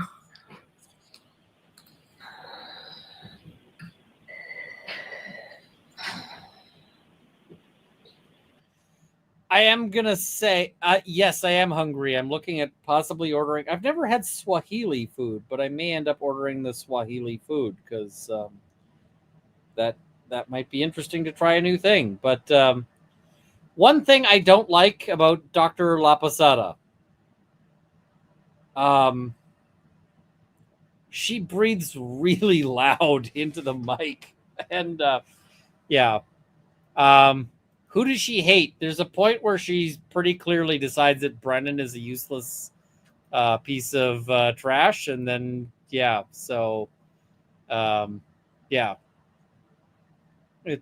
is fun.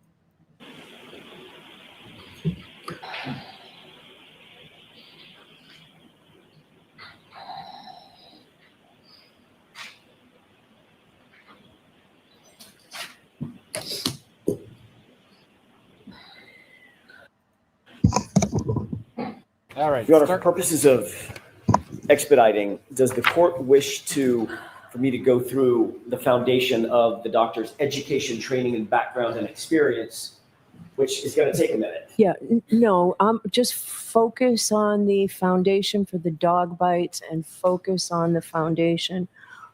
So she says, don't go through your entire background. And then guess what? She's going to rule against them in part because they didn't go through her entire background. And it just drives me freaking nuts that she is so, I don't get it. For what's been termed to be perhaps biomechanical engineering evidence, those 2 areas. And if there is support or methodology in Dr. La Posada's resume to point to exactly where that is. Okay? And I expect this whole voir dire should take no more than 15 minutes. I'll do my best, Your Honor. Doctor, could you? She's like, you're on a time limit. I mean, the only really real time that they should be putting them on a time limit is if there's just nothing going on here. You know, that this is going to be approved, but that's not how this goes. It is maddening. Please state your name for the record. Spell your last name into the record, please. Yes, Dr. Elizabeth LaPosada. Now, here's the problem with a poll like this is that everybody online is talking to everyone else online. And I also feel like there is a disproportionate number of people who are following this. I don't know. I don't know if the poll means much, but I am trying to be hopeful. So, yeah, I think she should be acquitted based on what I've seen. So That's spelled LaPosata. Dr. LaPosada, what do you do for a living? I'm a medical doctor subspecializing in forensic pathology. Dr. LaPosada, I'm going to move very, very quickly past the bulk of your training and experience over decades. I'm going to ask you a couple of quick questions. Where did you get your medical degree? University of Maryland School of Medicine. And do you have any subordinate degrees to your medical degree? Yes, I have board certifications in anatomic and forensic pathology. How long have you had those board certifications? Like 35, 40 years. Have you ever worked as a medical examiner in any capacity? Yes, I have. Have you ever worked as a chief medical examiner for any agency or governmental agency or state? Yes, I have. Describe that to the court, please. I was a chief medical examiner for the state of Rhode Island for 12 years. How many autopsies would you say in general that you have conducted yourself? Over 3,000. How many autopsies? What? 3,000 autopsies? I mean, let's assume that an autopsy takes, I don't know, an hour.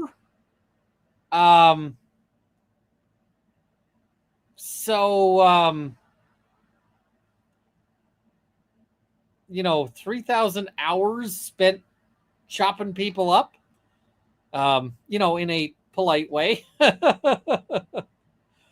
Wow, that's a lot of time. And an hour is like a way underestimated. Experience as a supervisor in one capacity or another, would you say you've supervised over your tenure? Over 7,000.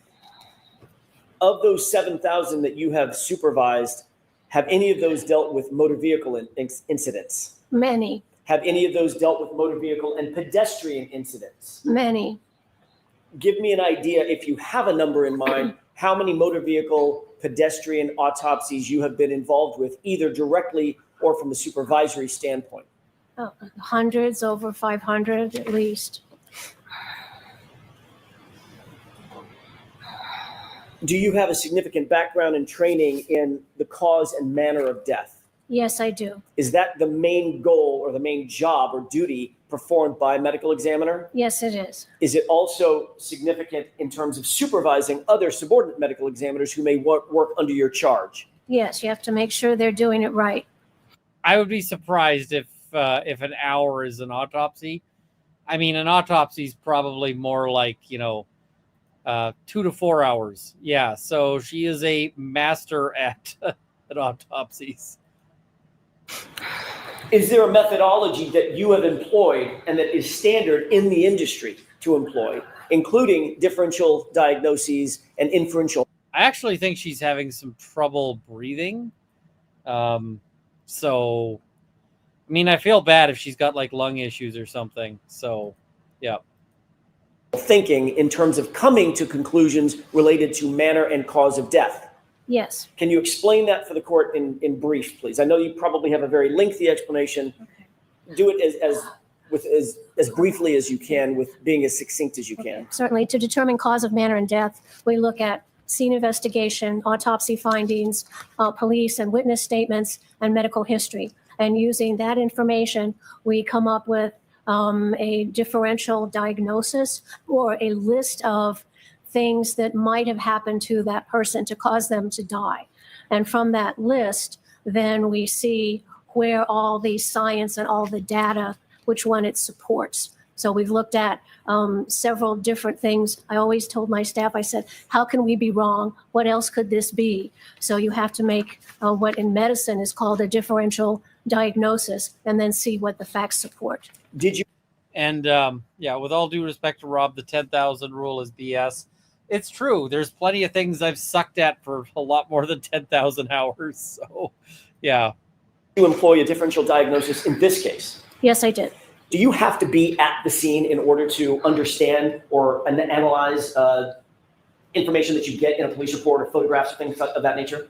No, that we use the police investigation and scene investigation, crime lab reports, photographs taken by the crime lab, by the police at the scene. Have you qualified as a expert forensic and anatomical pathologist in other courts in Massachusetts and other states? Yes, I have. Approximately how many times would you say you've qualified? Hundreds. I want to talk for a second about a specific area of interest for the court. Were you provided information and photographs of John O'Keefe's arm and his arm injuries included with the rest of the autopsy information that you received? Yes. Were you asked to make a determination about the nature of the wounds specific to his right arm? I know that there's other injuries to Mr. O'Keefe, but I'd like to relegate your attention to the right arm. Yes, absolutely. That's what the forensic pathologist does.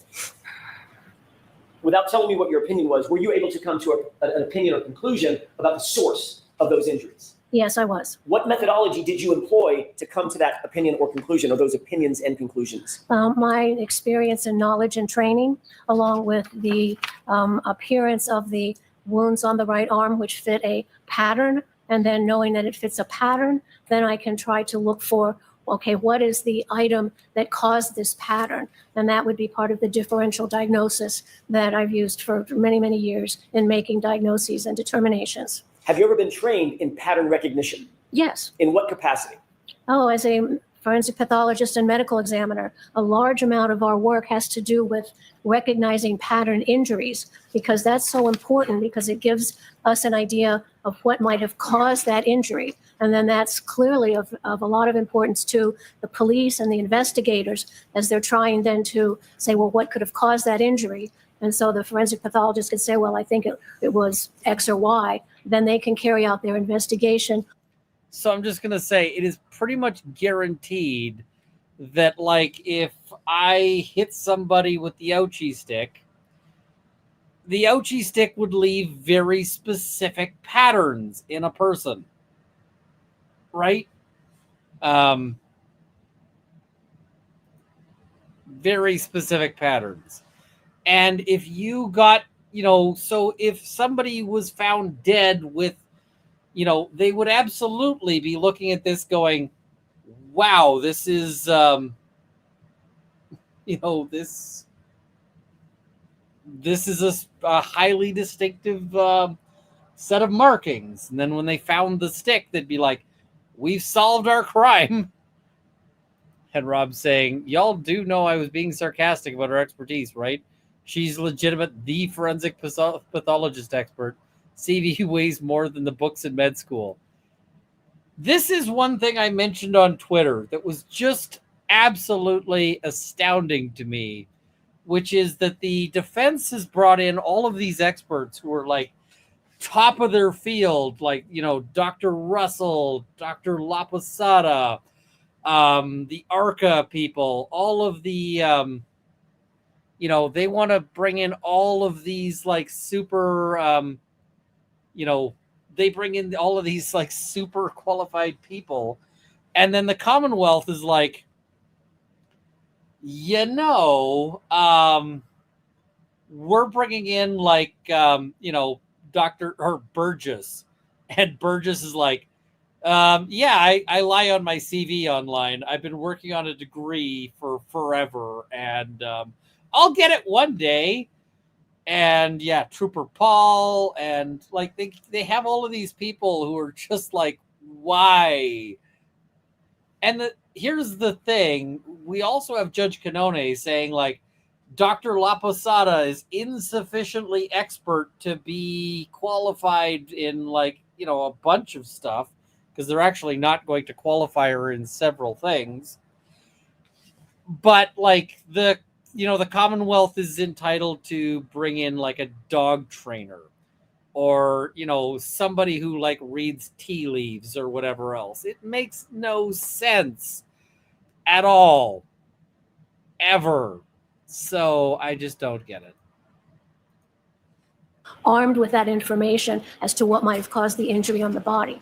Is there such a thing in the world of pathologists as medical literature or academic literature that deals with pattern recognition? Yes. Are you familiar with some or most of those publications? Absolutely. Have you ever yourself taught classes on pattern recognition? Yes. At what level? High school, graduate school? At the medical school level. How often have you taught courses on pattern recognition? Oh, at least a handful. When was the last time you taught a course in pattern recognition? Let's see, last month. Do any of the courses that you've either taken, well, let's take them one at a time. Have any of the courses that you've ever taken dealt with wound pattern recognition as it relates to animal wounds? Courses that I've taken? That you have taken? It's part of our basic training and understanding of a forensic pathologist. The board exams we take test for that. Those injuries are described in our basic forensic pathology and medicine textbooks. They appear continually in our medical and scientific journals. Is that an important skill set to develop, wound pattern recognition as it pertains to animals as a forensic pathologist? Absolutely. Do any of those academic courses that you've either taken or reference works that you just referred to, do any of those deal with dog bites and claw marks specifically? Oh, yes, they do. In the course or courses that you have taught related to wound pattern recognition, have you ever taught on the subject of dog bite wounds and the recognition of dog bite wounds? Yes, I have. When was the last time you did that? Let's see, it would be in the course in the medical school. Would have been several years ago.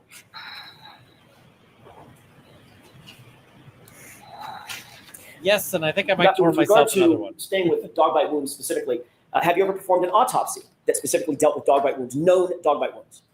Yes. So you've seen them in person? Yes, I have.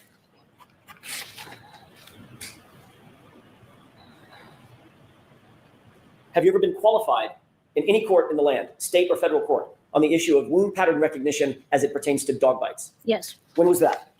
The last one I can recall was a federal case involving questions of a police dog. Did you engage in that case? Did you engage in a differential diagnosis to determine, in your opinion and conclusion, your expert opinion and conclusion, the source of the wounds that you saw? Yes. Did the court qualify you to speak on that issue in court? Yes. Did you in fact testify in furtherance of your opinions and conclusions in that case? I did. I want to turn for a second to motor vehicle accidents or motor vehicle incidents. Do you also, some of the same questions, have you also performed autopsies on known motor vehicle pedestrian incidents? Yes. How many times would you say you've performed an autopsy on those issues? Hundreds, maybe even 1,000. Is that a relatively common occurrence, as sad as it may be, motor vehicle pedestrian incidents in the field of forensic pathology? Yes, it is, unfortunately. Have you performed autopsies personally as well as supervised autopsies on motor vehicle pedestrian incidents? Yes. And what methodology do you employ in furtherance of coming to opinions and conclusions regarding cause and manner of death specific to motor vehicle pedestrian incidents? Well, we look at the scene investigation. We look at what the motor vehicle looked like. We look at hospital records, the autopsy, and then trying to understand how the injuries that the pedestrian sustained, what those mechanisms were, and how the injuries show that that person interacted with the motor vehicle.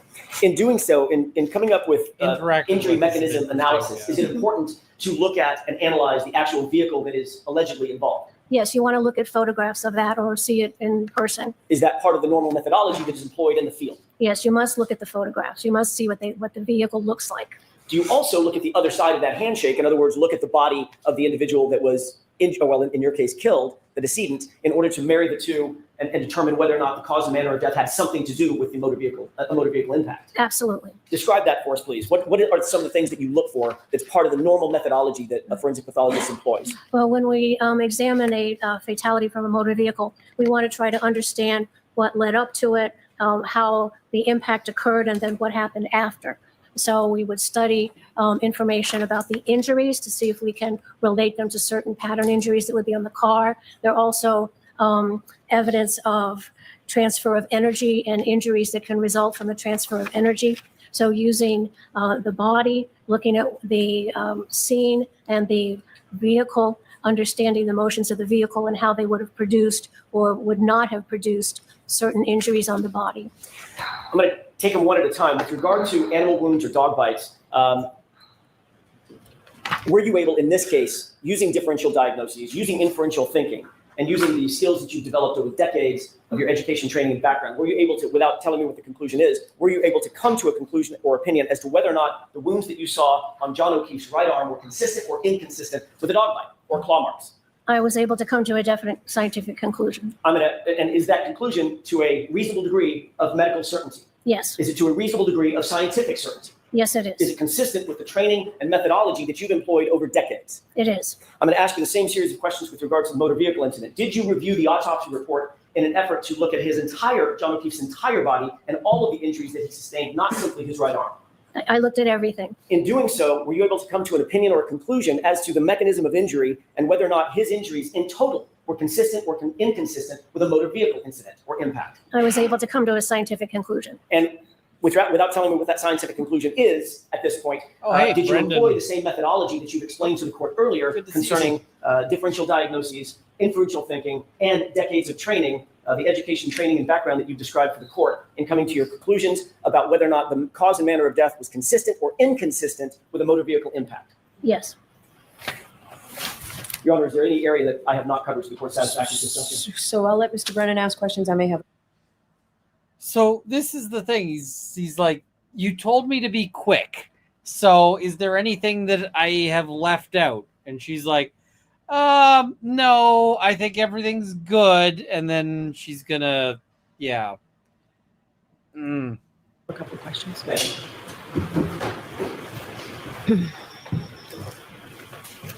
Good afternoon, Dr. LaPosada. Good afternoon. If we could start with dog bites. Yes. Did you have any specific training in wound pattern recognition regarding dog bites? Yes, it's in our literature standard textbook. It's standard information that is needed to be a forensic pathologist. When did you receive training regarding pattern recognition of dog bites? Beginning when I took my board, starting in 1983. And what did that entail? It entailed reading literature. It entailed reading the standard forensic pathology and medicine textbooks. And it is a sub-part of understanding pattern injuries. Dog bite injuries are described in all our journals and all our standard forensic textbooks. Other than reading about it when you were studying for your boards, did you have any practical experience where you were engaging in the field in pattern recognition analysis regarding dog bites? Yes. I've had many cases where there have been dog bite injuries. When you were studying for your boards, were you doing that, or after you completed your boards? I'm telling you that that it's such a basic part that during studying for boards, it's a section that we study. And I, of course, had many cases since then. Did you receive any education past reading literature for the boards, where you took classes, seminars, where it taught specifically wound pattern recognition regarding dog bites? It's all part of wound pattern recognition. It's usually included in literature. If there's our lectures about patterned injuries, it's a subset of pattern injuries like hammer injuries, like gunshot wounds, like baseball bat injuries. There's a huge number of types of patterned injuries that are part and parcel of what a medical examiner has to understand and diagnose. So he's going to come back and be like, so, all she does is does this as part of her day job. So she didn't get special training, or it's so, it's Do you rage remember inducing. taking any specific classes or any specific training about wound pattern recognition relative to specifically dog bites? Yes, it's in all the literature that I keep up with. Did you take any training or did you attend any classes that involved wound pattern recognition of dog bites? Yes, it's often included in our seminars and case reports. Do you list any of those classes or seminars on your resume? That I took? No. Can you identify one of those classes, where it was, when it was, who taught it, what the name of it was, regarding wound pattern recognition relative to dog bites? I can't give you a specific time and date. Can you remember the name of the last class or seminar that you took or completed that has to do with wound pattern recognition relative to dog bites? I can't recall. And the thing is he knows these are sort of like, he knows these are gotcha questions, right? Why would you remember the specific? Okay, so yeah, you know, do you? It's a memory test as opposed to an actual. Did you take the courses? Is there anything in your report that identifies any of your specific education or training on wound pattern recognition as it relates to dog bites? It's in my CV. It's basic knowledge that a forensic pathologist has to have. I will ask you about the CV, but Dr. Labasada, I just wanted to ask you about your report first. Is there anything in your report that points to any specific training In the report that I wrote on in your this report case? relative to wound pattern recognition as to dog bites? Is there anything in your report that identifies that for us? In my report, I put together the case of what happened to Mr. O'Keefe. Okay. As far as your experience, though, do you ever make any note in your report about your specific experience and training about wound pattern recognition for dog bites in your report? No, it's not appropriate. In your CV, is there any way you can point to us where you had specific training for wound pattern recognition relative to dog bites, where we can see that on your CV? No, it doesn't say dog bite training specifically, no. Do you have anything on your CV that specifically talks about wound pattern recognition for animals? Those are usually classified within other pattern recognition. Do you have anything specific that would? She's like, lots of courses are about this. They just won't mention it specifically because they're just general courses. Okay. Alert us in your CV that you've had such specific training on wound pattern recognition for animals. Other than I've passed my board exams and have practiced for 40 years. Have you provided a list of cases where you have testified in court specifically about wound pattern recognition of dog bites? I don't know if I have given a list. I don't keep those kinds of lists. You mentioned one case about law enforcement dogs in federal court. When was that case? Several years ago. How long would you say, if you had a guess? How long was it ago? Yes, please. A couple years, around COVID time. Did you testify in that case about law enforcement police dogs? I testified about an individual who had injuries, and there was a question as to whether Canine Caper, who was the dog's name, inflicted any injuries on this person. And this was in Boston federal court? Springfield, yeah, Boston, right. Is there a difference between law enforcement dog bites and domestic dog bites? Well, they have the same kind of dog jaw. So you would say They're that- taught differently, obviously. Would the wound pattern recognition be the same or different if you were looking at it from a law enforcement dog perspective or a domestic dog perspective? The dog would be the same. Do you have any other cases that you've testified about wound pattern recognition relative to dog bites? I've testified in hundreds of cases. I can't say that I remember any particular ones. Would you be able to identify any of those for us today? No, too many. She's like, literally everything I do is this. And the problem is it means she's giving a bunch of sort of vague answers that he's going to be able to, you know, use and argue. All right, let's sort of skip ahead here to Jackson arguing the case or arguing the point. To speak to both the issue of wound pattern recognition as it relates to dog bites, specifically, as well as cause and manner of death as it relates to vehicle pedestrian incidents or impacts. The doctor has an incredibly impressive resume, just a touch of which we reviewed during the course of this voir dire for her qualifications. But with regard to the dog bite specifically, she talked about the differential diagnosis that she undertakes and undertook in this case. She talks about the inferential thinking that she undertook in this case. She talks about how that is the proper methodology in the scientific community and specific to the forensic pathology community in order to come to a determination about wounds and the source of wounds, i.e., was it a dog? Was it another animal? Was it another source? Was it lacerations versus abrasions, things of that nature? She's obviously done, as she indicated, thousands, if not climbing real close to 10,000 autopsies that she's either supervised or that she's conducted herself. She actually has, notably, as per the court's last question, she's actually undertaken personally somewhere close to, I thought it was probably 5 autopsies herself dealing with dog bites. They're not always the cause of death, but sometimes it's attended to the injuries that led to a different cause of death. But she's undertaken at least 50, or that's what she estimates, 50 of those autopsies herself. She's seen dog bites, she's seen dog wounds, she engages in pattern recognition. She also teaches classes on pattern recognition as it pertains to dog bites, and she's eminently qualified to speak to that in this particular case. She has been able to come to an opinion and conclusion as to whether or not the injuries to John O'Keefe's arm are consistent or inconsistent with dog bites, and I expect that she would then give that opinion and conclusion to a reasonable degree of medical certainty and to a reasonable degree of scientific certainty. As it relates to her differential diagnosis and her ultimate conclusions concerning the automobile impact, obviously, many more autopsies dealing with that because it's more common. She also engaged in the exact same differential diagnosis. She has training. The subfield of, or the sub-issue of vehicle pedestrian impacts is included and subsumed within much of the medical literature that she's been taught on, going all the way back to the 1980s, dealing with her boards, and she's consistently passed her boards. She's consistently kept up with the literature. She's consistently engaged in autopsies herself, so she has firsthand training. She also trains other medical professionals, other doctors, other medical examiners, and she supervises other medical examiners. She's been the chief medical examiner for an entire state. I cannot imagine somebody more eminently qualified to talk about the 2 subjects that she's been called to talk. Well, she's called to talk about several other subjects, but these 2 subjects that's before the bench right now, than somebody with Dr. LaPosada's qualifications. I will submit on the voir dire that we just completed. All right, thank you.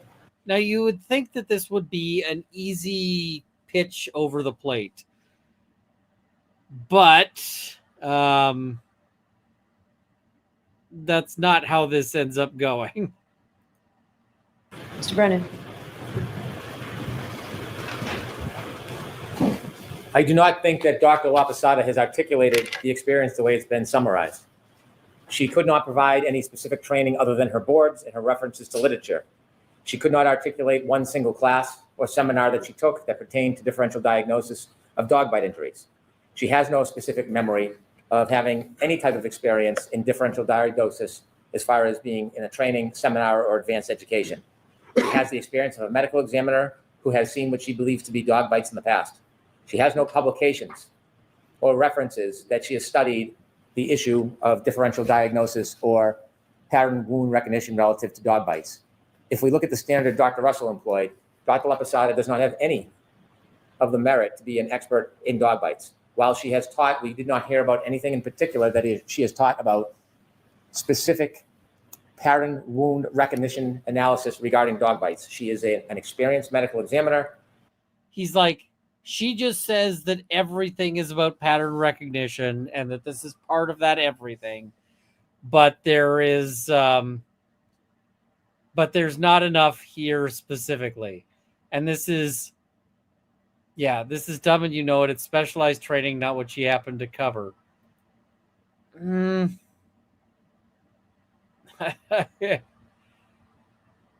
She's got like a ton of experience here. I don't, I'm not seeing it. Dog bites are not a specialty.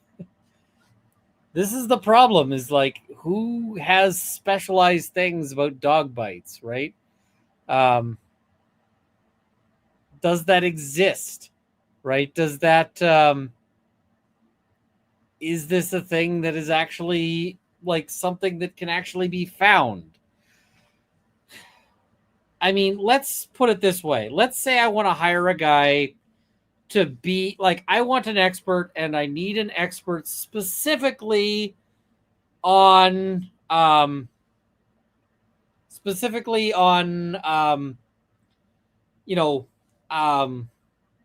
brake lines, right? I need to know, my argument is like, my client gets into an accident where, he crashes into I don't know, a busload of nuns, and now he's being charged because the bus exploded, and this is, and he's possibly looking at going to jail. So I call an expert who says, listen, this guy's crazy ex must have cut his brake lines, because you can see this damage is not something that you would find by wear and tear or lack of maintenance or anything like that. So I call a mechanic, and the mechanic is, but the mechanic probably hasn't taken any courses specifically on brake lines. He's never been to a thing specifically on brake lines. So, yeah. And Rob says, if she has specialized experts regarding dog bites, it's cumulative. Let's face reality. You don't get double experts to bolster. In any other court without Russell, she's fair game. Here's the thing. If that was the argument, if that was the court's reason for ruling, then you would have an argument there, Rob, but you don't have an argument because she didn't say it's cumulative. She said this expert is not qualified. So if cumulative is the problem, the judge doesn't know it. That's not the judge's argument. The judge's argument is she doesn't have enough experience, or the judge's position is she doesn't have enough experience with dog bites. Has a wealth of experience, past experience in autopsies, but she has no experience that is a basis for her as an expert in being a dog bite expert. Particularly, she mentions one case that she's testified in federal court that we've heard of today, and she has nothing whatsoever in her report or resume to establish that she has used, studied, and knows this methodology. In fact, her CV and her report don't have any basis for one to look at and see that she has any specific experience in dog bites. And so Dr. LaPosada, from the Commonwealth's perspective, should not be able to give an opinion regarding or about whether or not the wounds on Mr. O'Keefe were caused by a dog. She simply does not have the training and experience and education and methodology to make her a so-called dog bite expert. Regarding accident reconstruction, she said it best. She is not an accident reconstructionist. She saw some of the materials in this case, but it is a fraction of the materials in this case.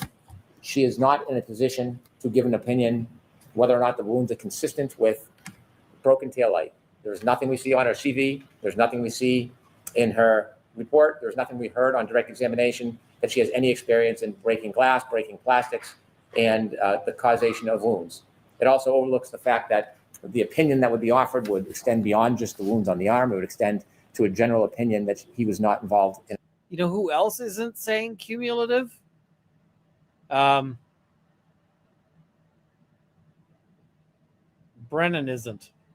You didn't read my earlier comments. Russell set a standard that this doctor doesn't meet regarding metrology. Now the Commonwealth expert doesn't either, but that's a different can of worms on disparate treatment. Here's the thing: if the Commonwealth's expert goes in, then this expert should also go in. 100%. A collision, and that's improper. There's no predicate or basis for it. And so based on her testimony and absence of being able to provide any education or experience, she should not be able to testify about either of these two matters. Okay, thank you. Briefly respond. Okay. She was, Mr. Brennan suggested she's only been qualified in one court, federal court, but the federal judge that was handling that case qualified her as a dog bite expert in that case. That is not a small thing. That, as a matter of fact, it's a very big thing for Dr. LaPosada and her credentials. In addition, she indicated, she's previously been qualified, contrary to what Mr. Brennan just said, suggested, she indicated that she has been training on wound pattern recognition as it pertains to dog bites for her entire career, not just when she was studying for her boards, since she's been studying for her boards. And it's been constant and consistent throughout her entire career. She's made these differential diagnoses. She's seen the autopsies. She's seen the wounds during autopsies firsthand, probably 50 or more. She's supervised another 75 or more autopsies dealing with known dog bite wounds. She has the credentials. The court will recall that, for instance, Dr. Isaac Wolf was called to testify by the Commonwealth. He had absolutely nothing no credentials whatsoever to talk about wound pattern recognitions. He was a neurosurgeon, and yet he was allowed, over Mr. Alessi's objection, to talk about and to discuss his opinions and conclusions as to the wound pattern. We'll hash it out on Friday. Certainly, Dr. LaPosada brings much, much, much more to the table than Dr. Azek-Wolf. I'm not comparing them. They're apples and oranges. Dr. LaPosada she doesn't have to be a sole dog bite expert to be expert in dog bites. She doesn't have to be Dr. Russell. She just has to have that level of knowledge, that level of skill, that level. And this is the thing is, you can have an expert mechanic who might have never taken a specific course on brake lines, but still, knows brake lines because that's part of being a mechanic. Of expertise that's beyond that of the average layperson in order to opine as an expert on a particular issue. She certainly brings that to the table as it pertains to dog bites, and I think her skill and her education, training, and background certainly speaks to the fact that she has that in spades with regard to motor vehicle pedestrian incidents. All right. Thank you. All right, I'll get your ruling as soon as I can. So we're going to start back up at 2:20, and I expect to go straight through the rest of the afternoon. All right, for the court, please. She gets particularly punchy about the about the jury not getting enough time. So, yeah.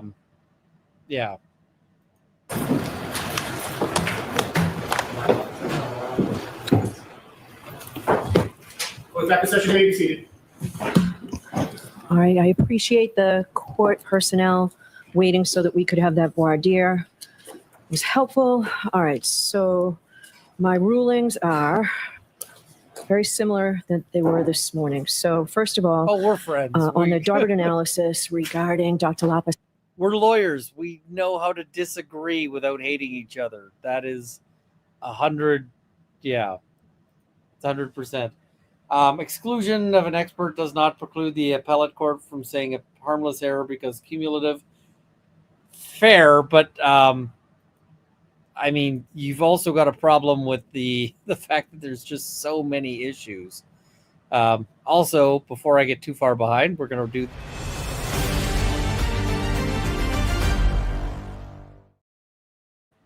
Creek, I mean, the doctor that treated me for bacterial infection from a dog bite and gave me a tetanus shot, I figured was taught at least a small bit of something about dog bites. So I'd figure others would too, but that's just my opinion. I mean, they were probably just taught animal bite. Here's the steps. False. I hate Ian. We're not friends. We're best friends. Aw. All right. What is it? Nobody would kiss Hank. Gross. Sada being able to testify as to the dog bite wounds. I find that she is not qualified. I'm not satisfied that the Daubert requirements have been made. Specifically, not just the experience, but the reliability of the methodology she used and how it was applied. So based on that, she cannot testify to the dog wounds. And I want to take a minute to differentiate this testimony with Dr. Russell's. I found that Dr. Russell was... No, Dr. Russell is not the one to differentiate from. It's Dr. I once met a dog who's not a doctor. You don't differentiate from Dr. Russell, differentiate from the Commonwealth's expert who's I know what a dog is. I train dogs. That's who you need to be differentiating from. So... As an expert qualified to testify as to dog bite wounds, mainly from her experience in the ER, coupled with her being an ME. Dr. Lapisada does not have that experience. I found that Dr. Russell's methodology was reasonable and was sufficient, and I found that it was appropriately applied. Remember that Dr. Russell was published in the area here. So regarding pages 10 and 11, all of the text on Dr. Lapisada's report on pages 10 and 11 that start with the injuries on Mr. O'Keefe's right arm are excluded. Now, moving on to the testimony regarding not being consistent with a motor vehicle strike, I find that Dr. Lapisada's opinion on these not being the result of a motor vehicle collision exceed what is within her scope of expertise in some regards, not in all. In some regards, significantly, like I said this morning. So on page 17, the first sentence is in. The second sentence Tail lights are typically made of durable polycarbonate or acrylic plastic. That is out. I know the Commonwealth objected to, but I'm letting in. Mr. O'Keefe's patterned injuries on his right arm do not correspond to injuries that could have been produced by irregular fractured plastic pieces impacting the arm. She cannot say tail light, but she can say that based on her experience. His arm had no tissue bruising from impact. That also comes in the next sentence.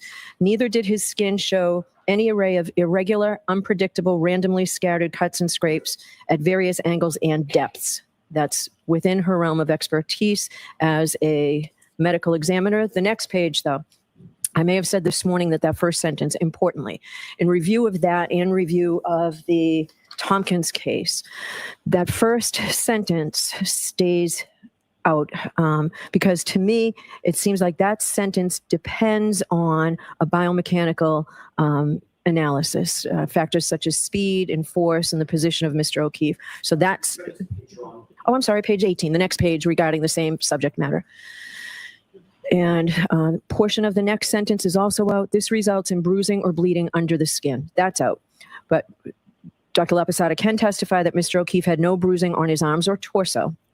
And that's it for that sentence. In particular, Mr. O'Keefe did not have bruises on his legs as shown by dissection of leg tissue and muscle. So she chops this up a lot. And I'm just like, okay, all right. So I guess that's what we're doing here. And yeah, she just does this basically on the basis of, well, I don't think she's really an expert, which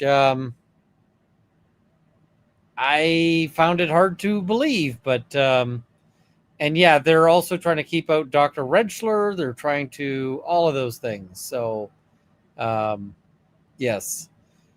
Let's jump to some of her testimony here. All right. We're going to jump past sort of her qualifications. I think you indicated that you have served as a chief medical examiner in answering one of the previous questions. Can you tell me a little bit about that? Yes, I was appointed 93 to 2005. I was chief medical examiner for. Oh God, she keeps going.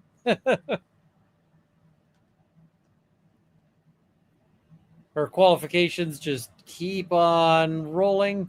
Just discussed. Yes. Do you hold any specialty certifications in the field of forensic pathology? Well, I'm board certified in forensic pathology. What about the American Board of Pathology? Yes, the American Board of Pathology puts forth examinations that are a 2-day examination in the various disciplines of pathology. And if you successfully complete those examinations, then you become a diplomat of the American Board of Pathology in whichever subspecialty you're in. And I became a diplomat in the subspecialty of anatomic and forensic pathology. What about a certification in basic bloodstain pattern analysis? All right, the international more. What happened to the body to cause their death? And we signed the death certificate that says how the body came to die and also indicates the circumstances under which the death occurred. Are medical examiners also tasked with determining both manner and cause, not just one or the other? Both, yes. What is the manner of death and how is it distinguished from the cause of death? The cause of death is what happens to the body to cause it to stop functioning. And the manner of death refers to circumstances under which the death occurred. So there's hundreds of thousands of causes of death or why the body stops functioning, but there's only a few manners of death, which would be natural, accident, suicide, homicide, or undetermined. Those 5 main categories of manner of death, is that the responsibility or one of the responsibilities of a forensic medical examiner to determine that the death fits into one of those 5 categories? Correct. What does it mean when the death is deemed undetermined? Now, when the manner of death is undetermined, that means at the time the death certificate was signed, there was not enough information to put it into either accident, natural suicide, or homicide. So at the time the death certificate... I'm just going to say, I actually think this question is a bit of an own goal for Jackson. This is a bit of an own goal. We're the medical examiner to determine that the death fits into one of those 5 categories. Correct. What does it mean when the death is deemed undetermined? Now, when the manner of death is undetermined, that means at the time the death certificate was signed, there was not enough information to put it into either accident, natural suicide, or homicide. So at the time the death certificate was signed, there was not enough information to put it into one of those other categories. It doesn't mean that if more investigation takes place, then you might be able to put it in one of those other categories. And that's exactly going to be Brennan's argument. Brennan's argument is going to be, well, at the time, they didn't have enough information to say what category it is, but now they do. And now they're going, now it's, now they've decided it's a homicide. So this is, yeah. Yep. If a manner of death is deemed at a particular time undetermined, at that time, it's because it lacks sufficient additional information. Is that correct? I'm not really sure why. What information, making this what types of information does a medical examiner, forensic pathologist consider in making these determinations between natural, accident, homicide, suicide, undetermined? Well, first you have the findings from the examination of the body. So that's sort of a starting place to see what happened to the body. Then you need to also look at the scene investigation. You need to look at any police reports and witness statements, and also medical history of the deceased. And using those 4 sources of information, and using your training and experience, you can either say this is a natural death, this is a self-inflicted death, it's a suicide, it's an accidental death, it's a homicide, or if all that information doesn't allow you to put to a reasonable degree of medical certainty into any one of those categories, then you have to leave the manner undetermined. And if more information becomes available later, then you can change that death certificate. What if no more information comes available later? It just stays as undetermined. There are cases where there's just not enough information to put it in one of those other categories. Now, I mean, the argument you're going to see from, from Jackson and so forth is that this is a case that should have remained undetermined, or maybe should have been somebody else. But yeah, this is, I don't know. I didn't think this was the strongest part of their day today. So yeah. Without getting into what they may be, did you reach any opinions and conclusions in connection with this case? Yes. Also, I need to hit this before I forget.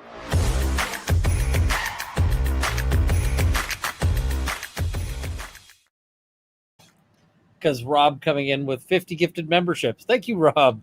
And I hope that wasn't done by way of apology for disagreeing, because I like the disagreement. So, yeah. What materials and information did you consider in reaching your opinions and conclusions in this particular case? Yes, I have my list of materials I reviewed. I reviewed Mr. O'Keefe's autopsy report, the report of the examination of his brain, the toxicology report, and the entire medical examiner file. I studied 100 and some autopsy photos, including photographs of the brain. And then there were 70 other photographs at autopsy taken by a state trooper who was at the examination. I reviewed Mr. O'Keefe's medical records from Good Samaritan Medical Center and the EMS run sheet. I reviewed photographs of Mr. O'Keefe's clothes that were taken at the crime lab. I reviewed photographs of pieces of taillight, hard plastic, clear, black, red. I reviewed photographs of the outside of Karen Reed's SUV. I reviewed the Canton Police Department incident report on the death. I reviewed 100 and some photographs taken by Canton Police of the outside of the house at 34 Fairview Road in Canton. I reviewed some photographs taken by the real estate agent who was going to sell the house of the inside. In total, putting them in categories, did you review the forensic autopsy? Yes. Did you review all of the files associated with the medical examiner's office in this particular case related to the autopsy of John O'Keefe? Yes. Did you review the scene investigation through police reports and other things? Yes. Photographs as well? Yes. Did you review the police reports that were associated with the initial investigation in this case, as well as follow-ups? Yes. She's like, I reviewed everything. Okay, skipping ahead a little bit further. So obvious. Other wounds, etc., that might tell a more defined story. Yes, we look at the entire body, we look at the clothing, we look at the outside of the body, then we do the internal examination in order to understand not only why the body stopped functioning, which is the cause of death, but also things that could have contributed to it or helped to understand the circumstances around how that death occurred. When you say the body, you mentioned the clothing. Why is the clothing important? Is that part of the body for a forensic medical examiner? Oh, yes, it is. You always have to look at the clothing because it has materials on it that may be important as to how injuries occurred. So it's every time you do an autopsy, you have to always make sure you have the clothing. Many times it would have been taken off at the hospital, but then I would always ask my staff, tell the police, we've got to get the clothes, have to look at the clothes. What is a gross examination?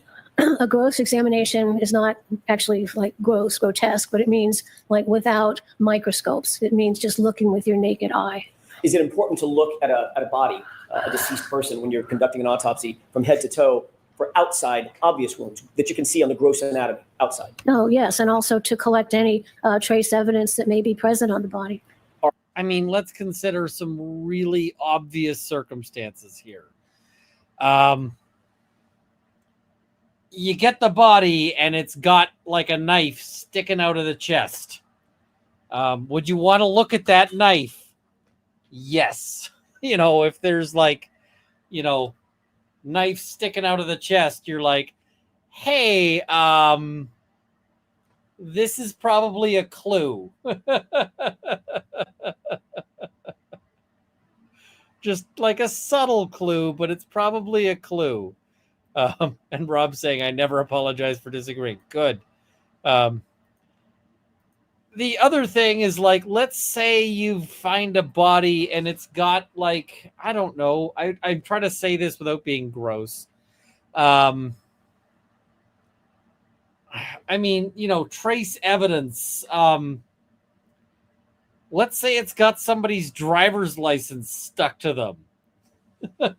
Like, just stuck to their skin by, you know, just by, like, whatever. It's like, do you think that might be a clue? Yes. So, obviously, you got to do these things. Yeah. Are forensic medical examiners trained to do that? Oh, yes. Are you trained to do that? Absolutely. In addition to a gross examination on the outside of the body, is it also important to look on the inside of the body? Yes. Are there wounds and injuries that might be hidden by the dermis, for instance, the skin, that might not be so obvious on a gross examination of the body? Yes, you have to look inside the body. And what's the mechanism of doing that? Excuse me. We make surgical incisions in the body so we can examine the brain, the neck, all the organs in the chest, all the organs in the abdomen. And depending on the case, we may make incisions in the arms and legs to look for evidence of injuries. What about x-rays? Are x-rays an important part of an examination in an autopsy? Yes, they're usually done before the autopsy is started, and we look for changes in the bones or any foreign material that might be present in the body, like a bullet. Dr. Lavasada, have you ever exercised wound pattern recognition in your position as a forensic pathologist? Or do you do it every time? Oh, all the time. Have you ever taught any courses or given lectures on wound identification and wound pattern recognition? Yes, it's part of understanding blunt force trauma, sharp force trauma, gunshot wounds. They all make injury patterns on the body that the pathologist can then relate to what caused that injury. With regard to the case that's before us, what injuries did you observe with regard to Mr. O'Keefe's head specifically? I observed that he had evidence of blunt force trauma to the back of his head. Are those injuries consistent with a particular type or pattern of patterned injury? Yes. Describe that for us, please. There in the back of his head, a little bit to the right-hand side, was a horizontal tearing of the scalp, and that's called a laceration. And surrounding that were linear scrapes that were vertical in orientation. So that is an injury pattern. And then you have to think, well, what could cause that injury pattern? And so then you go from there. Did you also, in addition to looking at, by the way, how did you make that assessment about the injury? Was it photographs?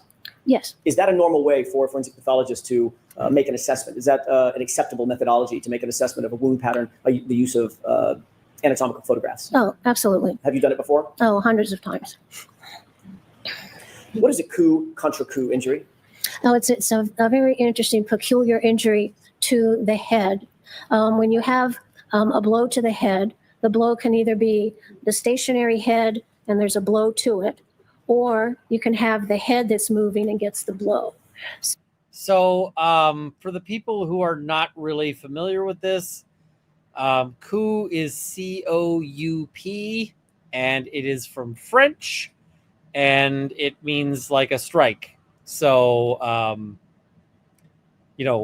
coup and contre coup is, strike and the opposite of the strike, right? So, I've seen people on Twitter and they've put it as like coup, like COO, like you might get with pigeons and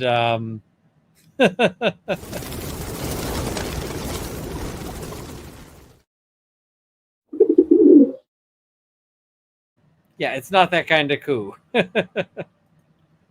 So looking at a pattern of coup contra coup helps the forensic pathologist differentiate that.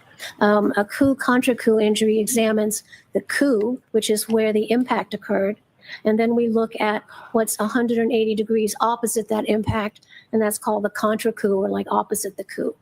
And that injury pattern helps us determine whether a person was just having a fixed head and somebody hit it, or whether the head was just standing and went down to the ground.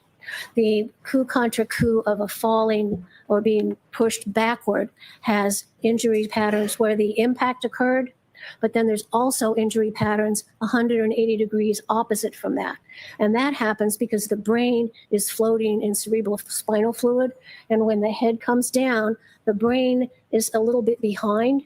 So you get the bang on the back of the head, but then because the brain is floating, it hits the inside of the opposite side of the head. And so that makes the contra coup pattern. And that tells us that there's been a fall backwards and hitting the head. Is that consistent, a coup contra, just in general, a coup contra coup injury, consistent with a linear acceleration of the head by a fall, an unbroken fall straight back? Correct. There's also some angular force in that as well. Understood. In order to determine whether or not Mr. O'Keefe suffered from a coup contra coup injury, can that be done by a gross examination, or does it have to be surgical? We would look at, first we look at the outside, but then we have to look at injuries to the scalp, and we look at the skull, see where the skull fractures are, and in particular to look at the brain and see where the damage is to the brain. And there should, in a fall backwards, you have damage to the brain at the site of impact, but you also have damage to the brain 180 degrees opposite from that. And that tells you it's a fall backwards. In the case before us, dealing with John O'Keefe, were you able to look at the scalp and the injuries associated with the scalp from a gross perspective? Yes. Were you also able to look at the skull and possible fractures that Mr. O'Keefe suffered on his skull? Yes. And what about the brain? Did you have evidence of a dissection such that you could see the brain and determine whether or not there was a coup contra coup injury associated with the brain? Yes, I had a full examination of the brain available. Were Mr. O'Keefe's head injuries consistent with a coup contra coup injury? Yes. Could you describe that? No, they didn't. Specifically, his head injuries to the jurors, please. As we say, he has a pattern head injury on the back of his scalp, where there is a tearing of the scalp, and then vertically above that, there is some little areas of scraping to the skin. So that tells me that Mr. O'Keefe went backwards onto something that had a little ridge, but it also had some irregularity to it to cause the different scrapes before you get to the tearing of the scalp. Then when we look at the skull, he had massive skull fractures that originated starting in the back of his head. They came around to the front. They went under the base of his brain, under the skull, under the base of the brain, and it came into the front of the skull at the orbital plates and fractured that, and that caused some bleeding in his upper eyelids. When the brain was examined inside the brain, I could see that the brain had become swollen and parts of it had herniated or moved down the area where the spinal cord is. And that's called brainstem herniation. And that is why the brain stops functioning and why your body stops functioning when you have a severe head injury. You indicated that the wound pattern suggested a ridge or ledged surface. Yes. Could you explain that in more detail, please? Yes. So if I were looking at it, I would see the break in the scalp. Then I would see several sort of irregularly placed scrapes of the skin that kind of look like pencil marks. And so that means that something with granularity. He hit first, then it moved up a little, broke the scalp, and then moved on a little bit above that. Would you expect to see that if Mr. O'Keefe had fallen backward onto a perfectly flat surface? No, it has to be a surface that has some small ridges in it to make those little vertical patterns. Now, one of the things that was denied is that they could not bring in any evidence of what the inside of 34 Fairview looked like. They wanted to bring in evidence about that, but they could not bring that in. And so, but the aspect of like it requires ridges and so forth, the question is, well, do you find that outdoors? No, you don't. So what is this? Dr. Labrasada, what is ecchymosis? Ecchymosis is a medical term for bruise. Did you see any ecchymosis on Mr. O'Keefe that he suffered as a result of the coup contra coup injury to the back of his head? He had a bruise on his brain, at the back of the brain and at the front of the brain. What would the outer, let me rephrase that. Yeah. What would you see around his eyes regarding ecchymosis?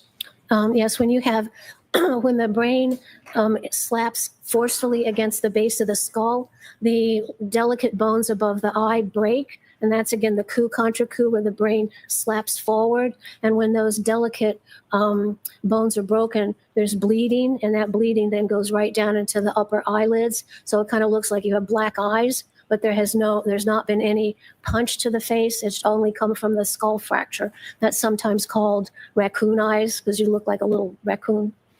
Did you see any skin injury to either one of Mr. O'Keefe's upper eyelids? Yes, he had a small kind of slit-like defect horizontal on his right upper eyelid. Would the ecchymosis on its own produce that type of injury, that laceration over his right eye? No, the blood seeping down into his upper eyelids was from the skull fractures.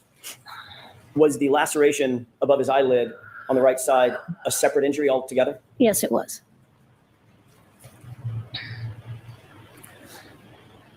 Based on your training experience, do you have an opinion as to whether or not what that eyelid laceration might be consistent with? Some application of force which broke the skin. Could that be from an object? Possible. Could it be from a fist? Possible. Sustain us to the floor, Mr. Jackson.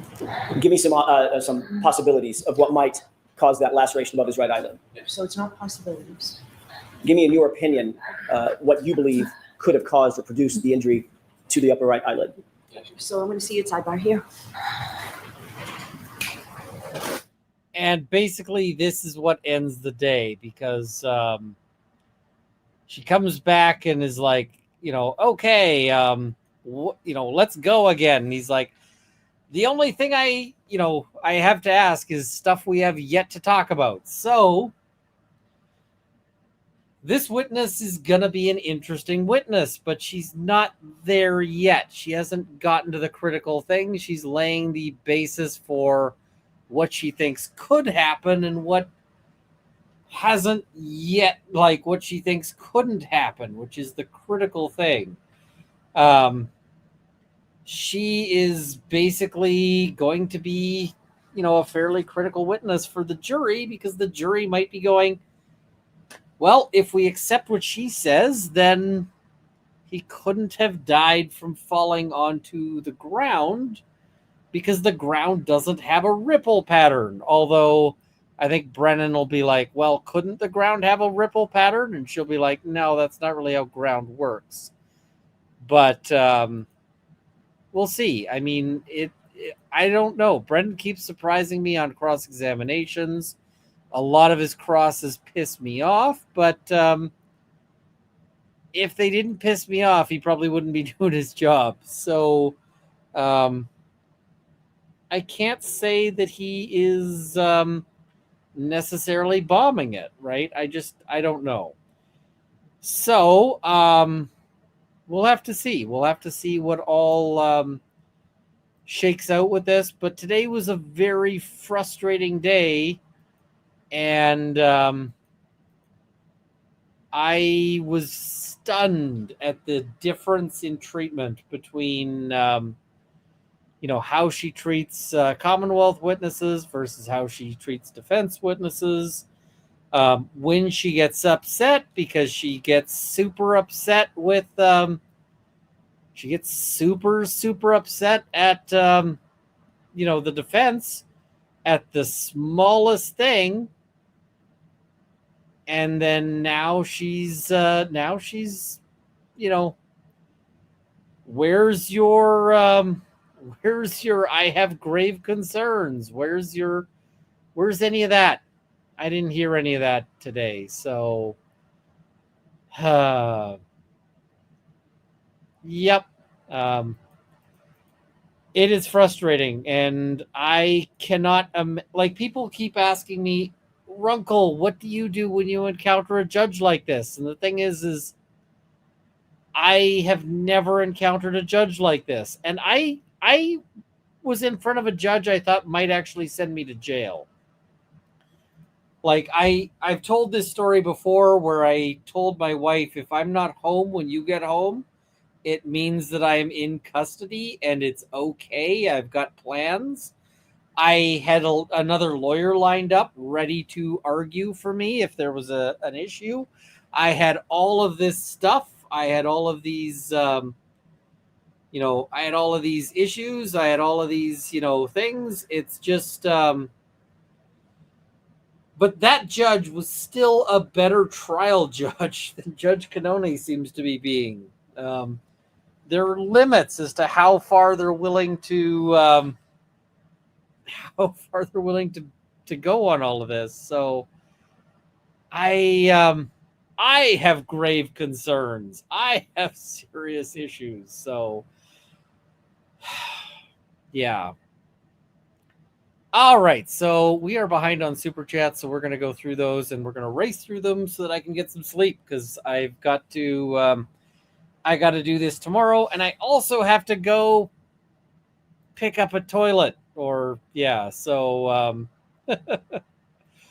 Megan Tomlinson, I was thinking the same thing. When a witness says something during a previous hearing that can't come in at this hearing, you can't ask about it. I always wish I can as an attorney, but you can't, right?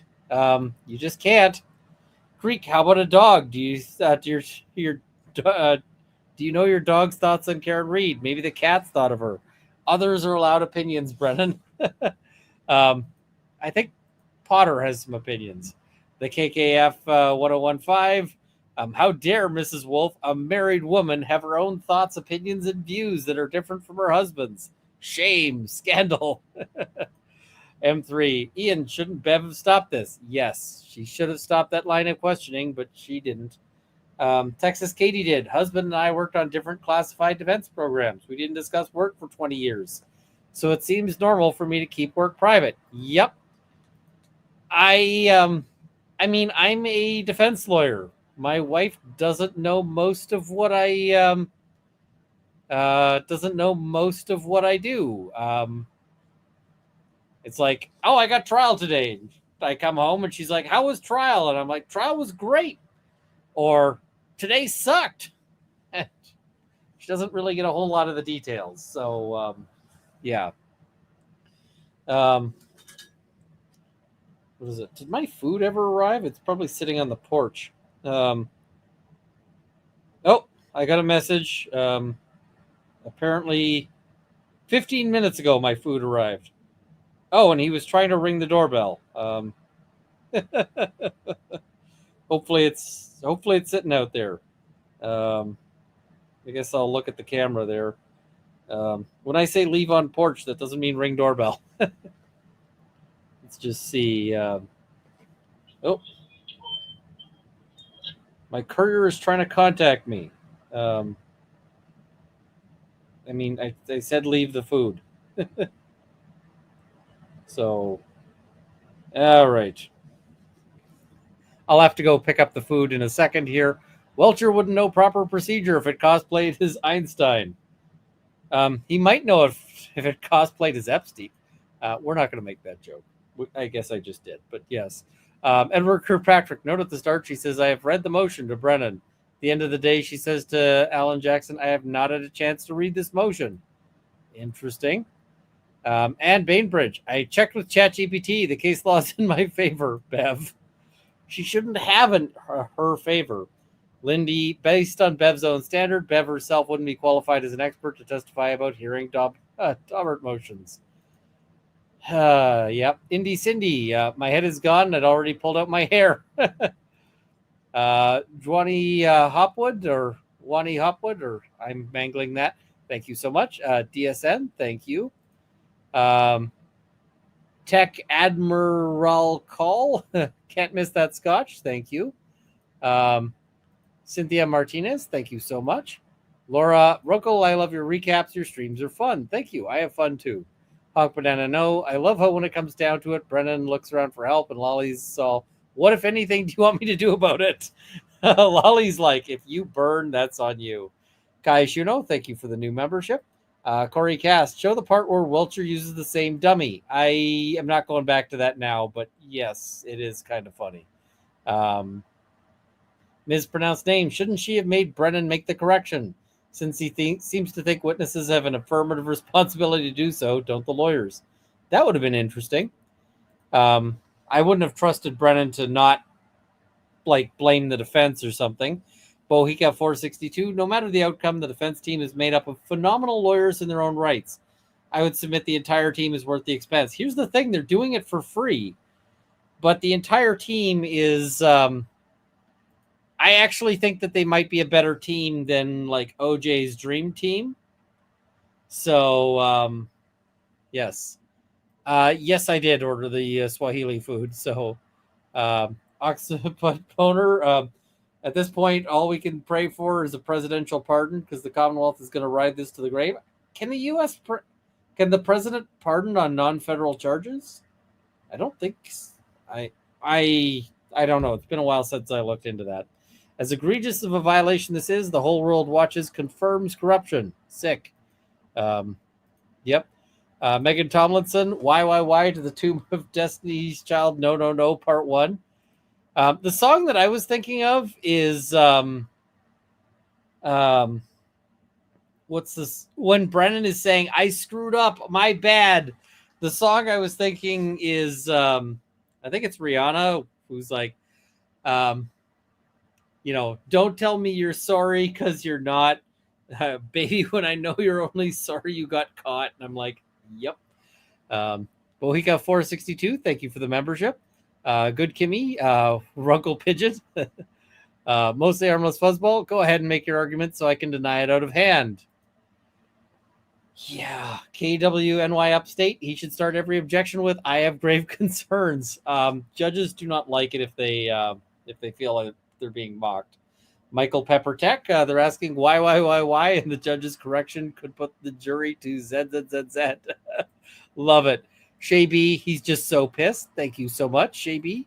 Ash Elizabeth XOX, I really wish Judge C would have, in Miss Devers' word, torn the Commonwealth a new one for this misconduct. It was so frustrating. It was. Odin's Martyr answers Brennan. Oopsie. Yeah, oopsie doodle. Analytical Blarney AB, in the infamous lyrics of George Harrison, Commonwealth versus Karen Reed summed up nicely. I got my mind set on you, but it's going to take money, a whole lot of spending money. It's going to take time, a whole lot of precious time to do it right. Yep.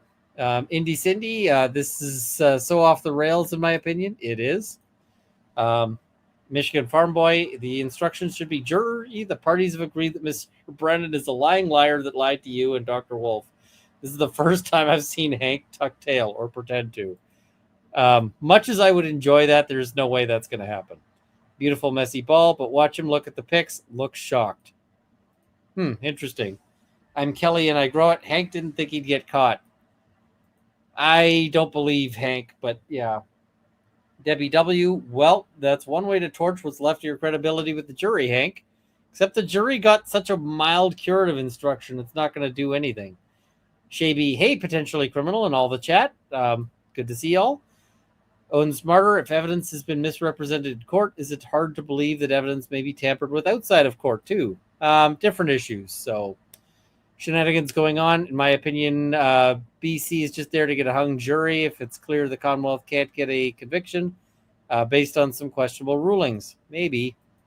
Michigan Farm Boy, this is Bev channeling teacher upset with ADHD child in class. She's afraid Hank is messing up the conviction, not pissed like the Rust judge. Yeah, the Rust judge was pissed. Unless he's word a day TP. Thank you so much for that's funny. Blissful comment. Aunt Bev, your lunch is here, but you can't eat because the defense is keeping you here. Be mad. Yeah. Michigan Farm Boy. PI is hired foundation. Yep. Rob says, I had the fun experience of an investigator getting busted by their subject while tailing. Subject drove into police parking lot, so that was great. Having that report introduced, I no longer use that PI. I think we read that earlier, but it's good again. Edward Kirkpatrick, I love that Jackson punishes her for punishing them for not doing what her whole background in voir dire, so we make sure it's all on the record in the direct. Yeah, I mean, he had to anyway. AG, the 10,000 hours thing isn't BS. It's often misrepresented. 10,000 hours of focused practice to mastery, not 10,000 hours of whatever. 10,000 repetitions, the same wrong thing without deviation doesn't help. Okay, fair. Mostly harmless fuzzball in before Hanky calls the TikTok psychic. Ooh. Law and Lumber. Rob, I'd be fine with the rulings on defense expert testimony if it were consistently applied to the prosecution. The rulings aren't crazy. The disparate treatment is. Yeah. Bookish says, I feel like Bev and Hank agree because neither understands the science at all. Genuinely don't think either is very smart. I don't know. I just think Brennan might be a little incurious as opposed to unintelligent, if that makes sense. Michigan Farm Boy, it amazes me sometimes that experts at the Supreme Court level get evaluated by local level court judges, and the local judges basically say, I think you suck, and their word is law. Yeah, Allison Gunnell, thank you for your recaps and all you do. Thank you. Dr. Welcher's well spread loads. Dog bites aren't a specialty. They're usually leftovers. Fair.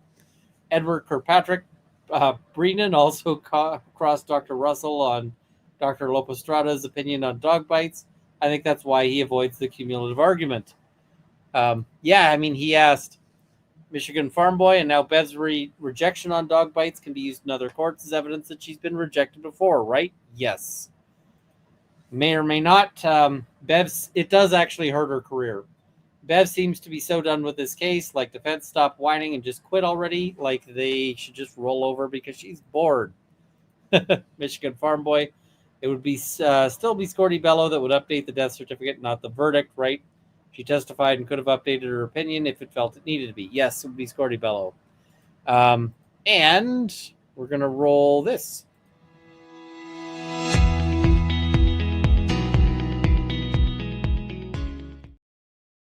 Thank you for the 20 gifted memberships. Much appreciated. Big Dog 5758. Listen on Broken Baker. Then Emily. Now round 3 for me with Runkle. Thank you. Chaos Coordinator. Legal Vices would go mad during this crazy trial. I miss him tremendously. And you're not wrong. Bella Brat for you. Okay, not to be gross. Step back. This woman had to put back pieces of hundreds of people for identification from a major plane crash. Not to mention hundreds of autopsies that involve dog bites. What the actual fuck? Yep. Linda LW, thank you for the gifted membership. Michigan Farm Boy, La Posada mentioned a pattern, but not a regular pattern, I believe, which would be even more evidence of having hit his head on a man-made object. I mean, you get irregular patterns in nature, like bark and so forth. So, Hollis MJP, she has to walk, no bruises on his arm or body. She was not hit by a vehicle, or he was not hit by a vehicle. Yep. Michigan Farm Boy, curious if Lally knew Hank was going to ask about holes, had shirt available, and just kept his mouth shut. I don't know what's going through Lally's head. AG, presidential pardon is Fed only. Commonwealth governor would pardon. I don't think he's going to, but maybe. All right, so we are at the end of the super chats. I am going to wrap this up. I'm going to see you guys tomorrow. I want to do a recap tomorrow. It'll be subject to working stuff around the whole things, so I got to figure that out. But I will. I'll figure it out and I'll keep you posted. because yeah. Anyway, good night, everybody, and see you hopefully tomorrow. If not tomorrow, we'll have to do a double recap Thursday. So good night, all.